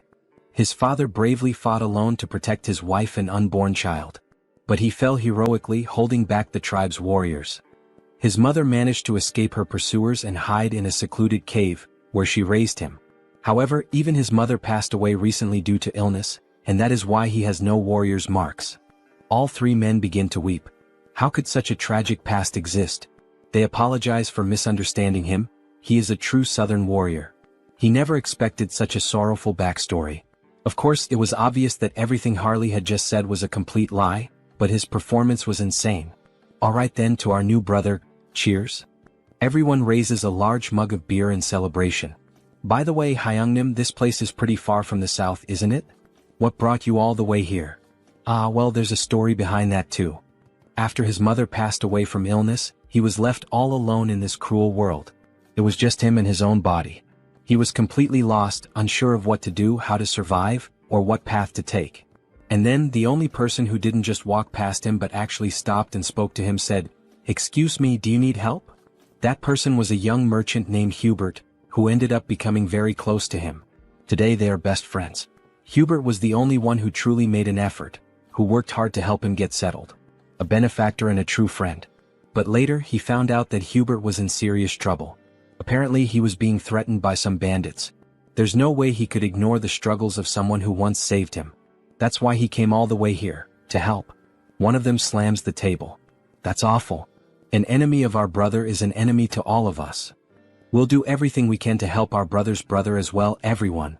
Thank you all so much for your help. Harley embraces them all.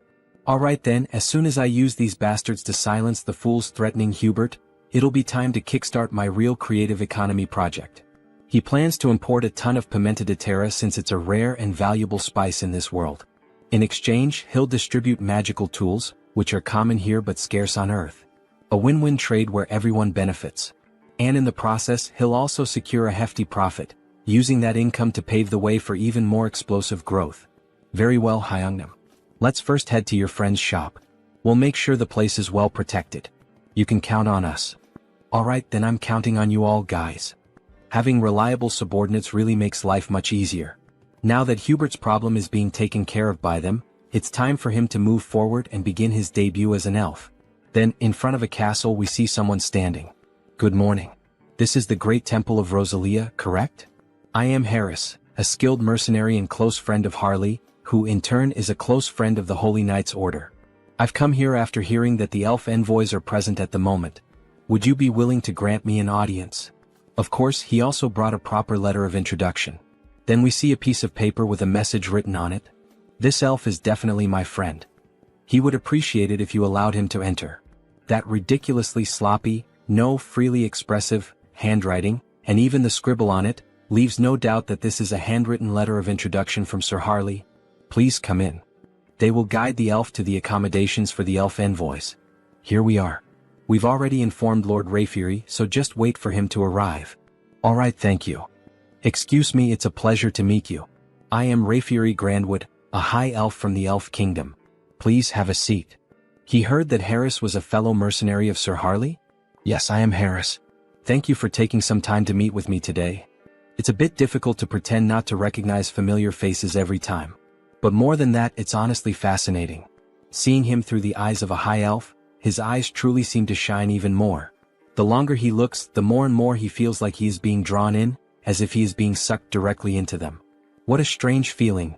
This must be because I'm in an elf's body now. He knew that Harris is a close and dear friend of Sir Harley, seeing him wear the bracelet that he gave him. Seems to be true. Then the bracelet begins to glow. I'm sorry, he says. I accepted the gift because it was from someone of your kind, but if it offends you, I'll return it immediately. No, not at all. On the contrary, I'm happy, even honored, that a relative is wearing it. More importantly, he heard that there is something Harris would like to ask him. Yes, that's true. It's nothing urgent, but he would like to learn how to harness the power of nature and form contracts with spirits. He never had the chance to grow, form contracts, and become stronger as an elf, since he spent almost his entire life being alone. I understand, he says. The potential of this person, there's no doubt about it. We see an immense amount of power leaking from his body, as if he were the very embodiment of the world tree. Alright, would you like to go outside and get some fresh air? Oh, of course, it would be an honor. You asked me to teach you, but unfortunately, it won't be possible. He is leaving this place soon, so he wouldn't have time to help. However, would you consider coming with us to the Elf Kingdom? Pardon? The Elf Kingdom, the land of the elves, located on the Enchanted Continent. It's where the Institution for High Elves is located.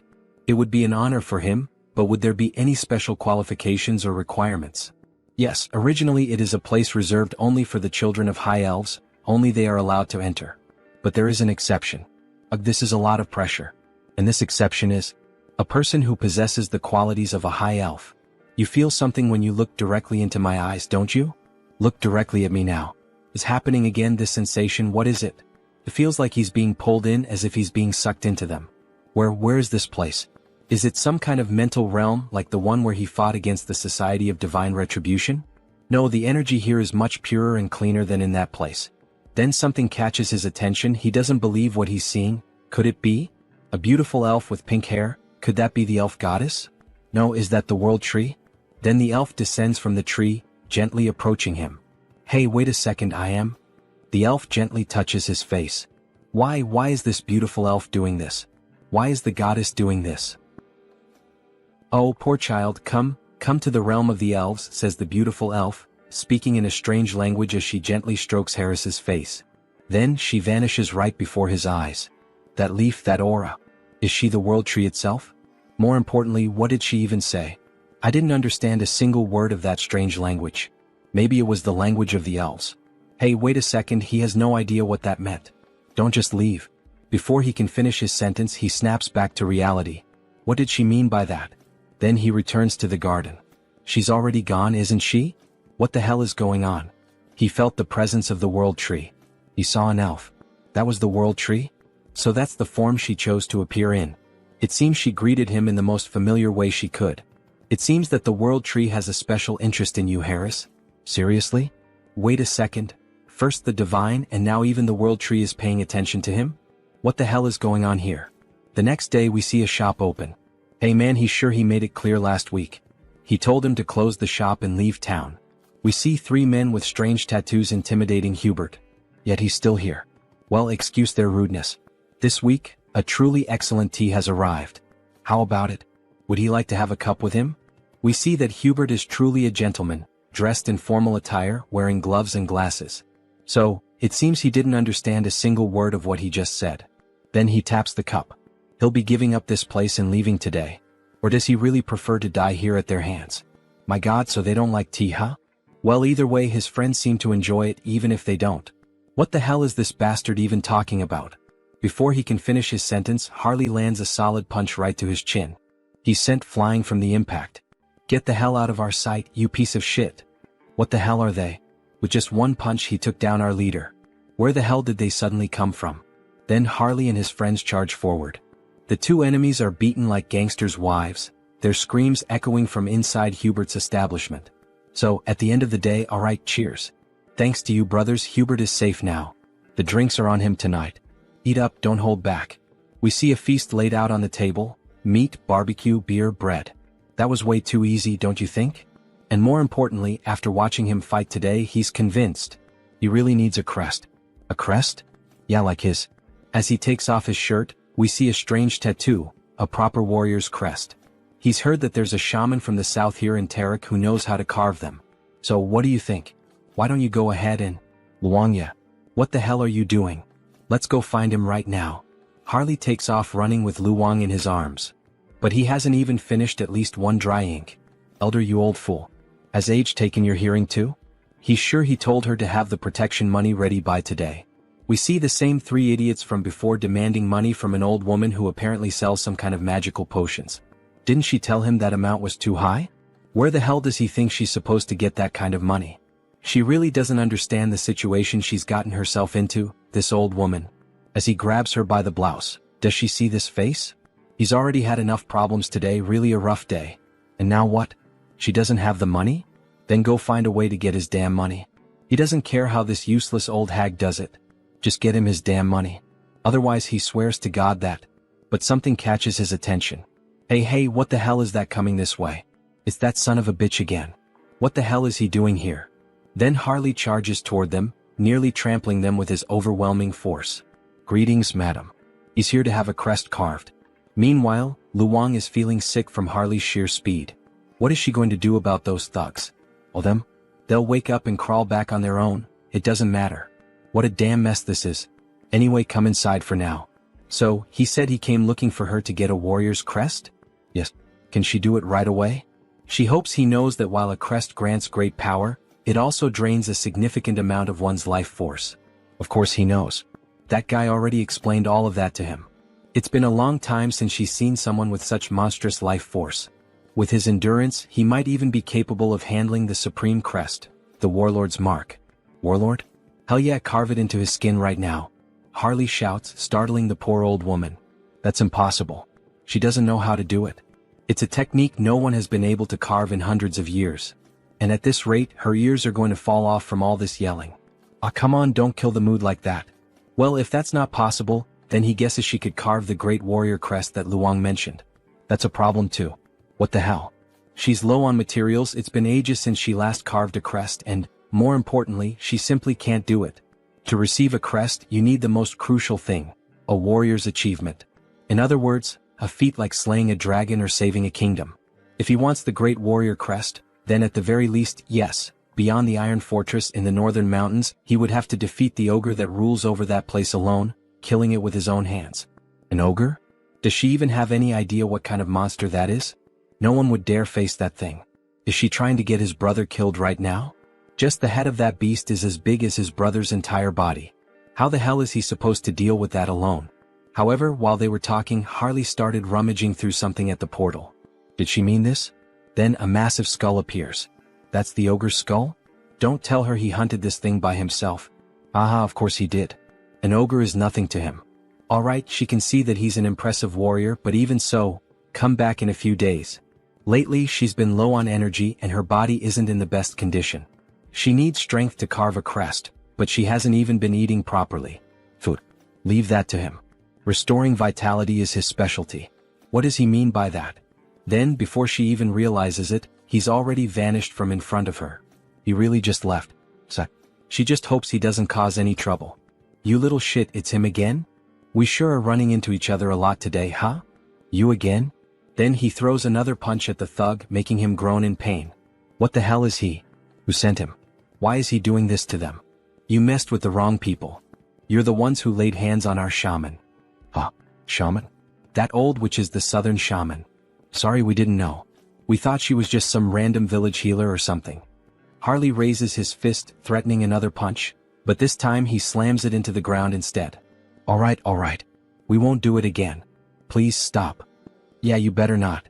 Keep that promise. Hyungnim, I've wrapped things up on my end too. So now what? He knew that a bandit hideout like this would have stuff like this lying around. Luong, get over here and help carry these crates. We're having a barbecue feast tonight with that old lady. As they return home, we see the old woman sweeping the street. Grandma, they're back. She is surprised by their sudden return. My God, what the hell is all that in their hands? What did she mean by all that? It's all meat and alcoholic drinks, to eat and drink together. So what did she think? Isn't that enough for Grandma to eat, recharge and stay healthy? Then we see a flashback as if Harley were another young man. What a shame. If her son were alive, he would be the same age Harley is now. At her age, meat? Seriously? She can barely chew. What? So you're not going to eat it? Maybe she'll try a little, since he went through all the trouble. Then we see the old woman biting into a piece of meat and downing a bottle of wine by herself. They knew that women from the south had big appetites, but still, she ate everything by herself and didn't leave anything for them. Ah, that was so good. The food and the drinks were delicious. Alright then, now that our stomachs are full, shall we begin the engraving on Harley's skin? The engraving process is painful, you know. So she lays Harley down on the bed and starts getting ready with the needle to pierce his body. Is Harley mentally prepared? Aha, of course he is. Don't worry, old lady, he was used to going through procedures like this on a bed, a reference to when Hans used to perform experiments on his body. However, before he could finish that thought, the old woman put a stuffed bear in his mouth. Her son bit down on that toy when he had the engraving done on his own skin. So she knows it's going to hurt, so keep it in his mouth because she's about to start. Alright, here we go. When she presses the needle against his body, the needle snaps. Damn it, his skin is so tough that the needle broke and she can't pierce through it. Wow, I can't believe it. Isn't there another way to do the engraving on his skin? He knew that Hyungnim was exceptionally tough, but this is insane. There's no way we're going to use another technique. Don't worry about that. She shifts the angle of the needle, and the markings on her arms start to grow stronger. She's going to make sure that all that meat and alcohol she ate and drank will be paid for, in full. Activating all the markings on her body, she begins to pierce and carve the engraving into his flesh. It's time to show what a first-rate tribal shaman chief from the past is capable of. Then we see the mark that was made, a fiery sun, resembling the symbol of the Sun Pirates from One Piece. Captain Fisher Tiger. System notifications. The entity has fulfilled the conditions and attained enlightenment. He has acquired the skill, Chaco-style combat symbol. Current symbol, Great Warrior. We see a large marking on the right side of his chest. This is truly impressive. It's far more efficient than enhancement through bio-aura. At this level, even without using the body mutation ability, he could defeat an ogre in a bare-handed fistfight to the death. This is perfect. We see the old woman, completely exhausted and worn out. Harley is even concerned about her condition. What's the matter? Is she alright? Is she feeling anything? Don't worry about her. It's just that it's been a long time since she used that kind of strength and those engraving techniques. She's just out of shape. She'll be fine after resting a bit. Lock it in, brother. We've just found more work to do. And what would that be, brother Harley? Me. He shakes the old woman, shouting in desperation. We need to find more meat, she can't be in pain if we're going to finish the other crests. We need to keep her alive and well. That damn stubborn bastard, let her rest a bit before continuing. In the next scene we see Heinrich lying in bed, his body completely wrapped in bandages. Meanwhile, someone is standing in front of his body, praying and speaking divine words. A paladin approaches from behind and asks if she's still praying for him. Cardinal Pion, if she continues praying and using divine power without resting, it will certainly have serious consequences on her body. So please go easy. Yes, she knows the consequences. But her heart won't let her rest. She can't forget what happened, the last vision she had of him. In that moment he stood firm against the immortal king, refusing to back down until the very end. Yes, it was like witnessing the birth of a new hero. Wait, Sir Heinrich, a new hero? The saint's face turned slightly red. Oh, your eminence flatters me by speaking that way. Sir Heinrich, you're finally awake. We were worried, you've been asleep for many days. Is the pain bearable? Thanks to the saint's care your body is doing well. Sir Heinrich, we now proclaim you not just as a champion of our great divine order, no. We proclaim you as the hero of Out Erica. Finally, says Heinrich with a mischievous smile. Now he can say that both the hero and the demon king have officially been cast in their lead roles. Let's create a Taoist, the one who will play the demon king Hans. Now that the hero has been born, he believes it's time to fulfill his duties as the demon king. With the power of his perfectly refined contagious ministry magic, he will spread his infamy even farther than before. He sees it clearly now, the filthy stains of wrongdoers. He prepares to begin the night hunt. He will drag every one of them into hell. Quick, move and keep going. This patient came first, get out of the way. Damn it, what the hell is going on this time? Looks like that bastard with the Haho mask showed up again. Well, any idea what's happening? One thing is certain, they got involved with someone extremely dangerous. On Sunghyun, a dark mage sent by the skill management department. They ended up messing with the wrong person, got on the wrong path and ended up dead like this. That freak with the Haho mask or whatever it is a completely insane monster. This level of pure dark magic is beyond human comprehension. That person's body is basically just an empty shell now. He'd bet their soul has already been enslaved. If he were caught by a monster like that, if it were him, he would choose that option without a second thought. As if that would help, says the so-called best dark mage in Korea. He's nowhere near that level. Having a dark mage of that caliber as an enemy, well, that's what it really means. No way. He said the culprit was the Haho mask, right? In that case, let me take a closer look at the curse. He then uses dark magic on the dead man's head. However, he suddenly feels a devastating force as if something is watching him. That feeling, he collapses to the ground in shock. Hey, what the hell just happened? What's wrong? Did he find something? Team leader, he feels like he's about to die right now. What the hell are you talking about? That bastard. The Haho mask. He saw him. The Haho mask noticed him. He tampered with the spell on his own, so if he gets caught, he's screwed, no doubt about it. At this point, there's only one option left. Is he going to fight against the masked Haho? If he just dies now by jumping off this building, he could peacefully cross over to the other side. Hey, stop doing something stupid, you lunatic. The masked Haho only hunts and kills villains. You'll be fine since you're innocent. So calm down and breathe. Alright. Hearing those words like that made him feel a little better. Thank you very much. After all, he is innocent. Is this bastard stupid or something? And somehow he starts to feel his body slowly relax, until he passes out and collapses to the ground. Hey Sunghyun, what the hell just happened? Nurse. Please help us, he passed out. Meanwhile, Hans watches the entire situation from afar. Interesting, that man seems to have the ability to use dark magic even if only in a light form.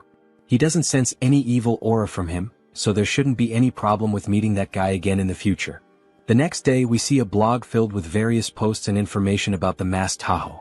Hans's popularity has grown so wildly that it's now out of control. What could Haho's abilities be? A vigilante of justice, the dark hero. Some people are even calling him the shadow hero. But it's not like he's actually happy with all this attention surrounding Hans. This could end up becoming a real problem down the line. Oh, what a headache. How the hell is he supposed to start operating from now on? However, someone interrupts his thoughts by knocking on his door. Who could it be?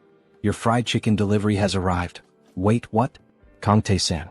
It's been so long since he last saw him. How has he been all this time? Hey, but look at this guy, damn.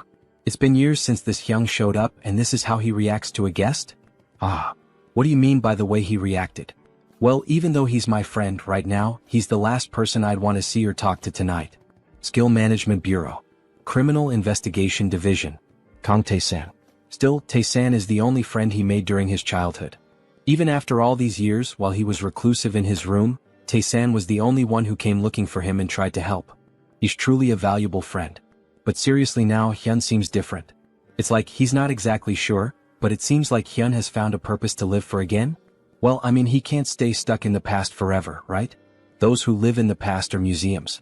And he suspects that his parents wouldn't have wanted him to live this reclusive way. Yeah, damn, he's right. He spoke well just now. Do you have any idea how long he's been worried about Hyun all this time? It's not healthy to stay reclusive for so long without talking to people. Ah, come on, it wasn't that bad. He even went out a few times in the past few days. Really? Says Tae-san with a surprised look on his face. Thank you, my friend. Going back to the past when he was grieving and struggling with depression, Tae-san always visited him and tried to help in every way possible. He then opens a can of beer, seeing how well things are going for him now. He feels like he can finally reveal a secret. What does that mean? He knows, right? The reason Tae-san joined the Criminal Investigation Division. Of course, he was like family to Hyun's parents, like an actual son to them. And after they died in that accident, Tae-san enlisted in this division. Yes, back to that case then. Everyone thinks it was just a random attack by someone who had awakened. That's what everyone believes. Well, at least until recently. But he doesn't think that's the reason for this case anymore. There's a group that has been operating in the shadows for a long time, calling themselves the Society of Divine Retribution. They are a group of bastards who are very meticulous. So far, they haven't been able to link anything or even catch a scent of them. But you've been following the news, right? That masked figure known as Haho has given us a lead. They've given us the first clue. Haha, even dropping hints for the skill management department? Did he go overboard? Anyway, he'll keep him updated as soon as he knows anything new. But don't go around talking about it. Do you want me to end up in a cage? Haha, as if he had anyone to tell. Still, from what he's heard, the masked Haho has been quite impressive. So why is the Bureau trying to hunt him down? Exactly. That's what's bothering him. Why the hell are they going after someone who's actually doing a good job? Yes, exactly. The protagonist is happy to see Tae-san on the side of the masked Haho. After all, it's his clone who is doing all this investigative work. Anyway, let's drink until we pass out tonight. A celebration for Han Sunghyun's new beginning. Then, after several drinks and chickens, they start talking about other things. Just give up on being a writer. What's wrong with that? A hero and a demon king? Well, that's so cliché. And giving the demon king the name of Hans? Haha, Tae-san laughs a lot. That's so boring. It doesn't even sound like a name you made up over coffee or something. What does that mean? This is a classic. There's nothing wrong with the description of this story. This isn't a classic, this is what we call cringe. If it's something that's been done to death, how about pretending it's an abbreviation? Hans, short for something like Hannibal Strauss. Oh, that was actually a good suggestion. Right? If he becomes a writer, remember he can always ask for help from his Hyung here. So, while they were talking, Tae-san's phone started ringing. Oh, look at the time. He needs to leave. Seriously? It's still so early. The leader of the Dawn team said he has to show up today. He's leaving. Oh, alright then, Tae-san. We'll talk later. I forgot to ask something before. Your grandmother is doing alright, right? Tae-san pauses for a moment at the door as if feeling uncomfortable. To be honest, her condition has worsened quite a bit recently, and there are no signs of improvement. Maybe it's already time to start preparing emotionally in case the worst happens. Wait, is Grandma that bad? Is there anything he can help with? Anything at all? Hey dear writer, just focus on writing your material. Don't worry, he'll take care of things somehow. The protagonist really felt the weight of those words, and we see a flashback of someone holding his hand. Is this okay? If you feel like eating something more, tell your grandma, alright? Tae-san's friend is no different from his real grandson. He knows, yes, grandma. Tae-san's grandmother. When he used to go out with Tae-san, she always took care of him, looking after the little things. These are some of the few warm memories he has. And now, knowing that she is seriously ill, he feels very sad. A friend who has always been by his side is going through something so hard, and yet, he is completely helpless. Hey, wait a second, how could he be so stupid? He had a brilliant idea, something he can do. Kang Tae-san, you owe me an apology for mocking my sense of sampling. Because these characters who sound like they're shrinking are the ones who will help you. Then we see the protagonist invoking Heinrich, a paladin who would be perfect for this situation. Then we see a system window showing the paladin Heinrich. To heal someone, a healer is needed, like a priest. But he has one who fits that description perfectly, doesn't he? A familiar with faith recognized by the archbishops and overwhelming divine power. We see that Heinrich truly became someone special in the other world, being regarded as one of the greatest figures of faith. Heinrich really can heal Tayson's grandmother. But wait, how is he going to make Heinrich disappear for a while? If he vanishes right after officially becoming the hero, it will lead to misunderstandings. Even the saint is focused on him now. Well, with night falling and the day about to turn, it's better to wait. For now, it's best to hold off until the right time to disappear from the original world so he can heal the grandmother. Then in the next scene we see a child singing while carrying apples, dressed in very formal clothing. A lively city with many people walking through the commercial district. The girl asks the boy if he's alright if the bag full of apples isn't too heavy. Yes, sister. It's fine, it's not heavy. However, in a moment of distraction, one of the apples ends up falling out of the bag. Stop rolling. Wait, don't run through the city like that, Aaron. Then the apple ends up landing at the feet of a stranger. Oh dear. You need to hold this more carefully, says the man, holding the apple in his hand while the children stare at him, startled. But then the girl finally begins to smile with joy, so it was him all along. Mr. Hines. Hello everyone, how are you doing? All good. The boy looks impressed. Is he really Mr. Hines? He looks completely different from when he helped him escape from the vampires. Yes, it's him. His face has changed a bit over time, hasn't it? Uncle, why on earth are you only showing up now? It's been so long. Haha, right, it's been almost 7 months since he last visited them. Apologies. He had been very busy lately. Alright, but the fact that he came all the way here like this must mean he has some business to take care of here as well, right? Haha, she seems to know everything about him. Heinz looks surprised. How does she already know? No, he came here just to see them. It's alright, Mr. Hines. They're comfortable with it, just be quick about saying what you need to say. But you really should visit us more often, says the boy. Alright, honestly he can't defeat both of them, so he decides to be direct. He searches through his clothing and then makes a proposal. Diana, can he be her employer again? He wants to borrow her information gathering skills and offers her 2 gold coins. Yes, of course I'll help Uncle Heinz, says Diana with a smile. A moment later, near the end of the afternoon, we see a house and its garden, someone shouting out Soren's name. Also look for places that sell these magical tools. We see various luxurious items, jewelry and magical tools spread out on a table. Wow, Lord, where did he manage to get all these high-quality items? Haha, there's always a way to get certain things. Thanks to Diana, he not only obtained high-quality magical tools from the shop in Talia, but also got information from Brokaslak, who had been silent for a while. The pepper he requested is stacked up in the storage room. Great, her friend is going to sell it. And the purge is over. The purge? What does that mean?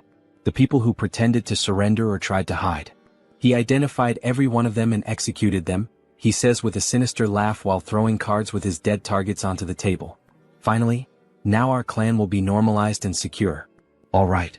From now on, they just need to exchange magical tools and pepper periodically. So, he's counting on her to take care of the administration of Heteros from now on. Soren is confused by the information she's just received. What the hell did he just say? She's never done anything like this before, she's not sure if it's a good idea. Can she really manage the clan well on her own? Jean Soren, she's a capable person he trusts. If it's her, he's certain she will do just fine. Oh, the master trusts her. She blushes at his trust and promises to live up to his expectations. How easy it is to deceive this girl and gain her trust. He's using dramatic lines everywhere.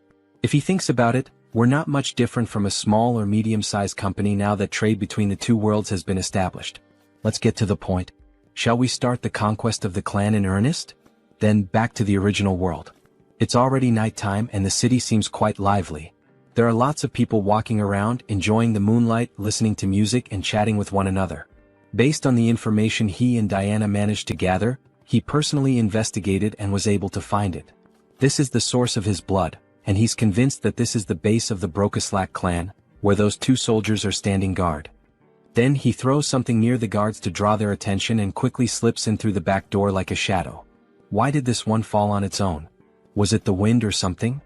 Then we see a beautiful lady holding a glass, drinking it all in one go. This is so good, such refreshing blood. The young vampire lady seems quite satisfied with her drink. But how much longer will she have to keep living like this? Drinking alone is so lonely. Looks like it's still the same as always, a drunk Rosilica. Who's there? There are a lot of familiar faces showing up today. Conceal skill release. Forgive me, but who the hell are you again? Ah, he's Heinz, a vampire she met some time ago. She's sorry, her memory is a bit poor. Who are you again? Then she starts pouring more blood into her glass. Still, now that a guest has arrived, she must show her hospitality. However, while pouring blood into the glass, she cuts her fingers slightly to infuse the drink with her own blood. Here, freshly squeezed blood. Please have a sip. No, it's fine. Upon having her offer refused, she becomes uneasy and slightly furious. This is high-level blood magic. How dare he invade the sanctuary of Brokeslack? Then, throwing the blood-filled glass, she begins to manipulate the blood to launch an attack at Heinz. She doesn't know who the hell he is, but she won't let him get away with this. So she goes all in, attacking him with everything she has. However, Heinz only laughs at the situation. Then he counterattacks by controlling her own blood. How is her blood being turned against her? To freely manipulate another person's blood. That's at least in the realm of true blood. He then forms a rope out of blood and leaves her immobilized. This is Brokeslack territory. The intrusion of an outsider is a violation of the treaty. This girl really doesn't seem to recognize him, does she? Well, instead of clearing things up, should he take advantage of that? What violation of the treaty? He is also part of Brokeslack's indirect bloodline. Please don't lie, you coward. Imprisoning a girl like this? There's no way that could be true, is there? Now that she thinks about it, she recalls hearing something about a clan that was persecuted in the past. Could that be true? Yes, he is from that very clan that was mentioned. Now she will cooperate willingly and he will grant her power. Even if he's from a branch family, she has no reason to listen to him. Sorry, maybe I misunderstood, she says, then he grabs her mouth firmly. She has no choice but to obey and will do exactly as he commands.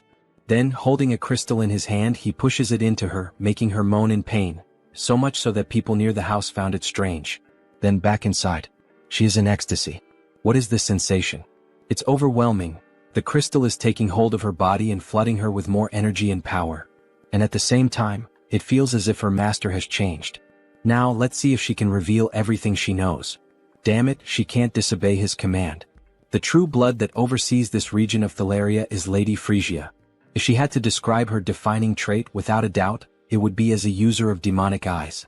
Then we see a beautiful woman with very pale skin, blue eyes and slightly pointed ears reminiscent of an elf, sipping a cup of coffee. The butler then offers her another cup of tea and asks, Lady Frisia, are you also enjoying the human world today? Yes, it's always interesting to observe it. The way they struggle to live with such humble bodies. Then we see that they are well above the houses and buildings high up in the mountains. However, he has heard that the recent Protestant denomination is expanding its influence in Rafalashi. Don't worry. This kingdom already belongs to Brokeslack, disguised as human nobility. A simple pressure on the kingdom will resolve this quickly. However, before she could finish her sentence, the butler's head is ripped off, and a jet of blood sprays out. Alright, so you are Frisia? Her expression changes, now she begins to question. She has never seen this vampire's face before. He is a complete stranger. Pure blood. He doesn't seem to be of true blood. Meanwhile, Heinz savors the butler's blood. Let's assume he's from a branch bloodline. Humph, a humble branch blood like him dares to pick a fight without knowing his place. She makes a scornful face and takes a light breath. She's going to make him realize the mistake he just made, so she activates the demonic eye, which turns completely dark. However, the protagonist quickly repels the attack with ease. That's impossible. How did he dodge her demonic eye? He already knew how her ability worked, the fact that it doesn't work against him. She knows what that means, doesn't she? Now, who is the one that doesn't know their place? Oh, so he is a true blood after all. Attacking them right in the heart of Brokeslack territory, what is his goal? She asks angrily. His goal? Isn't that obvious? He says with a laugh. Everything you have in Brokeslack. You will be the one to take it all and become the new king of the vampires and the cities. She bursts into wild laughter, unable to believe what she just heard. I don't know if he's stupid or just bold. Alright, I get it loud and clear. But he should have one thing in mind, she is also of true blood. Then she awakens both of her eyes, increasing her speed. Even Heinz can't keep up with her and takes a punch to the stomach. Her hand is reinforced with magic and martial arts, making him spit out blood. He really thought his nonsense would work with skills so weak that he can't even dodge? She laughs as we see her arm massive and full of veins. This woman, is she a martial artist? What the hell? She's using her demonic eyes, so he thought she would rely on magic. This is so different from what he expected. Then she starts to summon the blood from her umbrella, using a blood strike toward the protagonist. It lands squarely on him. So, she's a physical fighter, huh? He's under pressure, spitting blood. Impressive, he can still stand. Let's see if he can block this too. Then she charges at him full force, wielding an umbrella. She even handles a sword with flawless technique. That umbrella wasn't just for show, huh? He tries to dodge the quick attacks. The dodges won't help him forever, especially since he's being injured little by little. Alright, this next blow will definitely crush him. It will leave him with nowhere to escape. Then she summons a sea of blood against the protagonist. Is this an AoE ability? If that's the case, he'll cut his way through this blood tsunami. However, something feels off. She's vanished from his sight. Where did she go? Then suddenly his vision distorts as if the angle has shifted. We see her appear, delivering an elbow strike that breaks Heinz's neck. He flies several meters from the impact of the vampire mommy's hit. Look at that arm. How annoying. So this is the end? We see Heinz's body on the ground, covered in blood, while she watches from above. But then he starts to get up and responds, "The end? What the hell are you talking about? Who said she gets to decide when it ends?" Then we see Heinz's head regenerating after the impact. For him, the fun is just beginning. He's perfectly fine, as if nothing had happened. His neck was definitely broken. What happened? Injuries like that heal in an instant for him. He has something called hybrid evolution, she observes. This is insane. Aside from the master, she can count on one hand the number of people who have faced her attack head-on and survived. She's astonished. He admits it, she has some good talents and tricks. Of course she still has some flaws, but with those beautiful eyes. He thinks he could make her stronger than she is now if she followed his path. Have you ever thought about following me? What kind of nonsense are you saying? How dare you insult me, of all people? She will turn him into a pincushion so full of holes that he'll never get up again. However, before she could attack, her body stopped moving. What is this? We see a massive pentagram made on the floor with blood, layered with profane magic. If that's the case, then he has no choice. He'll have to use force. Then he starts moving the blood around. Blood magic from the blood on the ground? When did he do this? Then she is bound by strands of blood around her neck. It's true, he's not a martial artist like her. He's more of a blood specialist, a kind of vampire mage, we could say. She's completely covered in the strands of blood. And also, he can do this sort of thing. He turns his finger into a magical crystal, and as it penetrates her neck, she begins to undergo a mutation. Raffalashi injection. She starts crying out in pain, screaming that it hurts. It hurts so much as the crystal starts to take full control of her body. Sorry, but for a high-ranking vampire like her, a small dose wouldn't be enough to control her body. Then she begins to transform even further, emitting a huge red aura. Finally, it ends. She lies on the ground, devastated. What the hell did he do to her without her consent? She will never forgive him. This is so ungrateful. She should be thanking him, not lamenting. Doesn't she feel it? That sensation, that strength, as if she had been born again. He's right. Every sense in her body feels completely different from before. Her strength, reflexes, flexibility, all her physical attributes not only improved but evolved to a completely new level. Well, starting to feel like thanking me now? She thinks she is. So that she could give him the power to finish him off. Then she tries to make a quick move with a direct punch at Heinz, but her body stops before reaching him. She can't move. What the hell is happening? Her body doesn't want to move. What did this bastard do?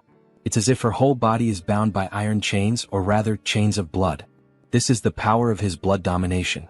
She has no choice left. She will move exactly as he wants her to. No way, not even with sacred blood would this be possible. Too bad for her, because he can. Now, finally, he can ask the most important question, the reason he came to her. Frisia, where is the clan master?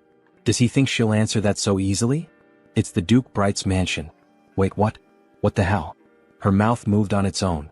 Good. A little servant so obedient. Our protagonist has gotten himself a nice slave, haha. You bastard, take your hand off me.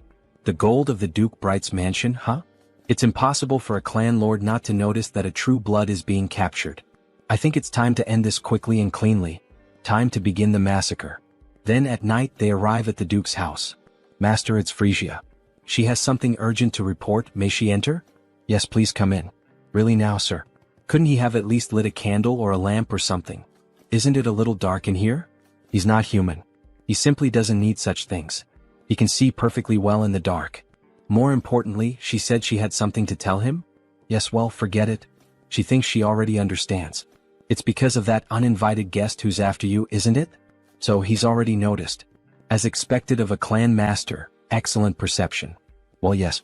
It would be a shame if the head of a clan couldn't at least notice that. Deactivate concealment ability. What a disappointment, he laments as he closes the book he was reading.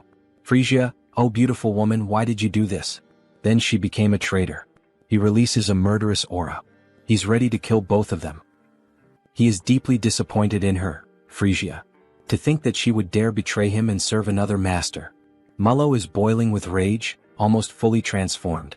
Frisia tries to calm him down while Heinz watches the situation unfold. Lord Mullo, this is a misunderstanding. Please calm your anger. A misunderstanding? You both come to his house at this hour of the night and try to attack him, not to mention the different scent I smell on her. Frisia, you treacherous woman. He spent 100 years with her. Did she really think he wouldn't notice that her blood scent had changed? That something had been altered? That rotten stench of betrayal is contaminating his study. How could he possibly remain calm like this? Then he lunges at Frisia. Die, you traitor. However, before he can finish Frisia, Heinz blocks the attack. That's not going to happen. She's my subordinate now. Mullo is caught by surprise. After all, this was shameful. With just one hand, Heinz had been able to block his punch. He had been planning to resolve this situation in the most peaceful way possible, but it seems that will no longer be an option.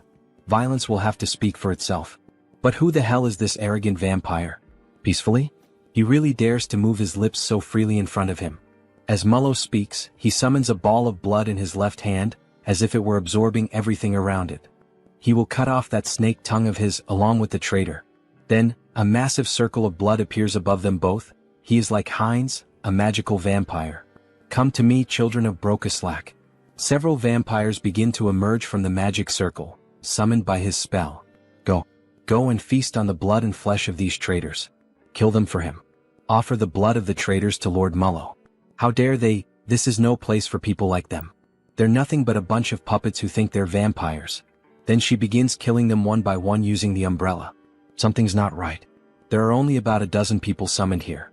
And yet, he has hundreds of vampires spread across the entire capital. Are you telling him this is all that's left of his subordinates in the capital? Mullo is stunned by the weight of that information. Meanwhile, Frisia continues slaughtering the weak vampires. Frisia, what the hell did she do in the capital? What happened to all of his subordinates there? Frisia remains silent. After all, she has a new master now. I'm sorry, Lord Mullo. And as a sign of respect, leaning on the umbrella, she informs him. Most of them are now subordinates of Lord Heinz, to whom they have sworn eternal loyalty as their new lord. He doesn't understand. She's saying that his subordinates accepted a new bloodline so easily, without even trying to resist? That's no different from cannibalism within their own kind. With his hands hidden behind his back, he begins to cast a new spell. With both hands brought together, a black sphere made of blood starts to form. This will drive him insane if it continues like this. Is she really sure she wants to follow a man like that? One who will soon lose his mind? Well, all of this is only possible because Lord Heinz is from a collateral bloodline of Brokaslak. He's from a collateral bloodline of Brokaslak? As if, don't be ridiculous. Did they really expect him to believe all this crap? As if he were stupid. Brokaslak, magical blood technique. Blood mist. Bear witness. He is visibly shaken by the fact that he's lost all of his subordinates in the capital. So this is the infamous barrier of a blood sorcerer representing Brokaslak. What is this pressure? Is this Mullo's domain? Feels like his head is being crushed and his body is twice as heavy as normal. It's far too early to be this surprised, Heinz. No matter when or where, they will always answer the call of their master. Then, by sacrificing a bit of blood into the magical seal on the ground, a vampire wielding a scythe begins to emerge from beneath it. Serve your master, Obeyer. Ah, what a headache being woken up so suddenly. Then we see that it's actually just a vampire child holding a massive scythe in their hands. Why did you summon him so suddenly to this place, Lord?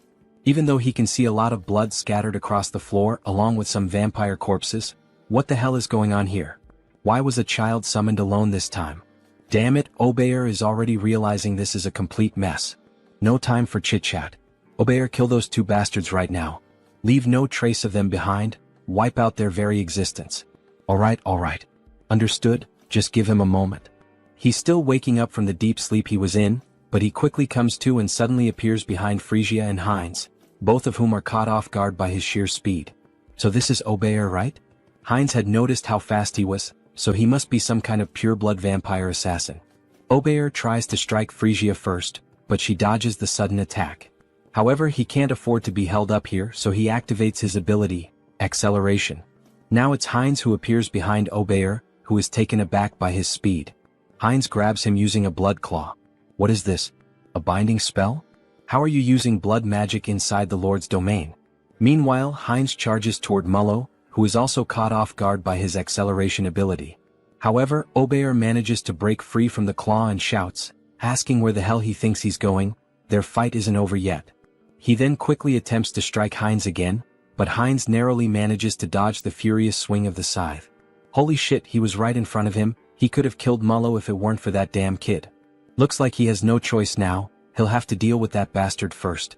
So he uses the acceleration ability again, and the two begin fighting all around the area. All that can be seen are flashes of light moving rapidly. Not even Mullo can clearly follow what's happening. Unbelievable. Obeyer's agility is simply the highest ever recorded, not just in Brokeslack, but compared to any vampire they've ever known. And even so, that other vampire is keeping up with his speed? Seriously, who the hell is that guy? In the heat of the moment, while the two were locked in combat, Frisia took the opportunity and attempted a surprise attack on Obeyer, which ends up being successful, allowing her to completely overpower Obeyer. That damn child, she never liked his irreverent attitude, not even back then. Now is a perfect moment to settle this. He shouldn't overstep his limits. Why doesn't he have some fun with her instead? She's dying to kill him with her own hands. Wait, something's wrong again. Even Frisia is managing to keep up with Obeyer's speed? That's not possible. After all, the Lord knew both of them perfectly and was aware of every trait his subordinates had. What the hell is going on here? And she's even taking down other subordinates on her own? Where the hell did she get that kind of power? Does he really think he has time to let his guard down? Heinz seizes the moment and launches a surprise attack from above. Mullo is caught off guard, but in truth all of this was part of his plan. After all, did Heinz really think he entered this barrier of his own free will? What foolishness. He'll never be able to dodge his attacks here. Then, forming symbols with his hands, he summons a powerful strike. But Heinz was laughing. Dodge. He never planned to do that in the first place. Then his arm is brutally torn off, yet he keeps advancing straight toward Lord Mullo. And finally he manages to press 3 fingers right into Mullo's chest. That bastard, he actually dared to sacrifice his own arm just to win this battle and get close to him. As if he knew how frugal he truly is. But Heinz's arm regenerates quickly. He wouldn't be foolish enough to actually lose a limb. What do you mean his arm regenerated instantly? Even among vampires, very few possess the ability to heal that quickly. Don't worry, Lord Mullo. He's not planning to kill him. Not planning to kill him? What's that supposed to mean? What the hell is he trying to do? What do you think? He's inheriting his lordship. Then he begins to drink the blood of the former lord. In the next scene we see a spiraling staircase that leads down to a coffin at the bottom. A fairly typical setting with 2 statues of guards standing watch. However, the coffin slowly begins to open, and we see a girl emerging from within. A beautiful vampire with long dark hair and ears resembling those of an elf. Her arms are held close together, and she wears an extremely elegant dress, with a crown of thorns resting on her head. She lets out a yawn but finally rises. She's so tired, she wishes she could sleep a little longer. We get a better look at the coffin, wide and large. But she thinks that can no longer be allowed. After all, something happened, something changed while she slept. Her gaze is shown, completely red and unlike anything seen before. This vampire clearly appears to be someone powerful. Something has happened to her son. It's time to act. Then back at Lord Mullo's castle, we see a commotion unfolding. Step forward. Don't move yet, stay still. We see him summoning more magical crystals. Raffalashi injection. Both Mullo and Frisia watched the process they had both gone through, but now it was time to do the same for the remaining subordinates. Those who have finished, step back, there's still much work to be done. Next. Finally it's over. He took an eternity to finish marking all the remaining subordinates. So this means all the subordinates in the capital have been accounted for? That's right. The rest can be summoned in order, it will be more efficient that way. What? Watch your tone, alright? Ahem, it will be more efficient. Heinz takes the opportunity to tease. As expected, having a clan lord nearby really does make things easier. This visibly irritates Mullo. His hypothesis about the marks was correct. Injecting a Rafalashi into a high-level vampire seemed too risky, so he forcibly drained their blood, which ended up lowering their level. And finally he extracted the Brocaslack, the source of their blood. It feels like just yesterday that he was bitten and accidentally became a vampire. And now, he's rising from the very bottom all the way to the top of the hierarchy. It really seems like a whole different world. Along the way he's gained numerous useful allies, ranging from simple vampires to ladies and lords. Hey Mullo. Yes. He will be responsible for gathering the remaining Brocaslacks from all the regions. Understood. And one more thing. Damn it. Alright, and now what else do you want him to do? Then Heinz begins to move the globe of the world map. He wants Mullo to start gathering information about the continent. Wait, information about the continent? Yes. He wants him to build his own intelligence network, or make a deal with an existing one. How he does it is entirely up to him. This is an important task, so he is counting on him to carry out this mission. As he leaves the room, Mullo seems restless and finally he asks. He heard from Frisia that he said he would unite all the vampires and become king. He has already proven his abilities well enough, Lord Heinz, so he will give him his full support. Good to hear that. So he is counting on him. As he exits the room, Heinz pauses for a moment and becomes thoughtful. Why the hell did he say something like that? About becoming the king of vampires. He probably just let it slip in the heat of the moment. Well, he thinks having more subordinates to command isn't such a bad thing. Lately, he's been saying a lot of these catchy phrases, whether with Hans or now with Heinz. The path of the vampire king? It might be time for him to start laying out a serious game plan. One where he dominates all the vampires and maybe even becomes the Holy Blood. Then, snapping back to reality, we see our protagonist excitedly fiddling with something. Yes. Almost perfect. Define the jawline sharply, shape the orbital bones so they curve upward nicely. Now that's just right. He was using the new customization option to modify Hans. After all, he is the immortal king, so this is the least he can do, to have a fearsome appearance. And let's be honest, my subscribers, doesn't this new design for Hans look amazing? What do you think? Comment on the video and take the chance to leave a like, as it really helps the channel keep posting this manhwa. Well, I finished customizing Hans, now let's focus on something else. Finally it's done, right? The conquest of the Brocaslack kingdom by the vampire Heinz, it's all coming to an end. Or at least this is just the small beginning of what's to come. Which means now the long-awaited moment to profit. Karma Shop. When opening the Karma Shop, we see that he managed to accumulate quite a lot of money thanks to Heinz's conquest. As expected, he amassed a considerable amount. Well, normally taking control of an entire clan is something most people couldn't even dream of. What will he do if he upgrades this time? He's wondering. Then he presses the option, Upgrade Exclusive Skills. However, something strange happens this time. 2 system windows appear simultaneously. 2 status windows appeared? Does this mean he's receiving 2 updates this time? What? The usual increase in the number of avatars isn't here? Actually, another window showed up instead. Media selection.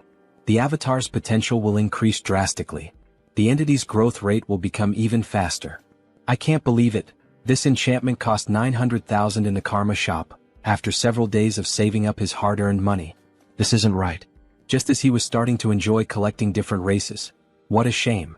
Then he analyzes the second update he received. What is this? Entity projection. Entity projection. It can be used once a day. It allows the user to project one of their avatars onto their own body. What did that say? Does this mean he can use the power of all the clones he's created so far directly with this body? Right? Surprised by this new update, which allows him to become one of his clones through a specific power, he begins to look through all the information about his clones. Hans the Immortal King. Heinrich the Paladin. Heinz a vampire. And even Harley and Harris. All of them are available for use. Seeing them all together makes him very proud. After all, he built each one from scratch. He completed missions, spent points, changed part of some world, whether for good or for evil. Entity projection. Can be used once per day. Allows the user to project one of his avatars into his own body, so he can become one of his own clones. What a spectacular ability. Wait, if he uses this skill wisely, does that mean there could be 2 immortal kings at the same time? That's incredible. Having 2 Heinrichs at once, even Heinz. This is definitely a skill he'll be using a lot in his future plans. But this could turn into a complete disaster if he's not careful.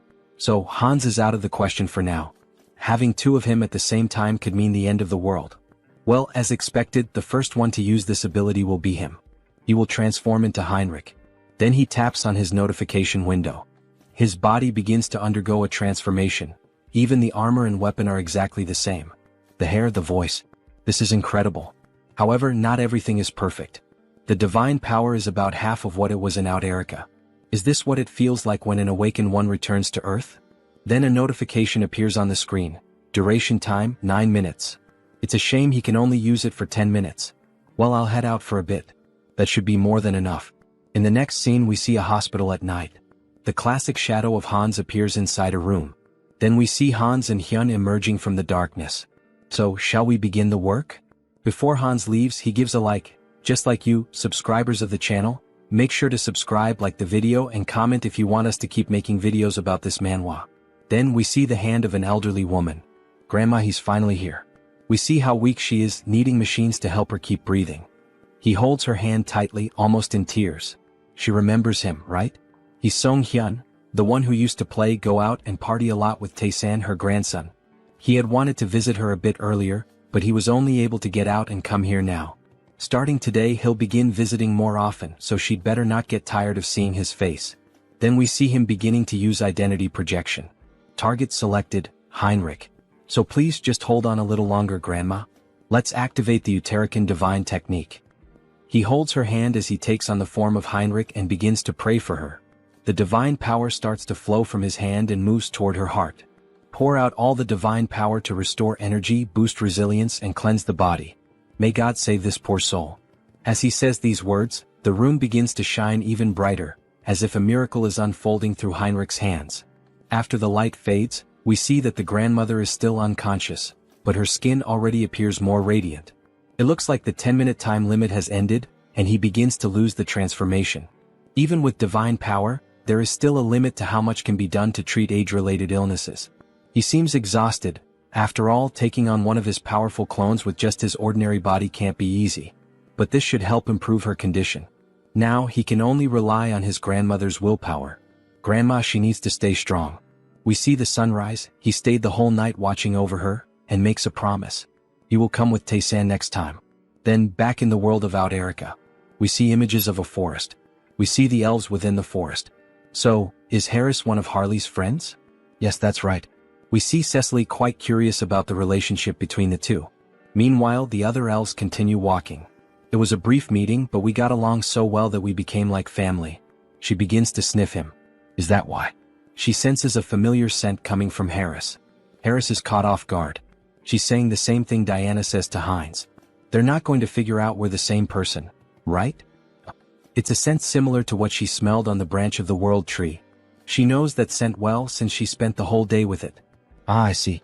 Phew, at least it's not because of being the same person. It's just because the body is made from the same material. After all, it was created from the world tree. In any case, we'll get along well. He's a friend of Harley, so she's going to take good care of him. Yes, thank you very much. Granwood watches all the commotion from a distance, and he lets out a soft smile, as if he were watching two children playing and interacting. Alright, let's take a break and rest here. He said he still hasn't formed a contract with a spirit, right? Shall we practice some spiritual techniques? Miss Cecily is clearly very excited to have a new friend. So they move a bit farther away to begin training. Cecily starts trying to summon a spirit with great effort, and eventually it works. She manages to summon a water spirit.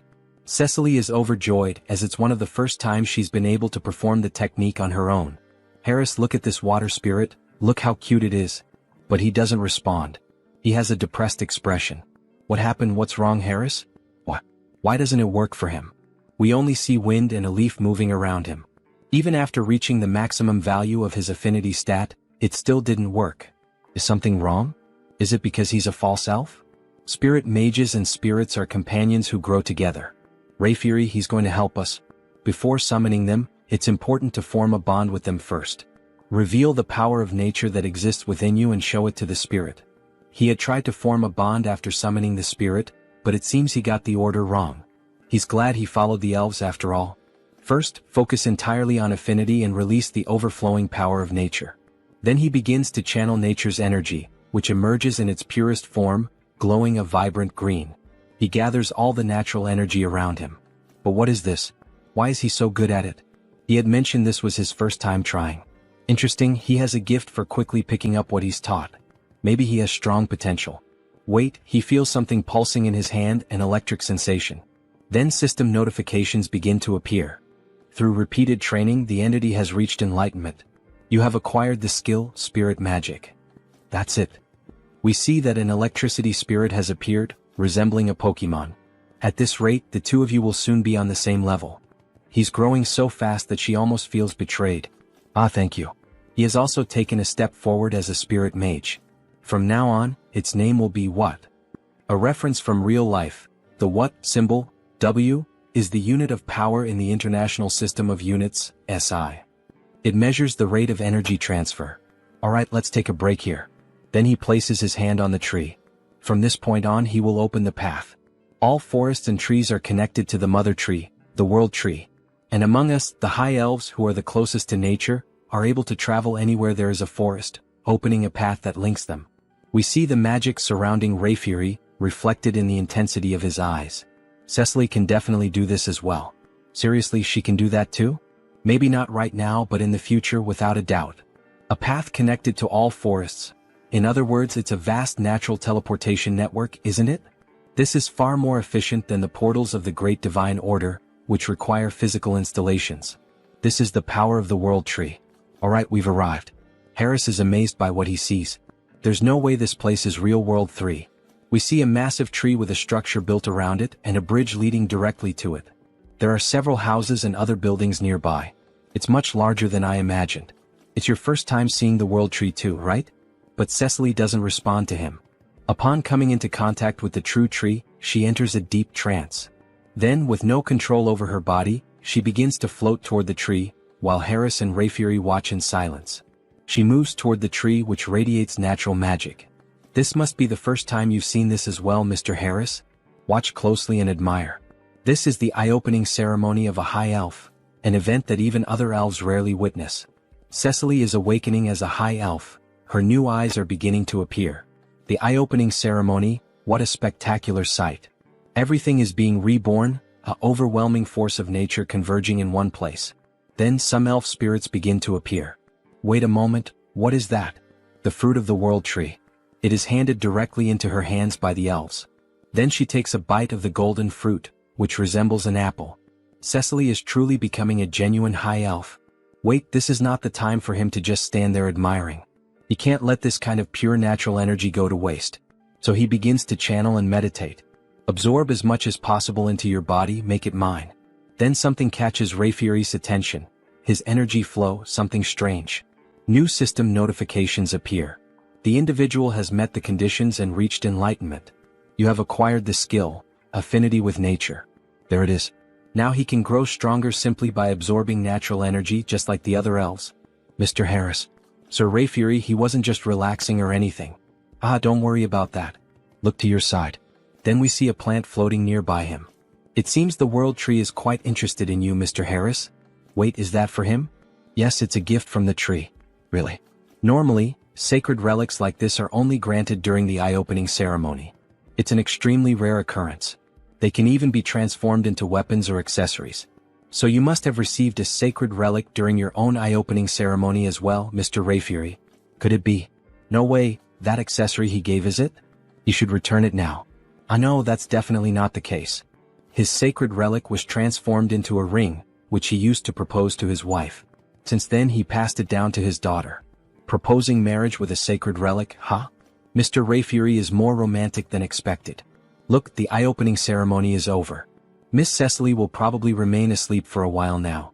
It's a period during which the rapidly increased energy stabilizes. Really, what a relief. He's at the age to start thinking about retirement, and now a new high elf has appeared. What? Of course he's not going to retire immediately since we're short-staffed.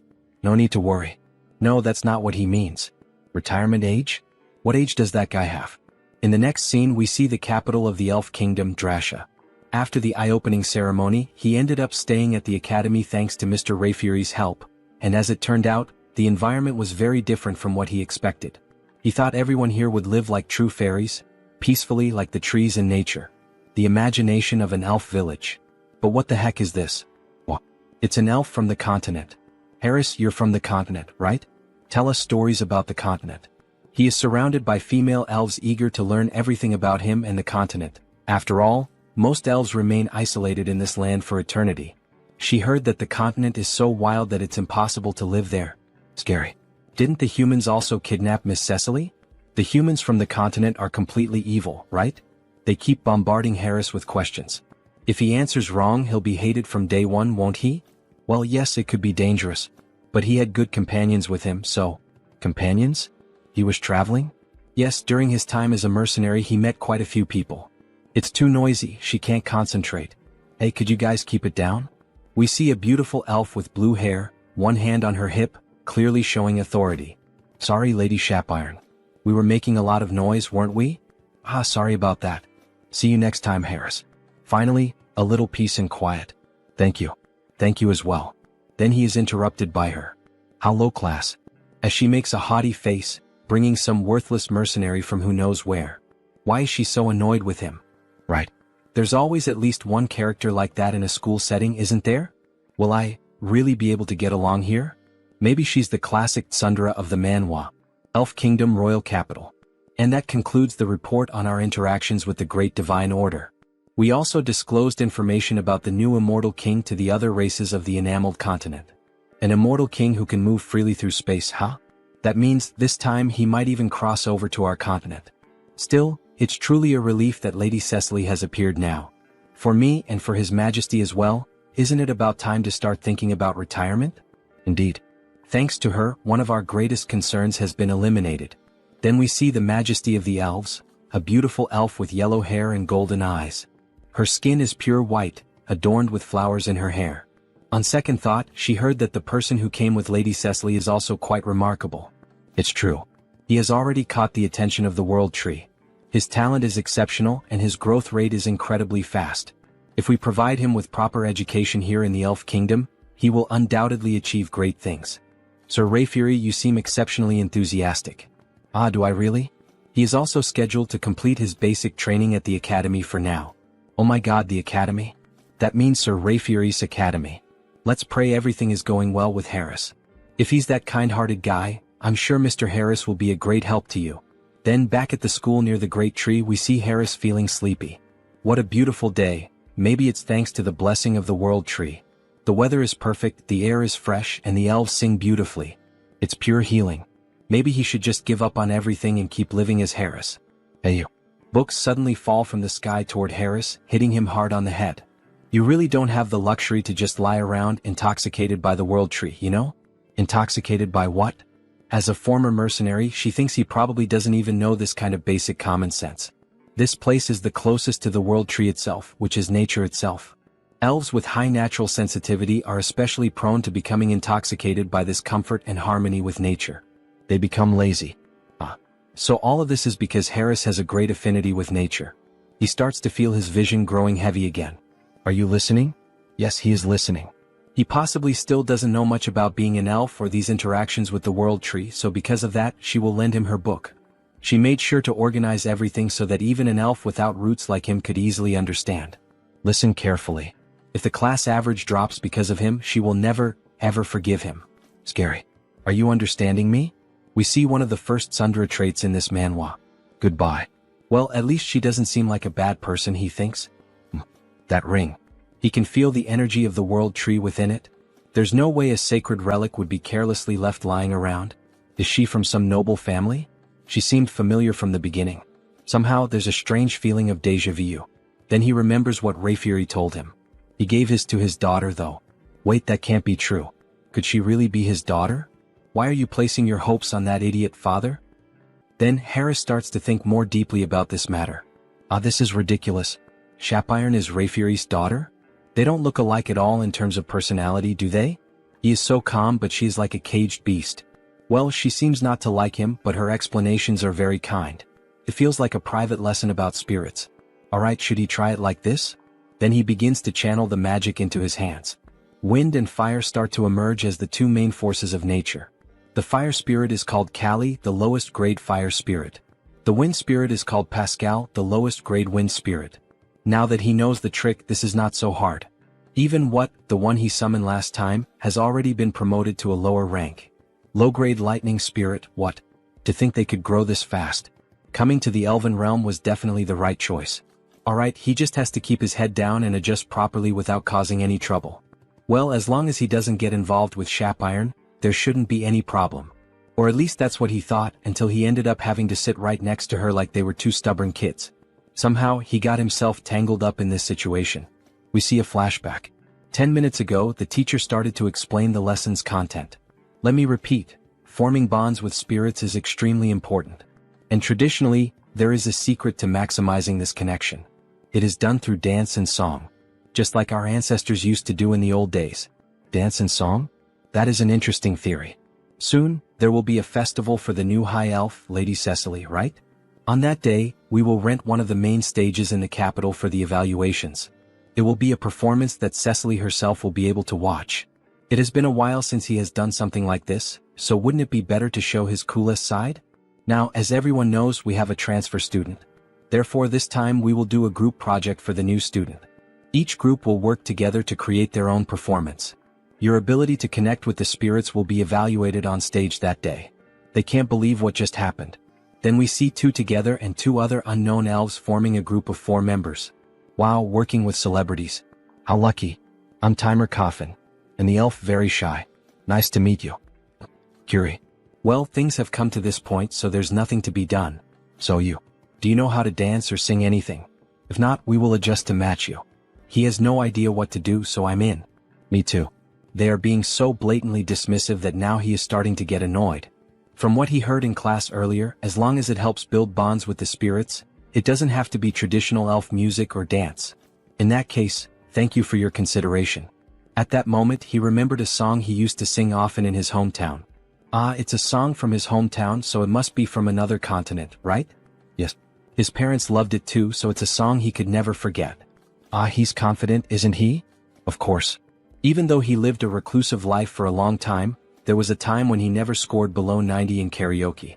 It's time to show them the skills he polished at karaoke. However, even as he shows confidence, Shapiron still remains suspicious of him. She does not approve of him at all. What would a mercenary know about elven music? Someone like him being acknowledged by my father and by the world tree? All these stares are burning me up, Harris comments. She will never accept this. Fine. Prove your worth. But if you mess up, you will be held responsible. Alright then. But he has one condition too. A condition? If they get good results, would he be willing to teach him about elven culture? There is still so much he doesn't know. What a strange request. Alright, it's a good request.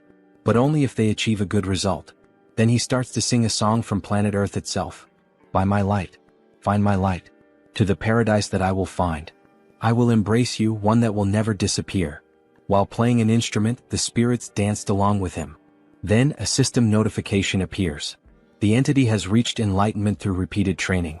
Acquired the skill Melody of Harmony. Melody of Harmony, huh? The tone definitely sounds more stable now. It feels like the power of nature is keeping his vocal cords steady. It's the first time he has heard a song like this. And these instruments? He has never seen anything like them before. Wow, congratulations. The shy elf claps her hands, meanwhile, Shapiron stays silent with her head down. This is ridiculous. Her spirits really reacted to that rootless, baseless song. They actually connected with the music of an outsider? Shapiron, why that face? You were shaking your shoulders just now. When did she do that? Then the system shows another notification. The spirits are evolving in sync with the melody. Low-level fire spirit. Low-level wind spirit. So now Callie and Pascal have also evolved, just like what? Then he starts to hear a strange noise coming from the forest. What the hell is that? It feels like he's being called. Wait, could that be a sound spirit? He begins to channel magic into the palm of his hand to feel the call. Suddenly, a magic portal opens right in front of him. A spirit manifested in the physical realm. This is something you almost never get to see. They resonated so deeply that even a sound spirit responded? Alright. Its name is Decibel. Sound spirit Decibel. This spirit looks like a small ghost-type Pokemon, like a tiny Jengar. What an incredible gain.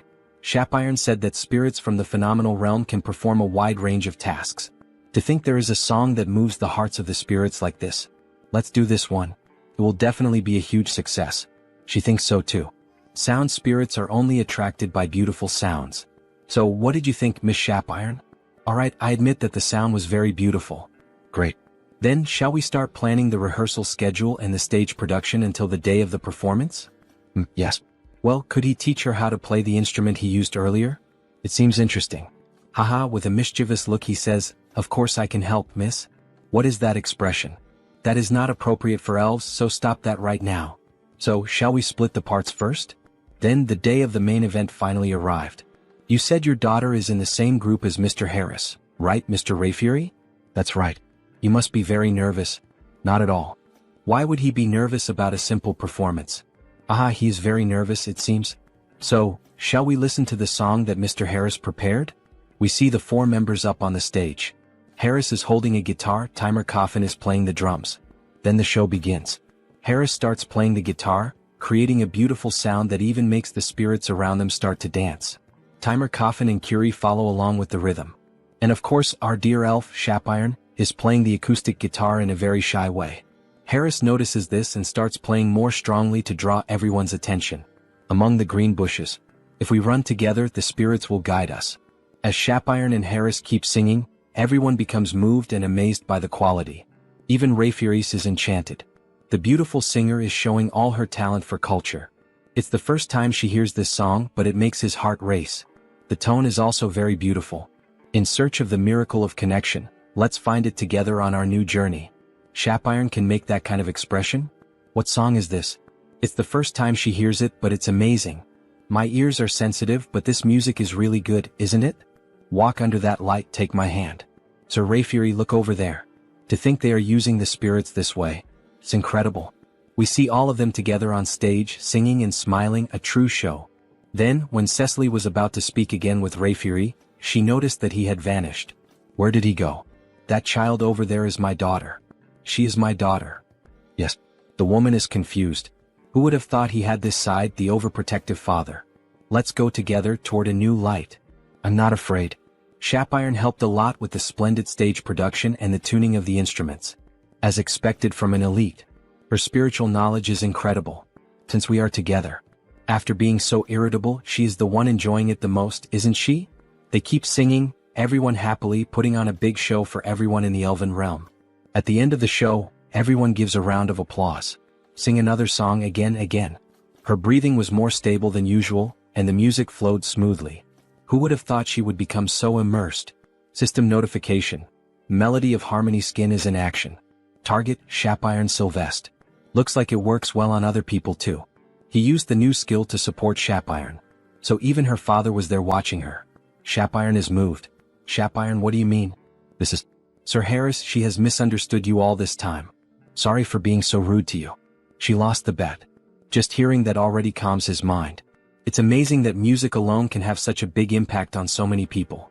You will definitely have a great impact on the elven realm, Sir Harris. Then back in the Holy City. We see the Saintess sitting and reading some documents in her office. Lady Saintess, it's Heinrich.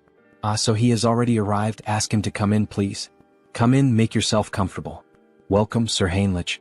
However, what really catches his attention is the book on the floor. The Hero and the Saintess's Adventure. Let's pretend he didn't see that. Please have a seat. She called him here today to talk about something important. Something important? Maybe you have already heard about the Sacred Sword? Sacred Sword? The most powerful exclusive weapon that the hero protagonist in fantasy stories uses. Well, he doesn't know much about it, but he knows it is a traditional weapon for the hero. There is a decree that was unanimously approved by all members of the church. What do you mean? What kind of... Sir Heinrich, please challenge the trial of the Sacred Sword. The trial of the Sacred Sword? Am I really worthy to receive such an opportunity? Jackpot, you are the best, Lady Saintess. It was a meeting held in a hurry because of the resurrection of the immortal king, but no one had any objections. Because Sir Heinrich is the new hero of the Grand Divine Order. Ah, that praise is too much for me. The place where you will undergo the trial is the Great Temple of Pickle, in the western part of the continent. If it's the Great Temple of Pickle, the Salb Empire, which was destroyed 300 years ago by the second immortal king. After that, four countries claiming to be descendants of the empire were founded in that place, forming an alliance of kingdoms. Charlotte Steel Fortress, Talia Tulk Lesk. The great temple built in the southernmost kingdom among them, Lesk, is Pickle. It is a temple built on the site where the second immortal king was subdued by the hero. The previous hero defeated the immortal king but could not completely remove his heart. Soon the abyss spread and the land became tainted. Only after the hero drove his sacred sword into him was it purified. The great temple of Pickle was built right on top of that. The previous hero made it so that only someone who would succeed him could find the sacred sword. But if he pulls out the sacred sword, won't the seal of the abyss be broken? It has been 3,000 years. Now it is sufficiently purified, so it is fine. Therefore now it is time to inherit the hero's weapon. Leave it to me, Lady Saintess. When should he depart? Right now, she says with a smile on her face. Then he heads to the great temple of Pickle. Wow, it's magnificent, truly magnificent. He's amazed by what he sees. It has a completely different atmosphere compared to the great temple of Rosalia. The great temple of Pickle. There's a massive building surrounded by many trees, crosses, and a beautiful temple. Ah, so you must be Heinrich. Yes, that's him indeed. So, this person he's speaking to would probably be Cardinal Donovan? Wait a second, what kind of body is this? He looks like a wall. Yes, that's Donovan. He's the one challenging the sacred sword, right? Ah, yes. He knows you're busy, so thank you for meeting him in person. Then we see that this priest is at least 6'7". Besides having a muscular build, his face is covered with scars. No. Aren't you the new hero recommended by the saint? Of course he had to come in person. Just like the rumors said, he's very trustworthy. They say he used to be a paladin and you can tell. His physique, even the strength of his handshake are no joke. If he had known he wouldn't get to see the saint again after his appointment, he would never have accepted the position of cardinal. Donovan, you look like a worm. We see that the saint has admired worms since her childhood. And of course she has a fondness or some kind of special bond with Donovan. Sir Heinrich, he's going to be honest with him. He was genuinely worried that some random brat might try to hit on her. Can he understand the heart of an old man like him? If someone like that shows up, he will personally take responsibility and deal with him. Yes. Alright, but before that, what about the sacred sword? Ah yes, pardon him, he completely forgot about that matter. Then he puts Heinrich back down on the ground as if he were holding a toy. Before that, there is something he needs to tell him. The trial for the sacred sword can only be held once a year. Countless paladins have already challenged it and failed. Does he truly believe he is up to this task? Don't worry. He will face it with the faith that the divine is always watching over him. To think that there's still a young man out there with faith this deep. Indeed, he has everything it takes to be the next hero. O Divine One, you will help him this time too, right? He believes in you. We see the image of the angel, uncertain about what to do with this request. Then they start descending into a sort of labyrinth. Donovan uses the sacred light to guide Heinrich. It's deeper than he thought. Could it be because it was built for sealing purposes? Now that he thinks about it, Sir Heinrich, does he know what the trial consists of? Yes, he heard from the saint. She said the trial changes for each challenger. That's right. Some finish in just a few hours, others take weeks. Since each trial is different, there is no advice he can give him. Finally, they arrive at the destination. If he wants to turn his back and run away, now is his only chance. So this is it. It's the Gate of Trials. So huge and mysterious, he can definitely feel some sort of power behind the door. Then, with a smile on his face, he makes his decision. Without fail, he will retrieve the sacred sword. So that's your answer, Sir Heinrich? May God help you. The moment you step inside, the trial will begin. His hand starts to shine even brighter. May luck be with you. Then the door opens and Heinrich walks toward it. He prays for the new hero's success. Then a system notification appears. The first trial of the Holy Sword. They say the trials are different for each person, but even so, the system notification shows up. Reach the destination within the time limit. That's already a problem right from the start. The door he entered through has vanished, and there are paths both ahead and behind him. So it's telling him to choose, huh? He's literally inside a labyrinth like a minotaur's maze. So he does some light stretches before starting. Alright for now. Blessing, leap. It's a battle of speed. He starts moving at the speed of light. Leap, leap. He rushes forward through walls, secret passages, and doors inside the maze. However, he notices something odd. Something feels strange. At this pace, he must have already leaped over several cities, but he still can't see the end. The goal of the trial is also vague. Reach the destination within the time limit. But exactly where is he supposed to reach? Could there be another solution for this? Then he has a flashback of the saint. They say the trial of the Holy Sword is different for everyone. She believes this truly reflects the will of the divine. Really? It's written in the scriptures, you know? The divine is always watching over us and gives us trials that we are capable of overcoming on our own. trials that we can overcome on our own. Right, this is a trial given by the divine. It's not just about reaching the end within the time limit. It's a trial that truly pushes him to his limits. In that case, leaping is not efficient. The fastest way to drain his energy and reach his limit is, he thinks he'll try bunny hopping. Ha ha ha, it's like he was recruited into the military or something like that.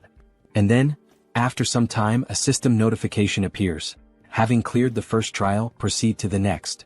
Even so, even after that, Heinrich took exactly 40 days to finally find the door. That's insane. Heinrich is lying on the ground as if he were dead. He pushed himself beyond the limit of his own limits.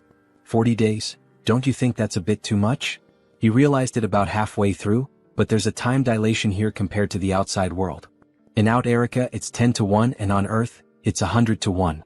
He only knew this because his avatars let him track the difference, but he's going to abandon the trial.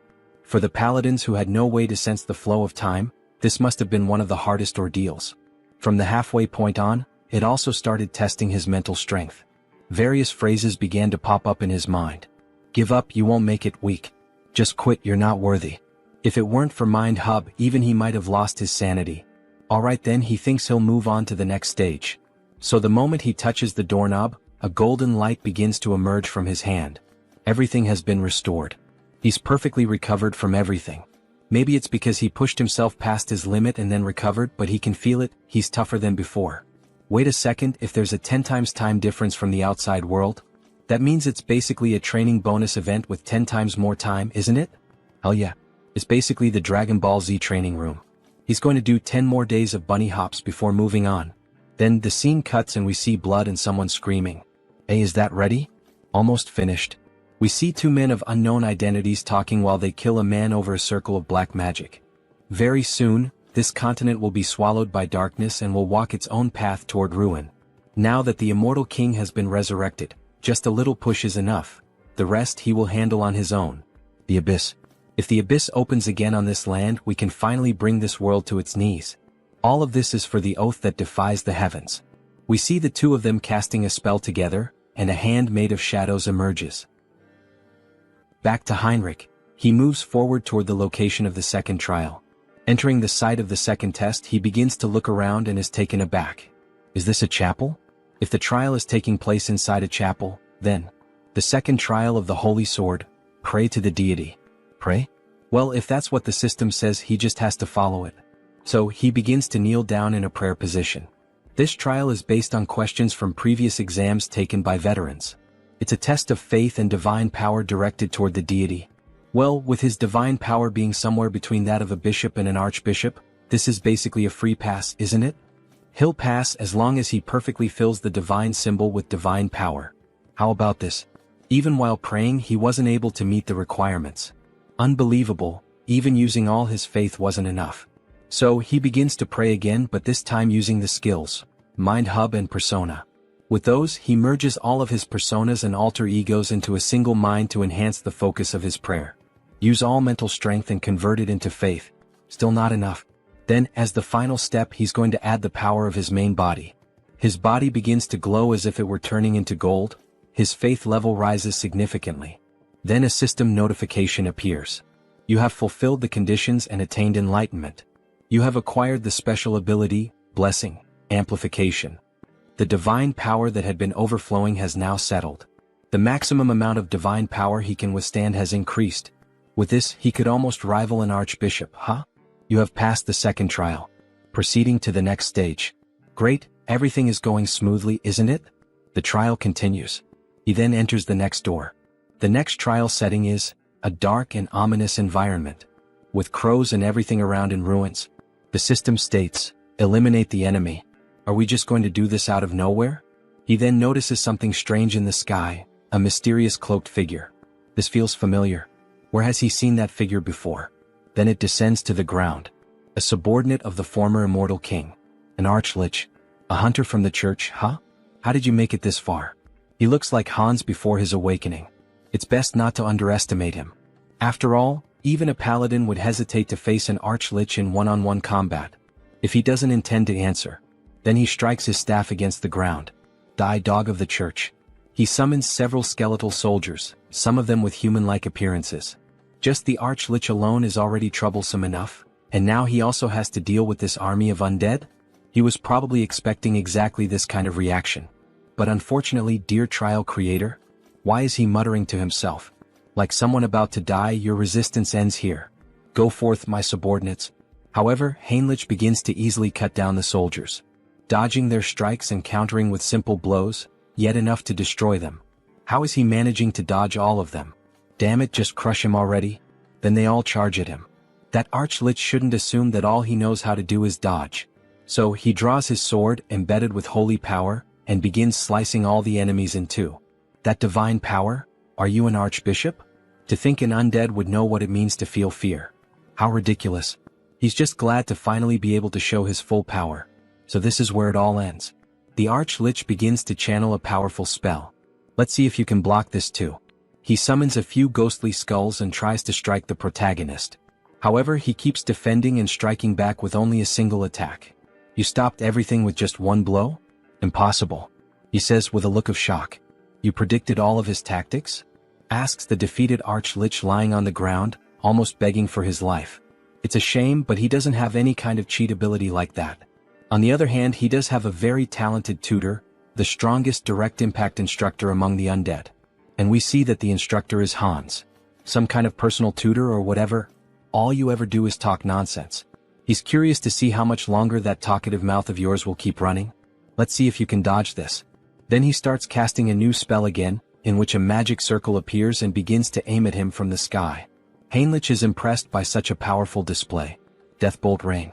Black lightning bolts begin raining down on the protagonist, giving him no chance to defend. The Archlich laughs. After all, he believes he has defeated his enemy. Ah, there's no way he could have blocked his secret technique. Farewell, arrogant holy knight. Then he hears a voice from afar. Oh, so that was your final move? What? He's still alive? How the hell is he still alive? Of course he's alive, because it didn't hit him. Heinrich says it with a defiant smile on his face.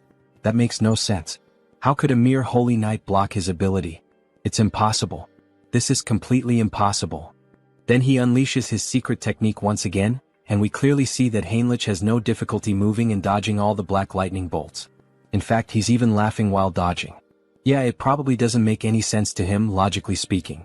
Even if there's a type advantage, it's still incredibly difficult for one person to completely block that kind of bombardment. But with Hans's knowledge now being his, he can see every single weakness in the dark magic.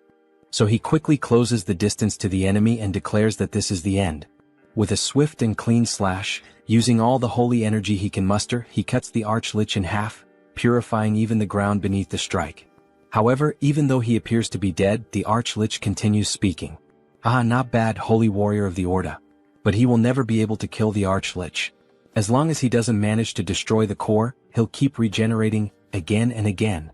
We see a trail of dark magic floating around, moving toward a secret passage in the ground. Fufu. The Order really has created an impressive holy knight. But soon he'll taste true hell once he's resurrected. We see a purple egg. Inside it, as if there were a black hole, a star-filled void. He'll make sure you pay for this humiliation. The Order will. Got you. Heinrich appears suddenly.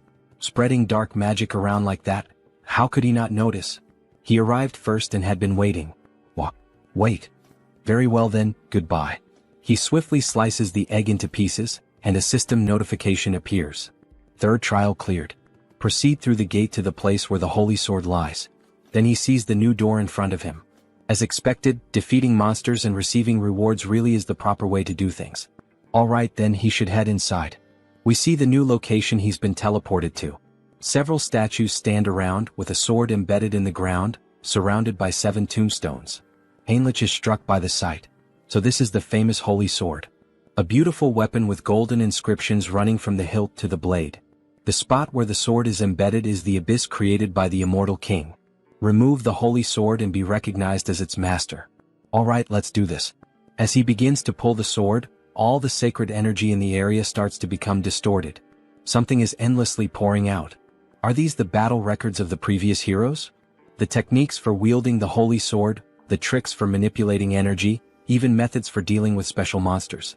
This is the accumulated knowledge of all the past wielders of the holy sword. Everything begins to flood into his mind, as if he were inheriting all the wisdom of his predecessors. Even so, their emotions are also flooding into his thoughts, so it's best to stop here. He activates the Mind Hub skill. Other holy knights might succumb, but not him. This is already enough, so he begins to apply more force to pull the sword. Come out quietly. Partner. You have achieved the condition and gained enlightenment. Great. Acquired special skill, blessing, holy sword. A stigmata on his palm? In the shape of a cross. Then the sword begins to shine intensely and vanishes. So he can use it like a subspace, huh? That'll be useful for drawing the holy sword. You have achieved the condition and gained enlightenment. Skill, Paladin's combat techniques, and comprehensive weapon arts, have merged and evolved into special skill, Logia's holy warfare. Then he summons the sword from the subspace and begins to train. This is incredible. To think he has acquired the perfected battle technique of the holy sword's past wielders. With just enlightenment, his power grows stronger and his movements become sharper. Finally, as he gazes at his reflection in the blade, we have reclaimed the holy sword, my lady. Then the scene shifts. A mountainous region on the western continent of Ion, between the kingdom of Talia and Lesk. We see an abandoned house in the middle of the forest. Inside it, there are scrolls and skulls. Dark mage of the mountains, what is your name? We see Hans with his new appearance. His name is Victor Nolan, sir. He is kneeling, trembling with fear. Victor, this is Hannibal Strauss. He does know who that is, doesn't he? Yes, of course he would know, Sir Immortal King. He will follow every command given, so please spare his life. He came to recruit talents, so why all the nervousness? He even spoke quite kindly.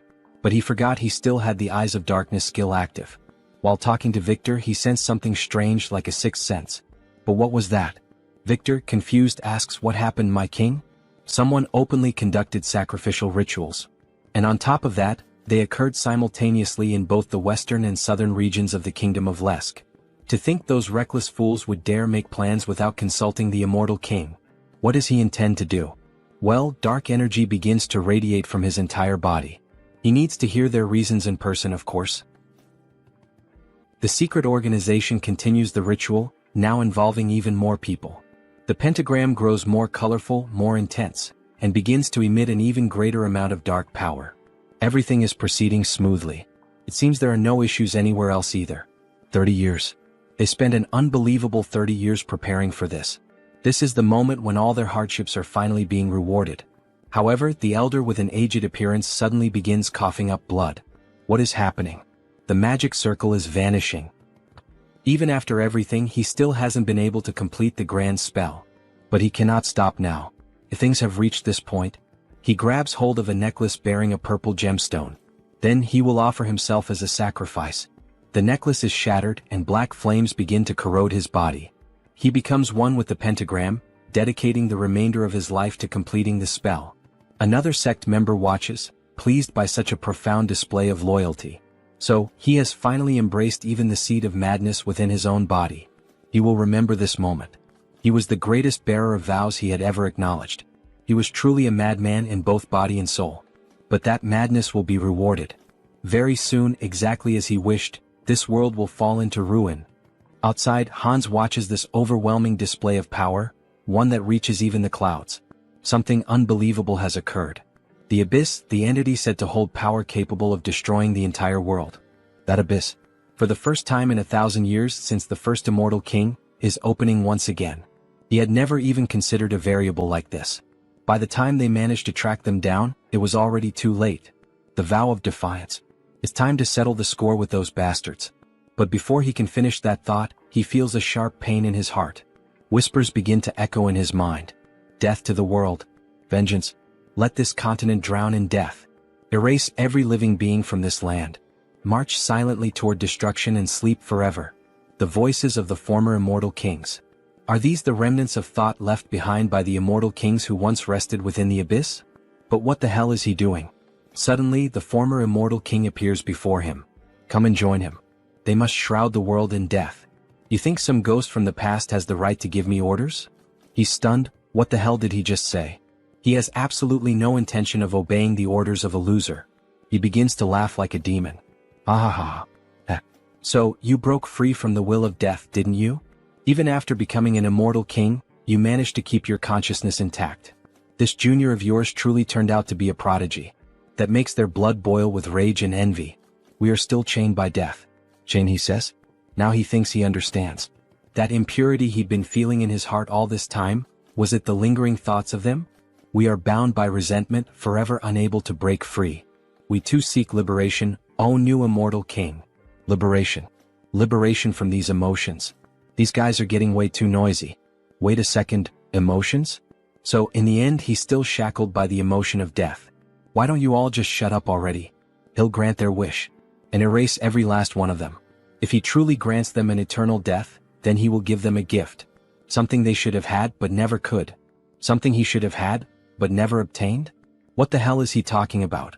Well, in any case he'll find out for himself soon enough. Activating skill, persona. Persona allows one to control specific emotions, targeting the lingering thoughts embedded in the heart, and expelling them from the body. He's coming apart. He's being erased. At last, eternal death is approaching. Farewell, you pathetic old fools. He finally manages to erase every trace of the former immortal kings. And because of that, black words begin to fly toward him. He starts absorbing those words through his hand, gaining even more knowledge. He admits it, this really could be considered a gift. Who would have thought he had left traces of the immortal king's legacy scattered everywhere? The first immortal king laid waste to half a continent, and the second brought down an entire empire. That's a feat that, no matter how powerful one might be, could never be achieved alone. Naturally, there were followers who served him. An undying army that marched at the forefront, carrying out the will of the immortal king. Most were wiped out by the order, but many managed to escape thanks to the discretion of their commanders. And the method many of them chose was to seal themselves at the edge of the abyss. And now, it seems the first of those legacies has begun to crawl back out. Back to Heinrich. He had just obtained the holy sword, and the moment he was leaving, he felt a strange energy. The ground began to crack. The abyss was opening once again. Royal Guard of the Immortal King. Dwell McCain, Archlich, the very same enemy he had just faced, emerged from the abyss. Those filthy bastards from the Order. He can't let it end like this. Not now that he's returned to the world of the living. And when he looks up, he sees the same knight who had recently defeated him. We've met before, haven't we? That stinks. Sorry, it's just, he only just returned to the world of the living. Talk about bad luck, coming back to life at a time like this. So he kills the Archlich again, who ends up dropping the same stone that had appeared in the other world. So the source was trapped between the holy sword and the abyss, huh? Normally he'd be destroying that source right about now, but he'll be merciful and hand it over to Hans. Make sure to serve him well as your new master. After all, he's a very good boy. Then Hans finally arrives at the location where the explosion occurred. However, he doesn't find anyone there. The ones known as the Vow of Defiance have already fled, huh? This must be the source of the abyss that shot up into the sky. He's sure of it, since the energy is definitely most concentrated right here. To open an abyss so immense that it could pierce the sky. But as he looks down at the ground, he notices a fragment of a strange object lying there. Upon inspecting it more closely, it turns out to be nothing more than a piece of metal. Did those bastards drop this? The energy is unstable, so he can't track where it came from, but he'll keep it for now. The flow of leaked energy from the abyss continues to increase. The madness seeping from the abyss is resonating. Even though it's an unstable gate, that alone will already have a huge impact on the continent. He activates the skill, Eye of Darkness. Well, so this is the origin of the dark magic contained within the heart of the Immortal King. If he does this properly, he might be able to control it. He then begins to gather and concentrate all the abyssal energy into his hand, just like when he absorbed the ancient knowledge of the Immortal Kings. He's going to focus all his power into a single point, and absorb it. He merges with all the energy present at the location. He can feel it. The abyssal energy clinging to his heart and bones. It feels like his power has been greatly amplified. Those bastards from the Vow of Defiance have done him quite a favor. Should he add them to the list of villains? As he was thinking about it, a presence startled him. Something began to emerge from the floor of the abyss. Wait, could that be? A dragon made of bone begins to burst through and tear apart the ground. Yes, is that the bone dragon in Trejo? He bursts out of the ground in grand fashion, breathing fire from his mouth. Or at least, something like fire seems to be leaking out of it. Excellent. This is truly magnificent. However, he doesn't recognize Hans as his new master. What's this? You don't recognize your master in Trejo? Then, staring straight into the dragon's eyes and overflowing with dark energy, the dragon finally acknowledges him. Ah yes. He's finally recognized his new master. Now that he gets a good look at him, he's actually kind of cute. It's like having a pet. This isn't the end of the Immortal King's legacy. He's excited for what comes next. And again he senses something as if it were a sixth sense. You felt it too, didn't you? Some people are envious of our little meeting and are heading this way. The timing isn't ideal. He still hasn't learned enough about the Abyss. Running into the Great Divine Order under these conditions is a bit... No, even in real life when you buy a new car you call a friend and go out for a test drive.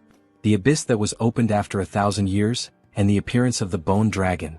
This is a chance to gather a massive amount of karma. He endured so many hardships in such a confined place. Then the dragon begins to flap its wings. Now fly as much as you want. Show them what kind of being you truly are, Hans shouts. Meanwhile, the paladins approach on horseback. Let's hurry. The energy of evil still lingers in the Abyss. Yes. Even though we are an elite force, we departed too quickly, so our numbers are few. If the enemy is capable of releasing this kind of energy, we may need to prepare ourselves. The sky has darkened. Could it be because of the Abyss? However, one of the paladins watches the sky closely. No, that's not it. Everyone prepare for battle. It's the Bone Dragon. Look above it. It's the Immortal King. What brings the henchmen of the Order all the way here? Immortal King. We came upon hearing that the Abyss had been opened. I see. And what do you intend to do about it?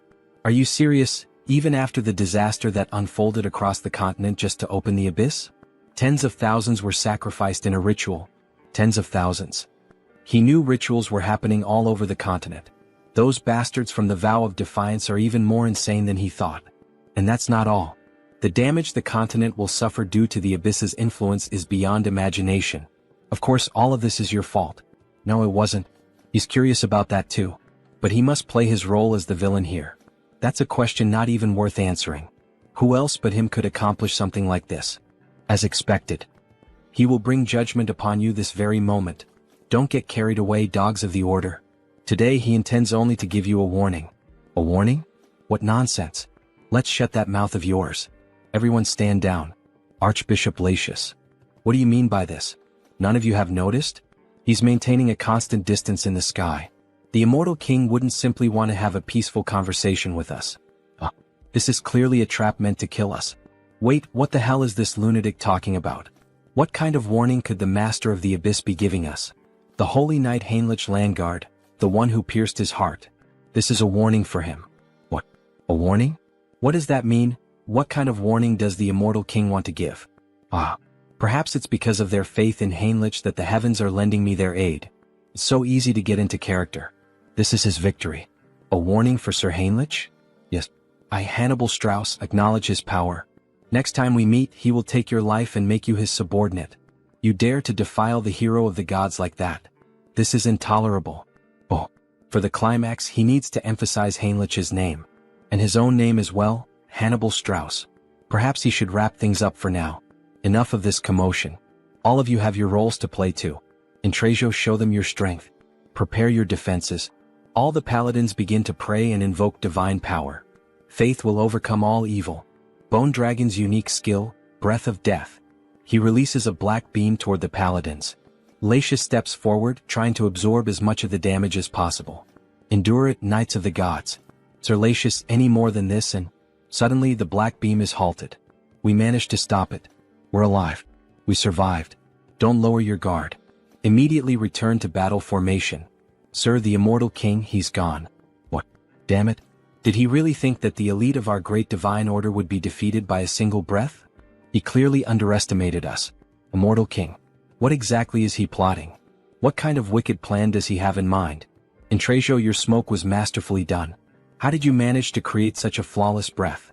Thanks to that, we've earned a notorious reputation while still preserving innocent lives. The appearance of the Immortal King who opened the Abyss, and the dragon that protects him. Once again, this theatrical performance was a great success. However, another surge of dark energy appears. Still, it seems yet another legacy has awakened. Another abyss opens with black energy beams shooting into the sky. Skeletal hands rise from the ground. And an army of undead begins to emerge. He can feel the aura of his companions spread all across the continent. All troops advance. Knight Dullahan. Viscounty of the Kingdom of Charlotte. What the hell are those things? The abyss has opened here too. Everyone run. Damn it, he was wrong. We're surrounded. Surrounded? Undead would never have that level of intelligence. That can't be. Then they hear a scream. An undead of a different level appears and a soldier runs for his life. The undead are moving as one. Save me. Then he is sliced in half by the undead. We need to inform the Viscount. The Death Knight has resurrected in our kingdom. Meanwhile, in the new kingdom of the vampires, what is the current situation? The entire continent of Out Erica is in emergency mode. It's said that the abyss is opening all over the continent, summoning undead armies. And what about our clan's base, the kingdom of Talia? Fortunately, Talia and the surrounding nations haven't suffered any significant damage. That's probably because all the undead appearing nearby are being dealt with by Hans. But, is there something troubling you, sir? Any reports about the madness coming from the abyss and its effects? Aside from the undead, no one knows exactly what this madness is. It's still uncertain, but there's a growing number of disputes breaking out over trivial matters, possibly due to the influence of the madness. Isn't that a bit of an exaggerated assumption? Maybe everyone's just on edge. That's probably not the case. How can you be so sure? It's not just humans, even monster activity is being reported as unusual. Even the monsters are becoming more violent, which means that the madness is affecting all living beings on the continent. Humans are being killed more frequently. Even the monsters are killing each other. Everything is getting worse. From now on, gathering information about the madness will be our top priority. Understood, Lord Hines. He seems to be truly concerned. Hans is busy trying to regroup the Immortal King's dormant army. And he also can't leave his post. At this moment, the place with the most information is the one and only Grand Divine Order. In the end, Heinrich has to take action. Then Heinrich finally reveals his beautiful, large and thick sword to our saint. Jokes aside. She is impressed by Heinrich's holy sword. He offers it just like in the Princess and Prince tales the saint used to read. Sir Heinrich, she knew you would succeed. He is happy to live up to your trust, saint. But he has heard that a lot happened while he was away. They say something strange came out of the abyss. That's right. What emerged from the abyss this time is madness. It seems unstable, but that makes it even more dangerous since we still don't know exactly what it is. So, should he investigate it himself? It's the perfect opportunity to put the Grand Divine Order's information network to good use. He has just gone through a trial, he should rest a little. Now that he has received the blessing of the Holy Sword, he wants to fulfill his duty. Heinrich's eyes shine brightly, showing complete confidence, and he would be able to gather information about the madness. The saint thinks for a moment and ends up giving in to his request. He really can't be stopped, can he? In that case, she will leave it in his hands. Please uncover the truth behind this madness, Sir Heinrich. Yes, saint, he will. Before that, there is a ritual you must perform now that he has obtained the holy sword. Then he is taken to a place of consecration, where the saint, priests, and a few guards are present. Clearly, a gathering that few people can know about. O sword of the divine, reveal your true form. Heinrich receives the saint's honor and raises the sword to the sky, which begins to shine. This is the holy sword. As expected, it is overwhelming. How much divine energy is concentrated in this single blade? The saint takes a necklace and brings it directly to him. He who has proven his worth in all things. Heinrich Landgard, she hereby names him a high paladin of the great divine order. Yes, I accept, my saint. The necklace, bearing the symbol of a star and a sun, begins to emit a brilliant light. The burst almost blinds him. By merely pausing his mental core for a second, the pure divine power nearly explodes his mind. What kind of absurd strength is this? His body is being reconstructed. But what the hell is happening? Then little by little, his hair begins to change color until it becomes completely white, with a golden aura surrounding him. Scion Paladin. No way, this is a great blessing. Whoa, the grace of the divine is upon him. The entity has fulfilled the conditions and attained enlightenment. Special ability acquired. Great blessing. Knight of Light. His hair turned white? It's radiating the same feeling as the saint. She, Raystar, saint of the great divine order, formally greets him. Saint Heinrich Landgard. No, holy being. Holy being him? The great blessing can only be granted by the will of the divine, which makes it the clearest sign of holiness. Bring it. Wait. Does this mean he's now on the same level as the saint? Then the servants bring him something interesting. This is, by any chance, the Guardian of Glory. It's a set of top-tier armor, forged by the finest craftsmen of the great divine order. Every part is made from rare metals like mithril and orichalcum. On top of that, it's layered with high-level holy enchantments and divine barriers. It's practically a moving fortress. He could even call it a sacred relic in its own right. As expected from this armor, just by wearing it, he can feel the overwhelming divine power. The ultimate weapon, the holy sword, and the ultimate armor, guardian of glory. With this, his gear is complete. Looks like we'll be working together from now on. It's an honor. He tries to strike a hero pose, working alongside the saint. He's not sure he deserves that. So this is how things are going to be from now on? To be honest, she has been working until dawn every single day, and it has been exhausting. She's so happy to finally have someone to share the load with. Until dawn? Isn't this just a punishment? Or is it just me? Alright. The Continental Summit is scheduled to reconvene soon. We'll be discussing plans to wipe out the undead that have been appearing all across the continent, alongside the Immortal King. She'll be counting on you, Sir Heinrich. He'll give it his all, Saint. Alright then, let's give it our all until the summit, Hans. Who do you think is going to win this fight? Heinrich or Hans? Tell me your thoughts and see you in the next chapter. Then we change scenes. We return to one of the first locations where the Immortal King's troops appeared. We see a village completely destroyed and in flames, and a demon walking over the scorched land. They are pathetically weak. We get a clearer view of him holding a huge sword reminiscent of Guts from Berserk. Several men lie dead on the ground. But if the kingdom unites its forces, the situation will be reversed. Until then, we must build our power. Arrogant humans become subjects of the new kingdom. Then, using black magic and his sword, all the dead humans begin to rise again in the form of skeletal zombies, literally a necromancer warrior. It seems he is a bit late. Ichem? Who is saying that? The one flying, is that by any chance? Karam, it's me. He gives a small display of power, frightening everyone. Ah, that power running through his veins. The new Immortal King. All kneel before Hans. Hail our king. He has finally returned. The new Immortal King. Karam. Just by looking at him, I can tell he's an important figure. Power beyond that of a master swordsman, the leadership to command an army, and even necromancy to raise the undead. There's no mistaking who he is. My lord, it is an honor to be recognized by you. But, Karam, it seems you caused quite a commotion. I offer my deepest apologies. It so happened that the place where he first awoke was right next to a human settlement. What's done is done. But now it's time to strengthen our forces and gather power. For now we will retreat. You will follow your order. He vanishes like the wind and is imprisoned in Hans's hands, both he and his army. Hans begins to assess the situation around the village. The damage is quite severe. This entire area was completely devastated. He cannot leave it like this. And soon we will be eliminated one by one. A continental summit is scheduled to be held again soon, said the saint. But our forces are so scattered that it will not be easy to gather everyone in time. In that case, he begins to focus the dark energy in his hands, forming a sort of black hole.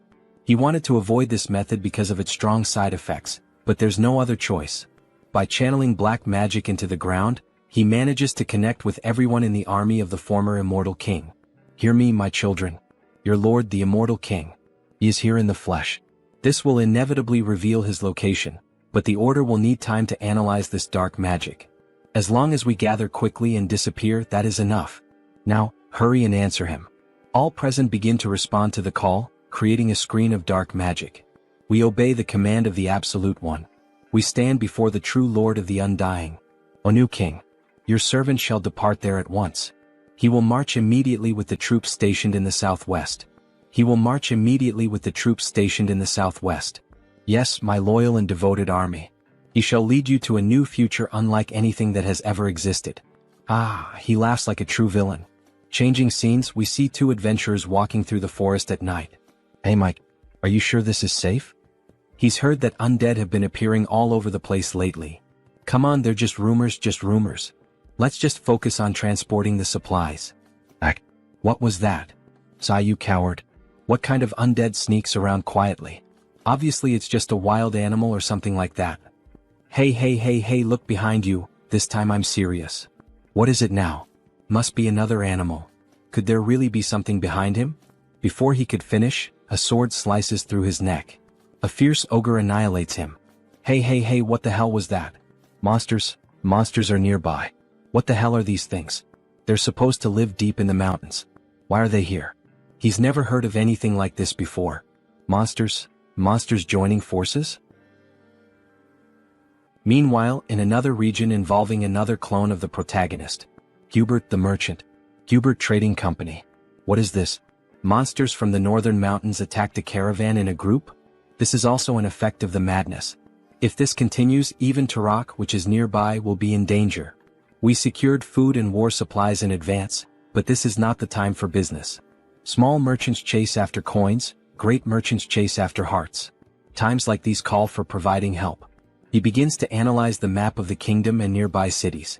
Aeonia County. Fortress of Steel. But still, specifically where? The Fortress of Steel is recruiting mercenaries on a large scale? Just the news we needed. Recruitment of mercenaries? It seems that the Fortress of Steel is also in trouble. The monsters from the northern mountains are showing signs of moving south, right? And the gossip in the tavern continues. They are not ordinary monsters. They are advancing as if they were enraged, making Harley's group hear the news. Everyone heard that, right? What do we do? Harley, and you? Well, of course he's going to join the fight. You can't miss an opportunity like this, right? That's Harley. So when are we leaving? Why do you ask? Harley, don't tell me. Of course right now. Aha, he runs off excited for finally having a fight. But his companions realize that something is missing. Did he pay for the drinks? No. Grab Harley now. Make that bastard pay for the drinks today. Tarak Mercenary Guild. Finally, Harley arrived at the place. Hello Harley, welcome. Meanwhile, the members on the floor exhausted after trying to force him to pay for the drinks. That guy who looks like a monster. Oh, so this simple guy knows Harley? Of course. If you don't know Harley in this field, you must be from another continent. Then this will be quick. He and these three are signing up for the mercenary recruitment. Process this quickly. Sorry, but Harley's request is difficult to process. What do you mean? What does that mean? Does it make sense for a mercenary guild not to give work to mercenaries? Does he perhaps want to get beaten up by us? No, that's not it. Harley, he has a special nomination request. Then he receives a letter, quite a beautiful one at that, showing its importance. Nomination request? He was planning to go to the Fortress of Steel, so he hadn't thought about that. He's going to refuse this request. That's Harley. Decisive. Cool. Jim, he thinks he can't refuse this one. The client is Lord Talmine Aeonia. Wait, Taloasis? Who is that? No, it's Lord Talmine Aeonia. Right here, the Lord of the Aeonia territory. Office of the Lord of Aeonia. He is waiting in this room. The Lord is here? He then suddenly bursts through the door, wanting to draw attention. The Lord is here and Harley has just entered the scene. However, he ends up seeing a different sight than usual. A knight at the window? Possibly not the Lord. The Lord wouldn't talk to a mere mercenary. He is Knight Robin, authorized for this mission. They've heard of him, but he is quite large. And very unique. As he stares at the wolf ears, the female version of girls with cat ears. He understands the matter. So, what does a knight want with a mere mercenary? There is only one reason we have nominated you. We need someone to lead the attack on the northern mountains. Northern mountains? Isn't that the place overrun by monsters now? The mission is to rescue a VIP. The target's name is Jaonic Steelstone. He is a blacksmith from our territory and his race is dwarf. We have images of him in some mine, mining some kind of bluish crystal. Switching scenes, we see a hospital in Seoul. We should go now, Grandma. Ah, she's fine, so don't worry, go ahead. He is happy that she is feeling better. Right? The doctors were also surprised. It seems she may be discharged soon. But there is something strange. Strange. According to the doctor, it is as if a high-ranking priest had poured divine power for days. Where would someone humble like him have such incredible connections? It was him, a pity he can't reveal that information, at least not now. Grandma must have overcome this on her own. She is strong. Right? Wow, our grandma who spent her life serving others was finally rewarded? Ah yes. How is your moving plan going? He found a house in the suburbs for a quieter life. Oh, a private house. Hang Sunghyun is successful now. But isn't it hard to be far from Seoul? It is a sacrifice he is willing to make. Apologies to Taesan for worrying, but now that the duration of his projection has increased, he can easily travel long distances. He won't sell his old house and will use it as a base. The main reason he managed to get a bigger house is, he doesn't know how many clones will appear in the future. This last page of the chapter looks a lot like solo leveling. Then on the next day we see the snowy mountains and Harley walking with a group. Is it because this request comes from the Lord himself? Everyone is being very proactive. And that knight over there is really impressive. He is not just delivering the request, he is actually participating personally. A little further and we will reach the last area where Jaonic left a transmission. He sent a transmission? Yes. The moment he noticed the monsters acting strangely, he hid in a safe cave and contacted us with a magic device. Did Jaeonic really need to climb the mountain at a time like this? Well, he couldn't have known things would turn out this way. Dwarfs chasing rare minerals is nothing new. I see these are all well-known mercenaries from Turok, using such elite people as guides. How incredible Jaeonic Steelstone is as a blacksmith. Careful, monsters. Some ice ogres appear in front of the group. Leave this to us. The two combine crossbow arrows and fire magic to form a strong combo. They fire directly at the monsters point blank. However, to their surprise, after the smoke of the explosion clears, the monsters remain unmoved and without apparent injuries. The further we advance, the tougher they become. Their vitality and defense also seem unusually high. Looks like he'll have to intervene. He activates the marks on his body to increase his base strength and, using all his power, leaps directly at the monsters, grabbing both their heads and smashing them together, making an instant double kill. Two others try to advance against Harley, who with 2 punches smashes the monsters' heads. Harley, watch your back. 3 of them at once? Bare fists might not be enough. If he used wild instinct, he could finish this easily. But they might mistake him for a monster disguised as a human. In that case, he puts strength into his legs and jumps directly at the enemies. Charging power into his hands, he pierces one of the monsters with his bare hands.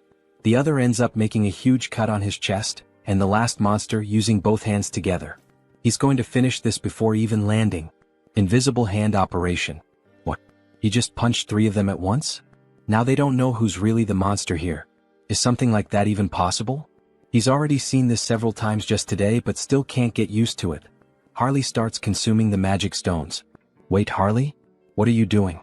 Sorry, he was so hungry that he did it out of habit. Out of habit? He can't believe it. It's the secret magic of our tribe. We absorb energy by eating magic stones. She has never heard of anyone capable of doing that. There's no way eating something like that wouldn't harm you. Nah, he's fine. He's used to these crystals. However, something strange happened this time. Blood starts coming out of his mouth. No, he's not fine. What is this nausea? Annoying. It feels disgusting. He wants to crush everything. Should he just annihilate everything? Yes, let's kill them. Such violent emotions. Thanks to the mental link, he is holding himself back, but that's not all. Every muscle and sense is becoming more active. Could it be? He starts to see a red smoke coming out of the monsters as if it were some kind of aura. Madness spreading throughout the whole forest. Switching scenes, we see Hans. Quite a sight, isn't it? Several ghost soldiers and a lady in black kneeling before the immortal king. She pledged her loyalty to the king. Banshee Queen Olivia. A high-ranking officer of the undead army, a Banshee Queen with a ghost unit. What an incredible achievement. A lineup worthy of the history books like in Trejo or Karam. Well done, Olivia. She has gathered far more strength than he expected. As the king commanded, she minimized clashes with humans and gathered the children. Olivia, there is something he needs you to do. Command it and it shall be done. That people's organization. Extract every fragment of information you can from the oath of reversing heaven. Her ability is perfectly suited for this. It is an honor. Olivia will do her utmost. What is it he most desires from them? Why, of course, absolute obedience. Hear me, my children. Hunt down every last remnant of them and drain their souls, and dedicate everything to the king. I would like to thank the support of our subscribers and say that our latest video of this manhwa is close to 100,000 views. Thank you very much to everyone. Keep subscribing and commenting and I will keep releasing this manhwa. See you in the next video. Meanwhile, their vampire analyzes the latest news. Hans managed to unearth this kind of information about the Banshee Queen, obtaining details that most would not even dare to search for. Information about the state of the nation coming from the Brokaslak clan, about the underworld coming from the Banshees, and he can count on Harley for anything related to madness. But why does he have this feeling of fear? As if he were having a migraine. Suddenly his subordinate enters the office. Lord Hines. What happened? A short while ago in the demon forest, a report arrived that the monsters started attacking. He sent 2 of the purebloods there, so it should be all right. That is not all. Ichem? The monsters in the northern mountains started descending to the south with full force. This spreads in all directions in an instant. This is madness.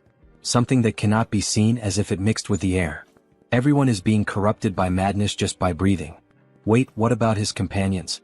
The effect is small, but they are not completely immune. It seems the effect is lighter on humans at least. We are about to reach our destination, so let's hurry. Just a little more. Even so, this is really dangerous, isn't it? His body keeps having spasms. His physical abilities are becoming explosively stronger, but in exchange, it seems he is losing control of his own body. Then a system notification appears, controlling the physical transformation with the skill body mutation.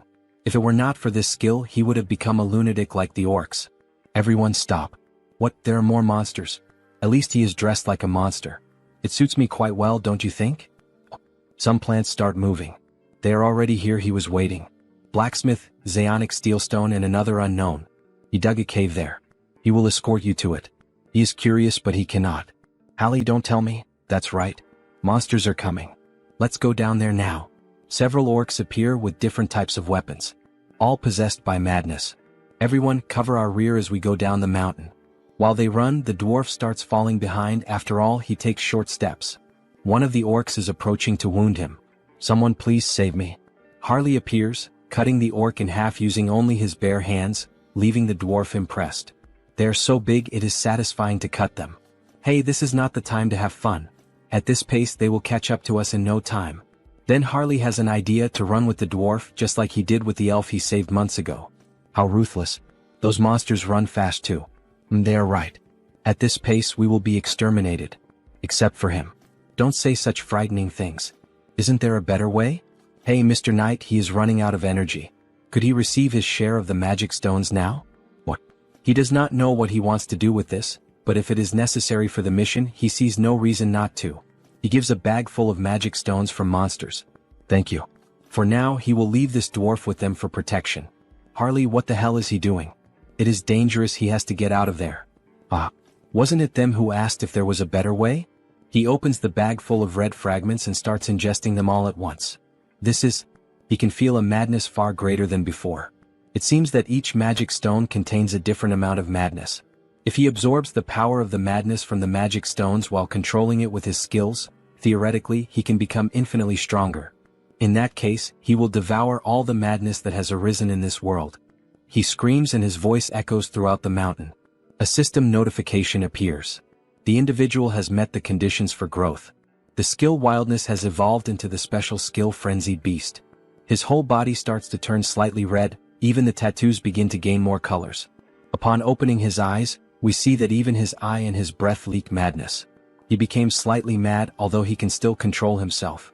Alright then, now it is showtime. He equips the 2 axes and goes alone against all the enemies. Let the carnage begin. His whole body is boiling. It is unbearably hot. It reminds me of Goku's first transformation. Whoever guesses it right in the comments, I will put a heart. 5, 4, 3, 2, 1, Kaioken. He charges directly at the monsters, simply destroying them all without them even being able to react. Die all of you. Looking like a true barbarian. In the end, from all that crowd, not a single monster was left to tell the tale. This is the power of the frenzied beast. She can barely see his movements. How can he be like this? The rumors that he was the strongest mercenary of Turok were not an exaggeration. Not the strongest of Turok. The strongest of the whole continent. Other monsters keep coming, however, nothing is capable of stopping Harley's carnage. He toys with his opponents, using the axe in incredible ways. This basically settles the matter. Skill Jewel Eye, Severe Winter. That was amazing, Harley. Is he alright? Everyone runs off seeking to obtain information about him. He has the bravery of a dwarf. After begging for his life and running away. Suddenly, Harley feels some kind of strange energy. His whole body is screaming for him to flee. This is the first time he feels so tense. Harley, what is that face? Don't tell me more enemies are coming? Kah. This is really bad. If we encounter the monster that is coming now, it will be a total extermination. Well, except for him. We have come too far to give up now. Do something, muscle friend. Old man. When he saw them before, he dug a burrow to hide, right? That's right. He very bravely dug that burrow. So can he hide all of us now? Within 10 minutes. 10 minutes? 5 minutes are enough. With your beautiful tool, Ellen. A radiant pickaxe looking like diamonds. Ellen? Just by looking at it, it shines? Is this a magical tool? Now everyone get ready. Get ready? Yes. With a simple strike of the pickaxe on the ground, everything starts to shake. The ground is shaking? Several cracks begin to appear. He strikes again with the pickaxe, making the ground collapse and everyone scream in despair. And then what do you think? Quite cozy, isn't it? They make a bonfire while hiding from the monsters. He made a place like this with just a few blows of his pickaxe. He really is an incredible dwarf. The system issues a new announcement. A usable medium for skill customization has been discovered. A medium? An item here is on the same level as the branch of the world tree that created Harris? Medium name, Ellen. A pickaxe reborn as a magical tool, imbued with the secret soul of the dwarf craftsman Zadnik, refined over 20 years. This thing is much more incredible than it looks. It carries 20 years of Zaonic's history, the master craftsman. If that is the case, he will devour it one way or another. The dwarf can feel Harley's malice from meters away. Some stones start falling on the team. Something noisy coming from above. Is it the monster he mentioned before? Judging by the presence, it just sat above us. Probably trying to eat the bodies of the monsters we killed. Maybe we should escape while it is distracted. Not a good idea. It would probably catch up to us quickly. Ah, Harley? He had a good idea. The biggest problem is that thing sitting right above us, right? Then what if he lures it far away? This time it may really cost him his life, and even so he would try. Yes. Harley, are you really sure about this? Of course. As long as he has this. What? Why his Ellen? Just an insurance, he knows. It will be very useful in a dangerous situation. But this is a magical tool with limited uses. What are you hesitating for, Zaonic, you fool? No matter how precious it is, life comes first. Alright, you can take it. Thank you. However, he does not want to give away this pickaxe at all, but it is foolishness to try to contend with Harley. Drop it. He said he would give it to him. With his big hands, he can only use it like a mason's trowel anyway. He finally lost the battle. Ah. He will use it well and return it. Probably. Ellen. Sorry, but he does not think he will return it. But he also saved his life, so let's consider it settled. With this, he acquired Ellen safely. No, he acquired a dwarf. Soon we will have a dwarf clone. Harley emerges from the ground. As he expected, the air outside is so refreshing. Now then, how about making the monsters introduce themselves to each other? It seems someone even more incredible than he thought has appeared. Even a superior species like a two-headed ogre can succumb to madness. Judging by its belly, it must have devoured a terrifying number of magic stones. The monster notices Harley from afar. What is he doing? Don't tell me it came following the scent of the magic stones he ate? Well, that is not a bad thing. If he wants to send the dwarf friend back safely, he has to escape this place with you. Follow me. Here should already be far enough. No one should be able to see us here. Very well then, skill mutation. Skill physical transformation. Let's have a real monster versus monster fight. He transforms his fingers into super sharp claws and goes toward the enemy, making deep cuts in them. Yes, this is the taste. The taste of tearing apart with his own hands. He must have thought he became stronger being intoxicated by madness. But here is the problem. He was not the only one who devoured the madness. The monster starts running in fear of Harley. He was the first one who started attacking and now is the first one trying to run? Harley grabs one of its heads and rips it off. By any chance, don't you think you don't need to walk around with two heads? And he throws it violently to the ground. He stands up laughing and even speaking. That arrogance of yours will only last for now. His subordinates will certainly arrive here as reinforcements. However, when he looks around, they are already lying lifeless on the ground. How the hell did this happen?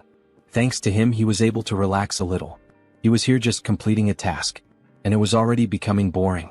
He starts gathering blood on his finger and releases it like a laser beam, thus destroying the monster's last head. Now without the two heads, the monster finally falls lifeless. Ah. As expected, it is more comfortable with two instead of one. Good thing he called Heinz. Although he had originally called him for something else.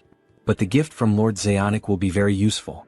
While Heinz stores the pickaxe in the dimensional gate, Harley is drooling with hunger. How strong will he become if he eats this? He will finish you off before the madness evaporates. Very well then, how about he also tastes the blood tainted with madness? However, before they could enjoy the banquet, something catches their attention. What is this feeling? A volcano on top of the mountain begins to erupt. It is the same energy he felt from Intrejo. Then from the fire, a dragon begins to emerge.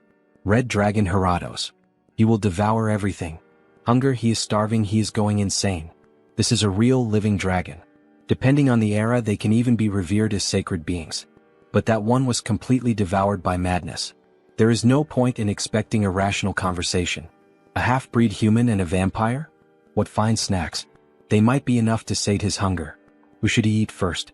No, it is better to devour you both at once. They prepare for battle. Harley and Heinz pierce the dragon's eyes at the same time. However, the dragon only laughs. as expected of a dragon. Already healed. With such thick skin and on top of that this regeneration ability? That is totally unbalanced. Inferior beings. In his eternal life he was only defeated once. Well yeah, who did you lose to? The king of death. The king of immortality. The one who sentenced him to death. The immortal king? That's right. But he perished and his curse was broken. They are laughing? What kind of reaction is that? Sorry, but we called a friend over in the meantime. Since the two of us might not be enough. We apologize in advance for the trauma. The dragon does not understand what they mean, but in just a few seconds, something appeared in front of him. A dragon tainted by madness, he will be an excellent subject for experiments. The third immortal king Hans.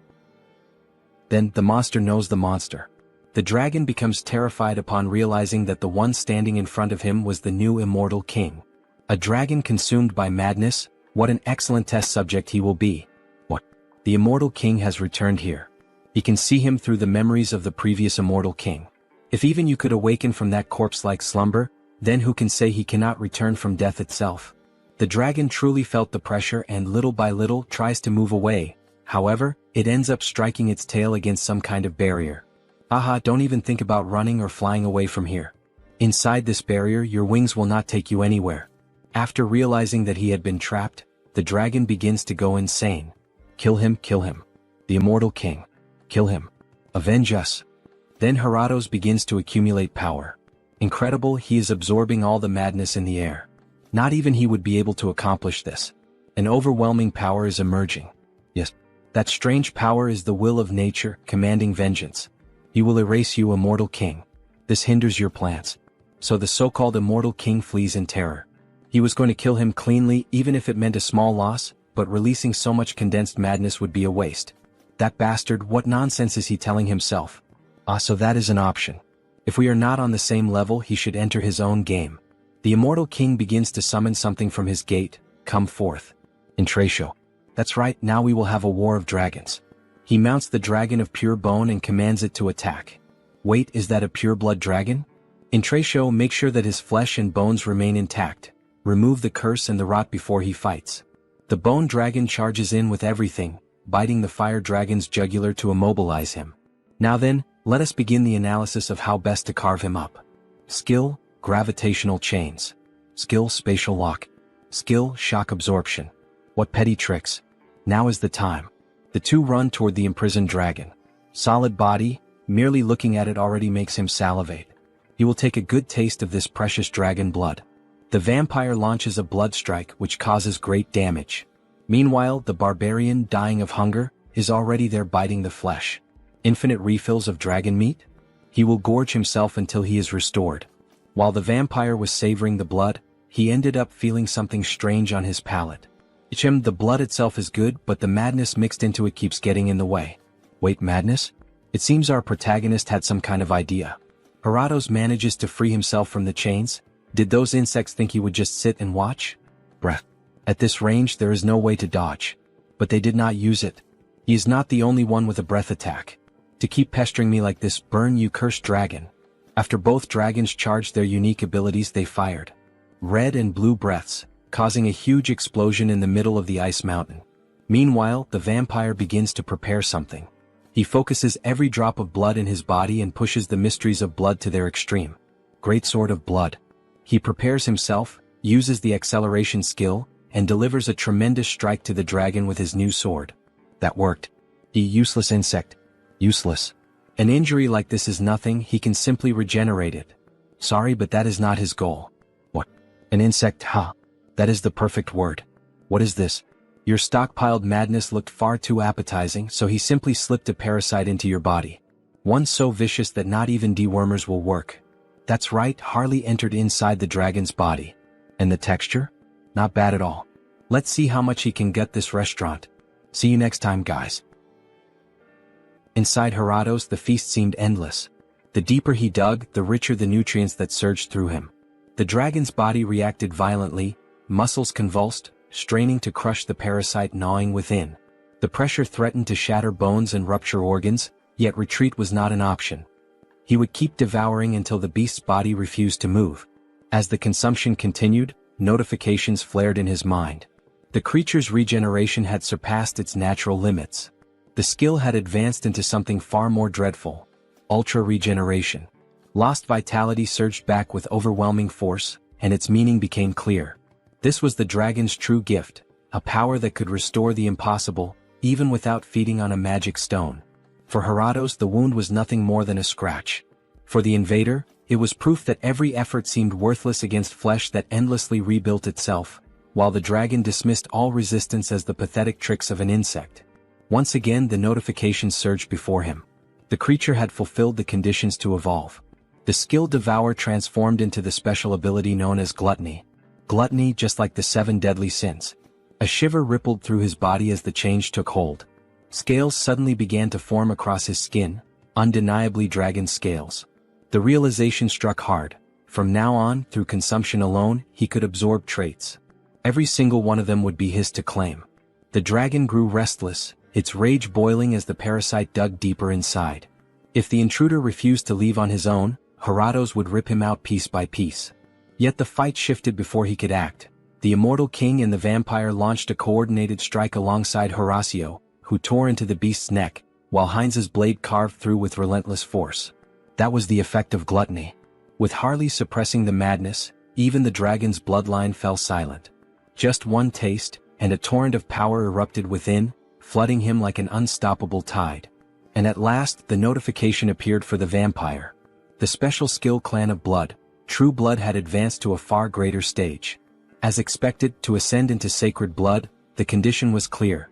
He had to drink from an opponent far superior to himself. Heinz seemed to realize something, hesitating, but Harley confirmed it. The discovery was undeniable. They had finally located it. Heratos' heart. Checkmate. The ultimate magic stone, the dragon heart. Bon appetit. The first bite tore through, and the dragon convulsed in agony, the pain erupting straight from the core of its being. Moments later, the mighty body collapsed, lifeless upon the ground. The battle had ended. Intracio's efforts had carried them this far. His task was complete and he could now rest. Laughter followed, triumphant and raw. From the twin-headed ogre to the dragon raid, every challenge had been cleared. A final image lingered, a symbolic snapshot of the 3 victors standing together, their silhouettes marked by the hunt of a dragon now fallen. The dragon's eyes snapped open for one final breath. This time the immortal king carried no desire to destroy the world. If he chose to take a few bones, there would be no need for resentment, he would put them to good use. The blood too. And the horns. In the end, every piece had value. None of them wasted anything. The trio moved like a flawless cleaning crew, each collecting a share of the fallen beast. The corpse of a dragon truly was a treasure vault. Prime ingredients for rare sorcery gathered all at once. The scene resembled that old meme of a robot staring at an empty plate. Oh my god, nothing left. Even the blood, overflowing with the power of dragon lineage, had been secured, certain to prove useful later. Yet the greatest beneficiary of the raid was not the immortal king or Heinz, it was Harley. On the ground, Harley writhed in agony. His body twisted and shifted as something unnatural surged within him. This time the transformation was not smooth. Perhaps he had gone too far even for his limits. Absorbing all the madness of those monsters, his insides felt as though they were tearing apart. Control slipped with every second. Only the method inscribed within the dragon heart could save him. The madness flooding his body had to be woven together with the dragon's essence. As he forced the chaos into alignment, strange markings spread across his skin. A heavy feeling swelled inside him, followed by new notifications. The creature's race has changed to Dragonkin Hybrid. Special skill, Heart of the Mad Dragon, has been acquired. Harley's body no longer felt the same. On the surface, his anatomy still resembled that of a human, yet something deep inside had shifted. The change was undeniable. His very essence had risen beyond its former limits. His being had ascended. See you next time, guys. So we see Harley's hand covered in scales. For the entire race itself to change, this is the power of the dragon's heart. Alley. Race, Dragonkin Hybrid. Then a notification appears. Special notes. Absorb the heart of the light dragon and gain the power of a dragon. Controls the madness within the body and continuously absorbs the surrounding madness. The jeweled eyes have merged with the dragon eye, becoming even more effective. With the power of mutation, he can draw it out whenever he needs. But, with a simple stomp with force, he destroys the ground. If he increases the density of the body, the weight becomes unbearable. If he doesn't control it, it will be a disaster. It's better for him to practice a little before meeting them, his group that had been waiting for him to escape with the monster. Before Harley could begin training, he felt an enormous force through his body. So it's finally going to begin. It's the closing ceremony of the raid that Hans prepared. We see the Immortal King preparing some kind of spell, and in this case the spell is being performed on the dragon's body. A lot of dark magic is being involved in its body, so much that the sky begins to grow cloudy. Little by little, only the dragon's bones begin to rise. Now speak to him. What is your name? Heratos. Yes, Heratos. I am the Lion King and death itself. He will grant you a second life. Now he is your master. Very well, very well. He looks like a second puppy. In the next scene we see the protagonist in reality. He was admiring his new house. He had finally finished working on the house, moving the furniture. Everything is impeccable. An internal gym, an arcade, even a comic cafe. To think that he fulfilled the dream of building everything to his own taste. Unlike before, now he can go out freely, but staying at home is more comfortable, so he devoted himself completely. Now he will never need to go out again. Our protagonist is truly a shy nerd. Right now, should he take care of the gardening? Conjuration skill, entity projection. He transformed into the elf to use his abilities in gardening. Then, let me show you the natural power of the high elf. With just a little magic, he forms a beautiful garden effortlessly. Truly very beautiful. They say independent houses are difficult to maintain, but that does not apply to me. After all, he is one in many. He will use Heinz, who was summoned beforehand, to raise a primary barrier. And as soon as the cooldown of the entity projection ends, he will add Hans and Heinrich's barriers on top. Is there any house safer than this? Barrier against vampires, barrier against dark magic, barrier against holy magic, literally the safest house in the world. Household chores should be settled like this. I think it's already time for accounting? Karma shop. Then we see his little point shop with an incredible 1,608,961 points. It's already over 1 million? Not even a week has passed in Earth time. I guess numbers really matter. But don't tell me that, once again, there's no increase in the number of avatars, right? Whatever, either way he has to spend. He has to do it, no choice. Enhance. It worked. The unique skill has grown, increasing the number of avatars he can possess. Now he can increase the avatars again. Let's see what else he obtained. Avatar potential increases. The learning ability of each entity improves further. Avatar cognitive ability increases drastically. No wonder the distribution of mental energy to his clones seem to have increased. At this rate, it won't be only the main body that will become stupid? Then a depression hits him. No way, the clone is me and I am the clone, so whatever. Next. The unique skill has grown and blooms with possibilities. Special skill Avatar Cloud acquired. Avatar Cloud. Shares avatars items within a small subspace. Avatar Cloud? Sharing items in subspace? That practically means the protagonist can transfer across dimensions. He won't even need to fetch them in person anymore. Let's test it right away with Ellen. So they really can transfer the item from a clone to the creator's backpack without any problems. Excellent. This could massively expand trade with Hubert. He can even send the source of the arc lich that Heinrich kept to Hans. Then now shall we start the main event? Sorry for Zeonic, but hey, think of it as the price of your life. Using the customized skill. Time to summon a dwarf. An explosion happens in the garden, and finally a new clone is made. He needed a craftsman to take care of the clone's equipment. Finally, he would have a reliable blacksmith like Zeonic. What is this adorable little lock? This isn't what Zeonic said it would be. We officially have a buff baby with the protagonist's face and a beard. See you next time, guys. What's with that adorable look? Customize. Increase the height to the species maximum. Make the face a bit younger. Grow the beard to look stylish. The body too. Is starting to look decent. Is ready? A dwarf who will serve as the blacksmith of the tattooed ones. Now he truly looks like a real dwarf. From now on his name is Howard. And of course it would be yet another name starting with the letter H. For some reason the protagonist really likes that letter. It's a pleasure to meet you, Howard. Likewise, my creator. Then a system notification appears. Howard. Species, dwarf. Individual trait, artisan S spirit. Special notes. Han Sunghyun S 8th avatar. Born as a dwarf using the artisan S pickaxe as the medium. The influence of artisan S spirit grants additional bonuses to crafting actions. Perfect, exactly what he had in mind. The first attached skill is precisely the type he wanted. If he were to point out a small problem. Just like Harris, he lacks general knowledge. Why can't I? He'll have to use Harley's connections again, but the North is in chaos, so it won't be immediate. Alright, then he'll have to do that. Heinrich will have to intervene. It's time to make some calls. It's been a while, how have you been? Lord Heinrich, did something happen? He has an urgent favor to ask. A favor? Just ask and give the orders and she will carry out everything.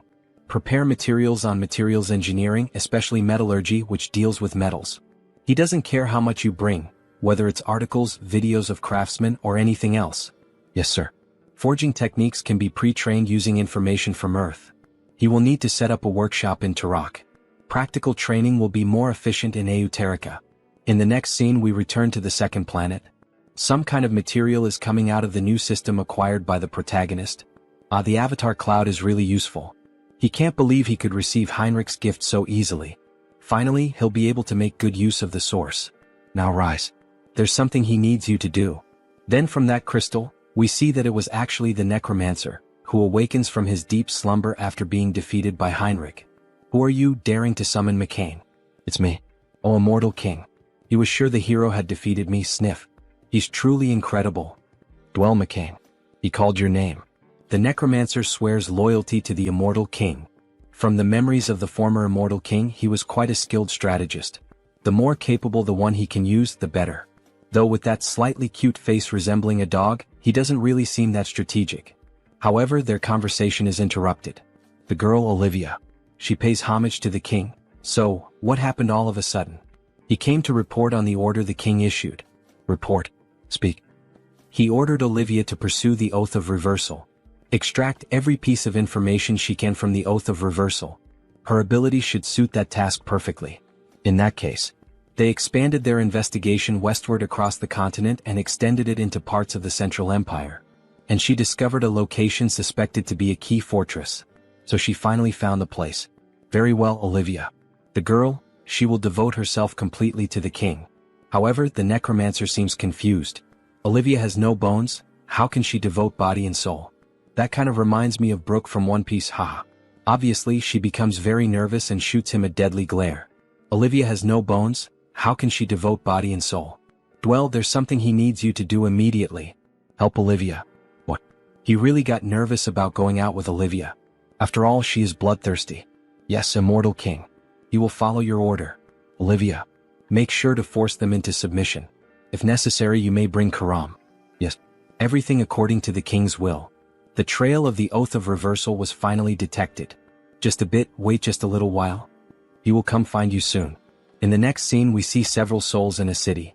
Tabishi, Agirian Empire, Central Continent. In one of those houses we see a woman with pink hair. For a moment she thought she smelled Olivia's scent. Well, that was probably just her imagination. There's no way to find me now. Current leader of the Oath of Reversal. Immortal King. She will never live as your slave again, not twice. Former succubus of the Undying Army. See you in the next chapter. Don't forget to like and subscribe. Then, that beautiful succubus hears someone arriving at her house and decides to return to her standard human form. Please come in. Hello, Sienna. We see a drunk man introduced as Pledge of Defiance, Andrew Weaver. Oh, you look as gorgeous as ever, my queen perfect. Enough talk, Andrew. Have you already identified the new leader of the Brokosla clan? Of course. The target is a pure-blood vampire, his name is Heinz. Even if he is pure-blooded, how could he take control of a vampire clan? He's still not sure. What? She gets irritated by the empty answer, however, something funny happens. Sienna. Her horns are showing. He has already explained it several times. His skill trajectory is approaching clairvoyance, but to see in more detail he needs to refine it with karma. And this information is very important, my listeners. Could this Andrew also be a human from planet Earth like our protagonist, since he mentioned using the shop upgraded with karma? It seems the story is getting even more interesting. Enough. She doesn't need to hear his excuses. She could at least provide some data. As good as a long-range surveillance skill is, without any information the sight will be only blurred. In any case, it's fortunate that the new Lord of Brokosla is not of sacred blood. We should be able to eliminate him easily. Will she handle this personally, Sienna? As if she could. Then Sienna looks at a very old clock, apparently embedded with magic and a seal. The most powerful vampire clan on the continent, Persia, will wage a war of conquest. Back in the world, we see the protagonist's new avatar already working, the dwarf. She gathered the data quickly. Right? Well, after all, it was a special order from the Lord. She put all of Heterosai's resources into it. The metal's properties, how to hold a hammer, and its practical application. He can't really understand just by looking at the data. But a dwarf is a dwarf after all. Howard should be able to understand it, shouldn't he? As soon as the cooldown time of the teleportation circle ends, he must send it to Hubert's workshop. Alright, she has one more thing to report to the Lord. What is it? She confirmed that Bianchi-ho is in contact with other factions. Other factions? She will investigate a little further to find out who they are. Bianchi-ho, what the hell are they planning to do? Well, there's no need to worry and try to deal with it now. He should be able to handle them when the time comes. Time is on our side. In the 10 months that his clones grew stronger, only 1 month passed on Earth. Back in the second world, we see a castle and someone approaching. A child. He asks what business brings her there.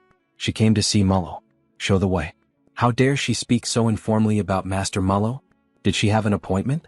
An appointment? Does she really need one? They will know who she is if she simply says Briki. How insolent. He will inform Master Mullo then, so please withdraw for now.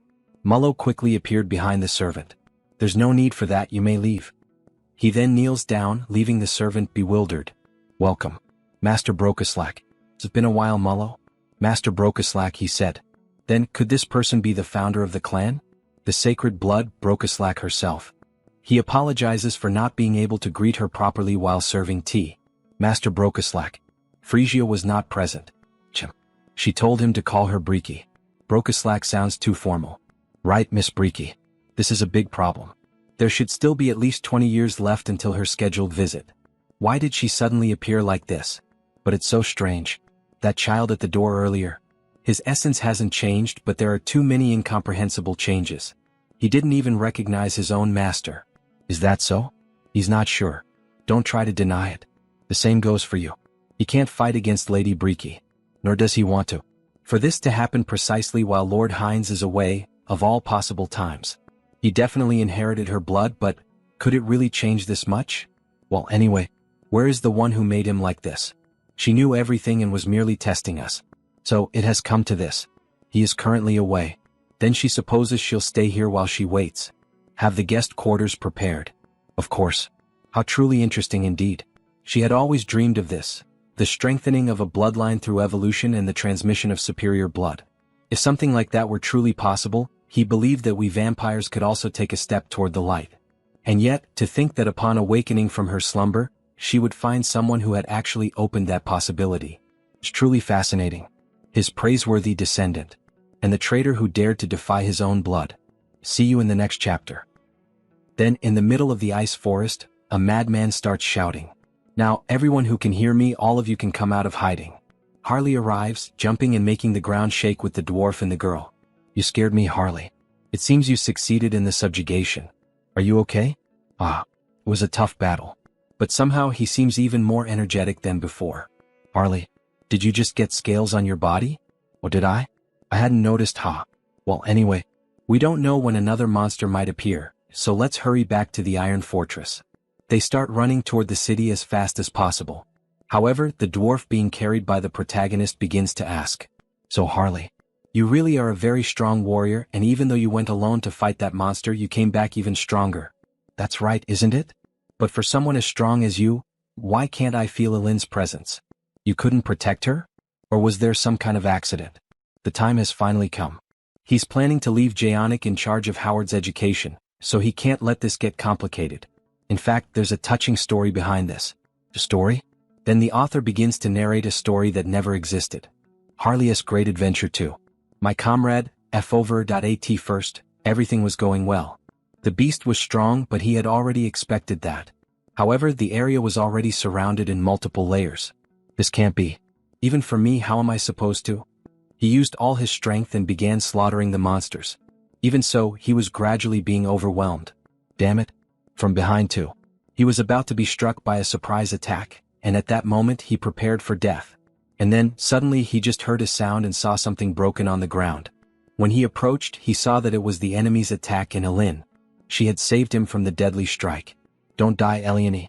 She will definitely be avenged. He will never, ever forget that debt. Then, with a ferocious roar looking like a super scion, he summoned a red aura around his body and scales appeared. The monsters were terrified at first. However, there wasn't even time to react. He simply obliterated every enemy in front of him. This is revenge for Alin. Meanwhile, the dwarf was sobbing uncontrollably.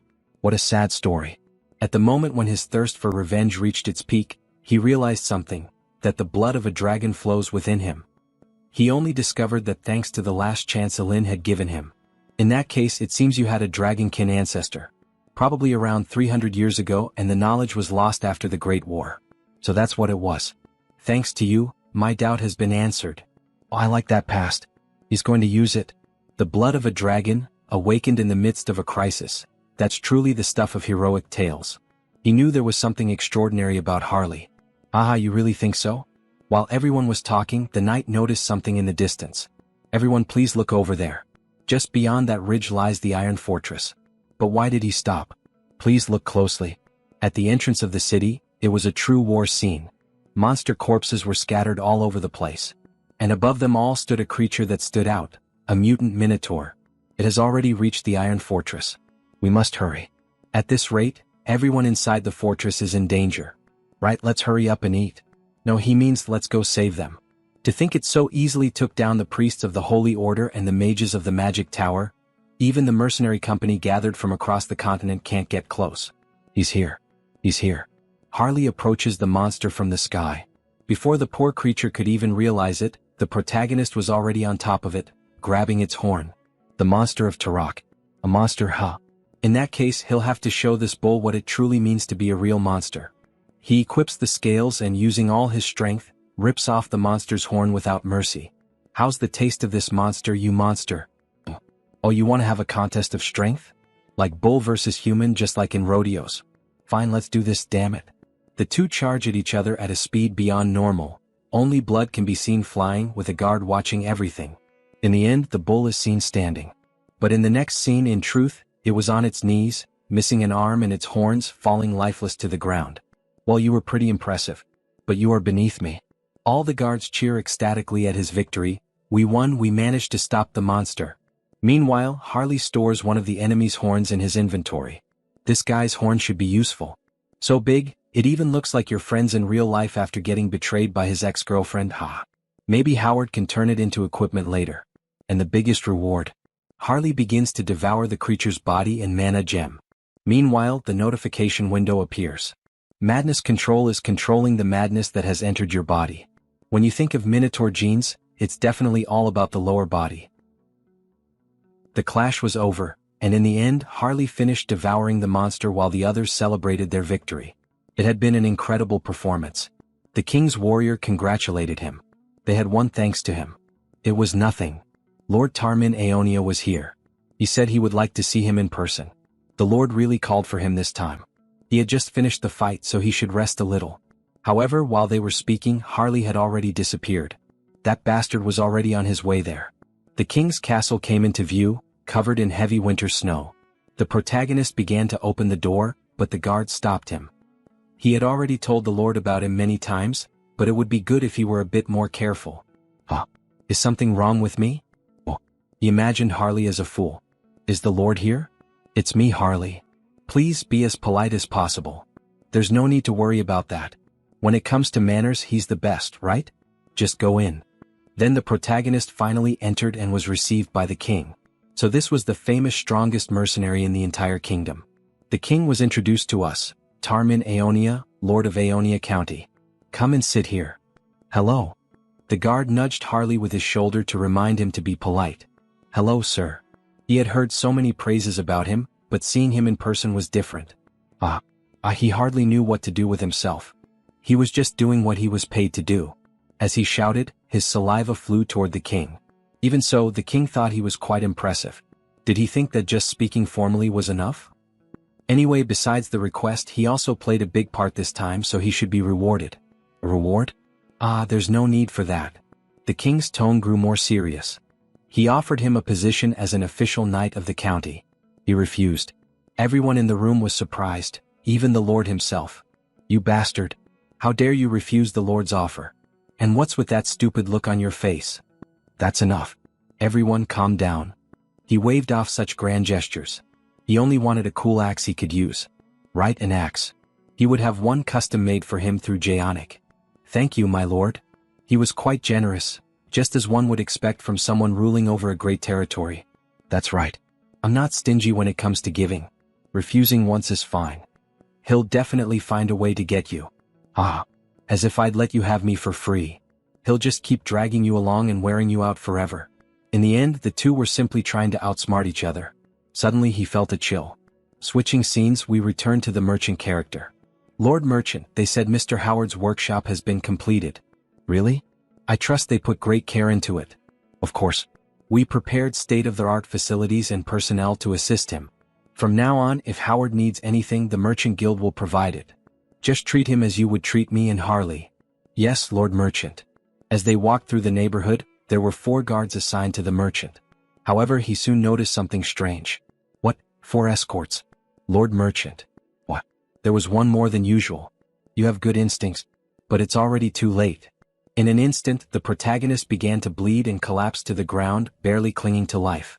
Lord Merchant. What the hell is happening all of a sudden? Lord Merchant. What the hell is this? Why is a vampire after me? Snap out of it.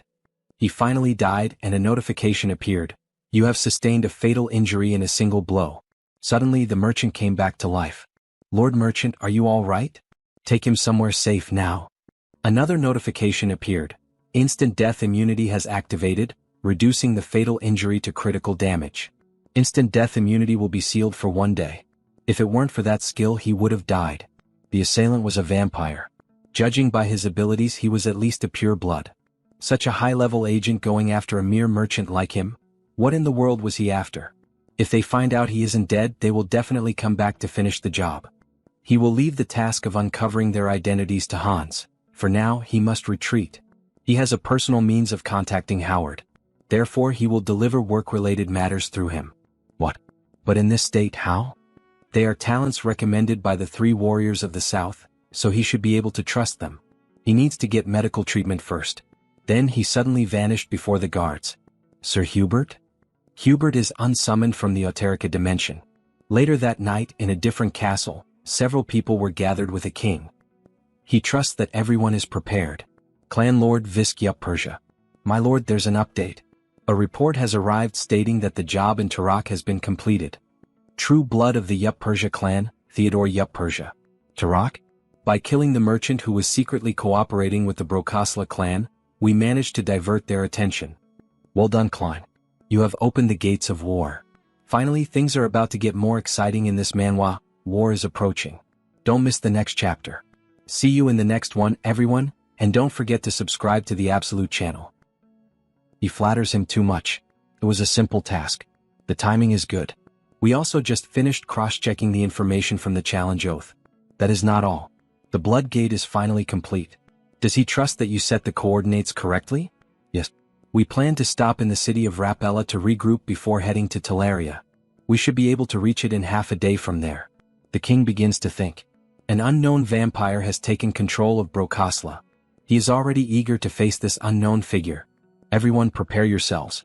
We are going to Teleria. Meanwhile, Our Lady continues searching for information for the immortal king. However, their souls seem tired. My lady, they will die from overwork at this pace. But she ignores their complaint. While tracking the challenge oath, is she also supposedly meant to find the vampire who murdered Hubert? My banshees are scouring the entire continent, and they are telling her there is not a single trace.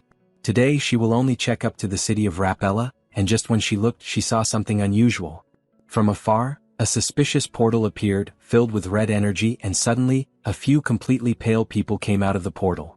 The souls become happy with the discovery. It seems these are the children, my lady. She must report this to the king of the undead. From a great distance, the immortal king is able to observe the situation. An invasion by another vampire clan. In that case, hitting Hubert must have been an attempt to divide our forces. Of the 3 great vampire clans, the other 2 are the Opapo of the east and the Yup Persia of the central region. The one with the strongest forces is the Yup Persia clan. Olivia also suspected the same. If that is the case, Brokoslak's current power will not be enough. He will have to send reinforcements. Meanwhile, in Heinz's castle, his servant is filling out paperwork and then the princess calls him Mullo. She is coming in for a moment. Lady Breaky, welcome. However, she notices something strange in the air. Is something wrong? Of course, he must prepare for battle immediately. Battle? What do you mean, what is happening? Nothing has happened yet. It is just a premonition. Just prepare yourself when she tells him to. Stop chattering. Do I look like someone who is speaking nonsense? It is hard to believe, being ordered to prepare for battle so suddenly. But the premonition of sacred blood is absolute. Although she is sacred, she looks more like a demon, especially in combat. Heinz has not arrived yet, so unfortunately we cannot count on his help. We must prepare our defenses immediately. 4 true bloods, 44 pure bloods. We gathered our entire army. They are all our best elites. Brokosla will be purified in an instant. There is no need for long speeches. We depart for Teleria immediately before they notice. Yes, King. But before they could depart, the Vampire King felt chills.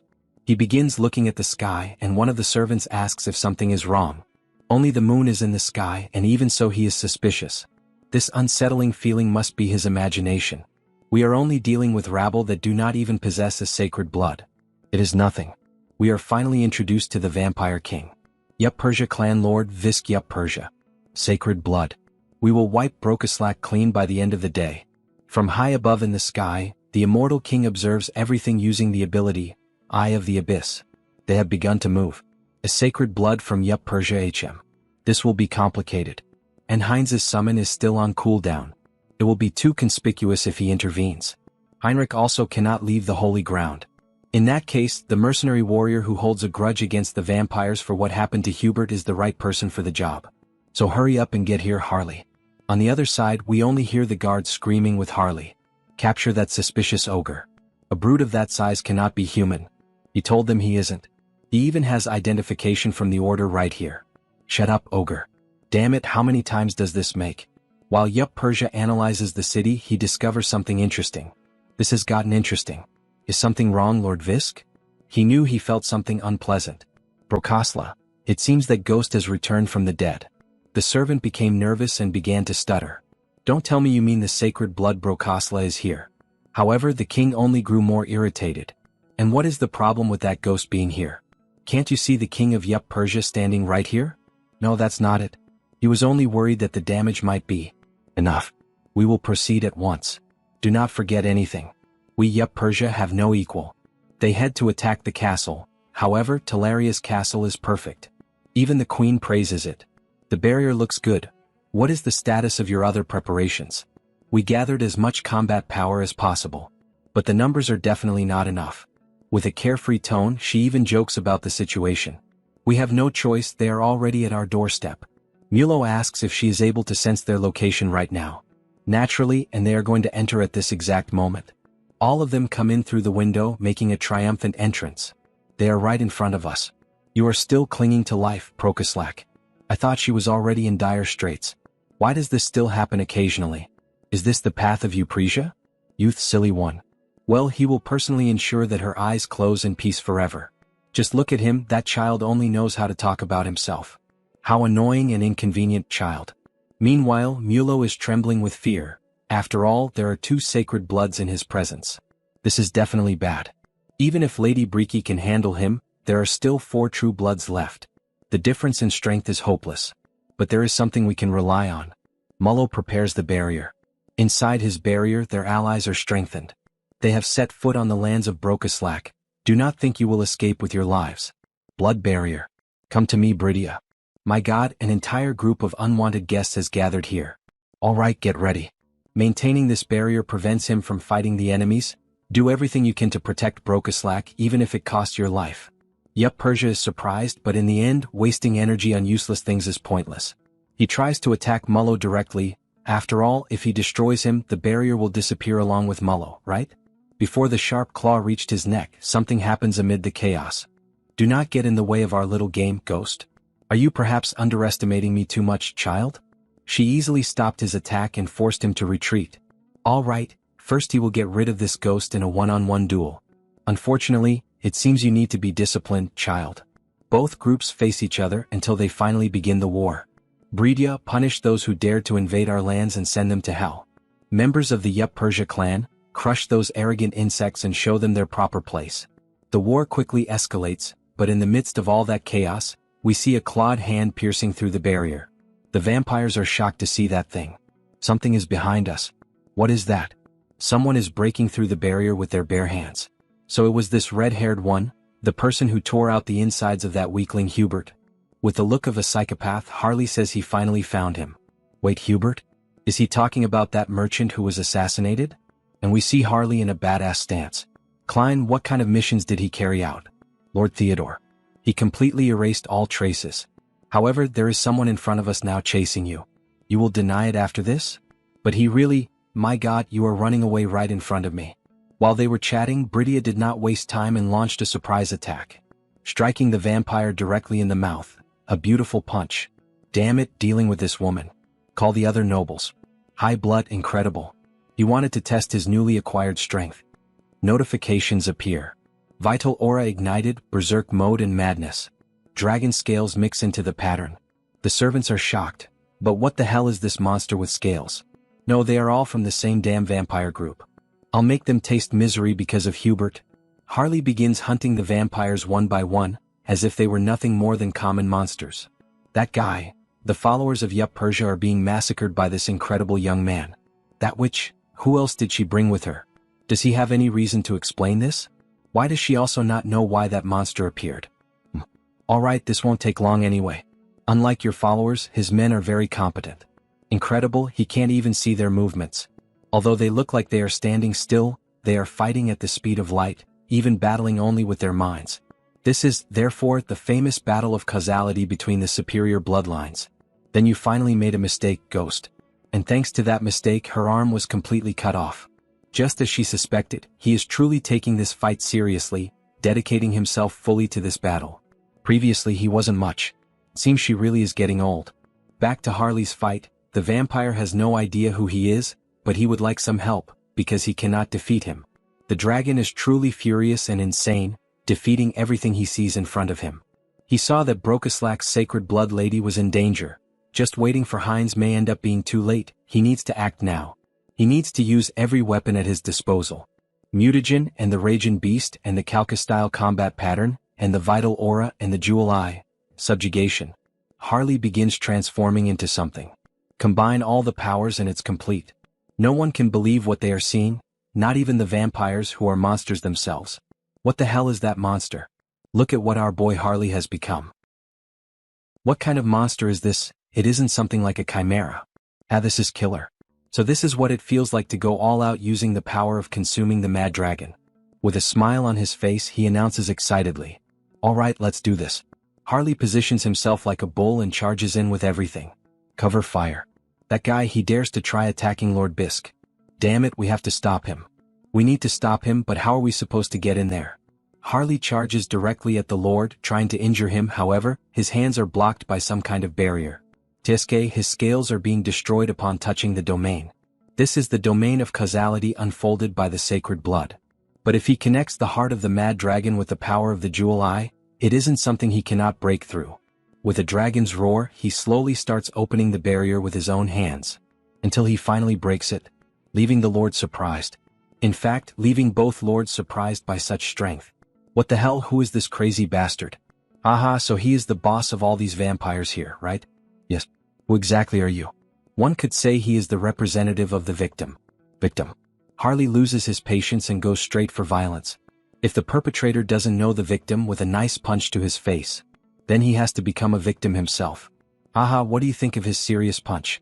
Too bad, it seems he is seeing hallucinations in the space of causality. And no way. He definitely felt the sensation. Not even close.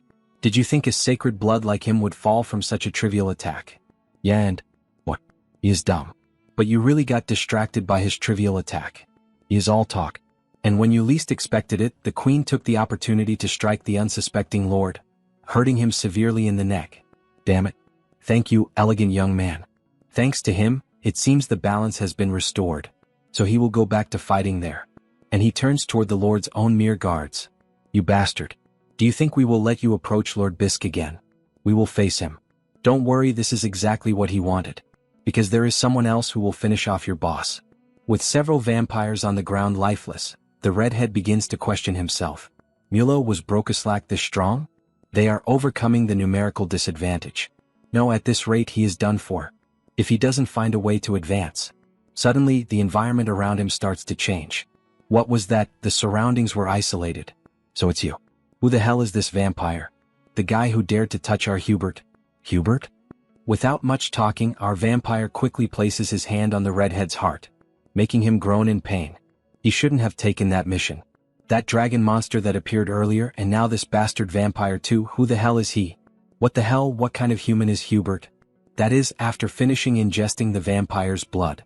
Of course, a big shot who will dominate the continent's commerce in the future. System notifications appear. Collecting new vampiric factor. Due to the effect of the special skill mixed blood factor, the individual's physical abilities are enhanced. It's the first time activating this skill in Auterica. Come to think of it, this is the first time sucking the blood of a vampire other than Brokaslak. He is getting anxious. Activating skills. Concealment, invisibility, mystery of blood. Then we should go solidify our victory. Meanwhile, the bespectacled vampire is suffering pressure from our maiden. It is very annoying how his expression changes from moment to moment. Everything is far outside his calculations. Brokaslak could not have been this strong. A third voice appears. Are you the second in command of the Yupersha clan? Leaving the two frozen. Lord, he has finally arrived. This person is Brokaslak's new lord. But why is he just staring at me? If this guy is Yupersha's number 2, in short, he has Mulo's role. With an evil smile. Then he is a talent he must recruit. It was so convenient having Mulo around. What does that mean, that smile of his? Hey, why the hell is he staring at him, smiling like that? Let me properly introduce myself. His name is Heinz, the new master of the Brokaslak dynasty. Yes, he already knew that. Right, good thing you already knew me, because soon this man will be your master. What is that lunatic talking about, as if that were possible? While the vampire was distracted by Heinz's strange presence, Bridia grabbed him from behind, restraining him. As Heinz approached, the fear intensified. Please don't do this. And with a bite, the modification process begins. Heinz's main weapon, the thing that turns all vampires into his minions. Returning to the giant fight, both sacred bloodlines face each other. How did we end up in this situation? Visk questions. Whatever, where did those scoundrels from the rebellion department go? The ones who swore to rescue Visk when danger arose.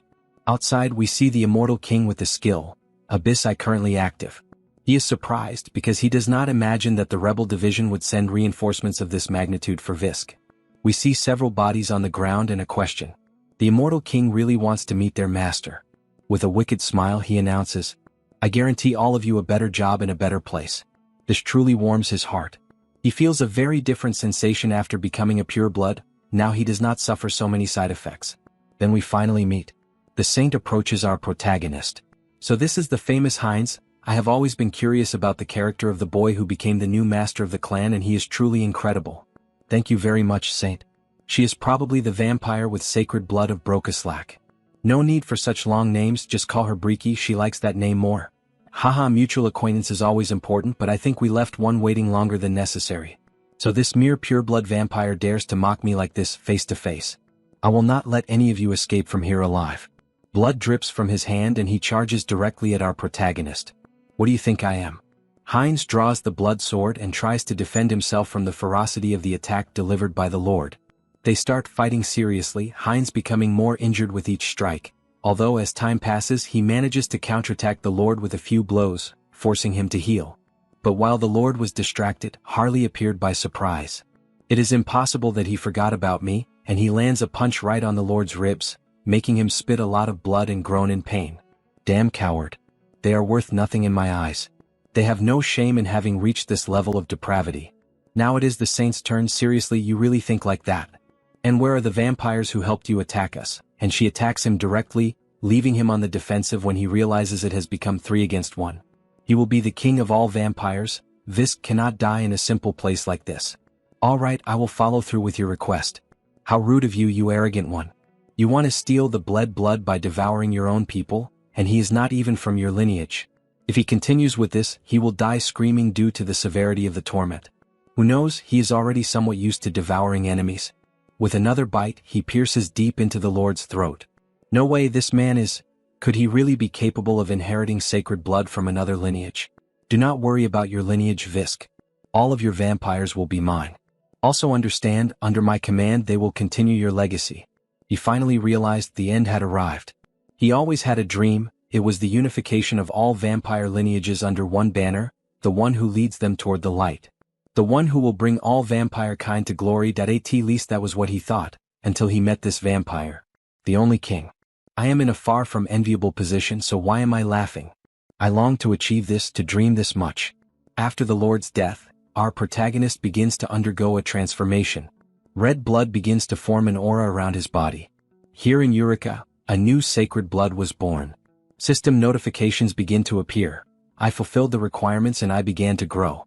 Special skill. Blood relation, the true one. Blood evolves into blood ties, sacred blood.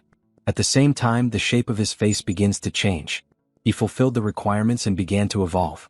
The two skills, concealment and invisibility, they merge and develop into a specialized skill. Erase existence. Heinz 2. Race, vampire with sacred blood.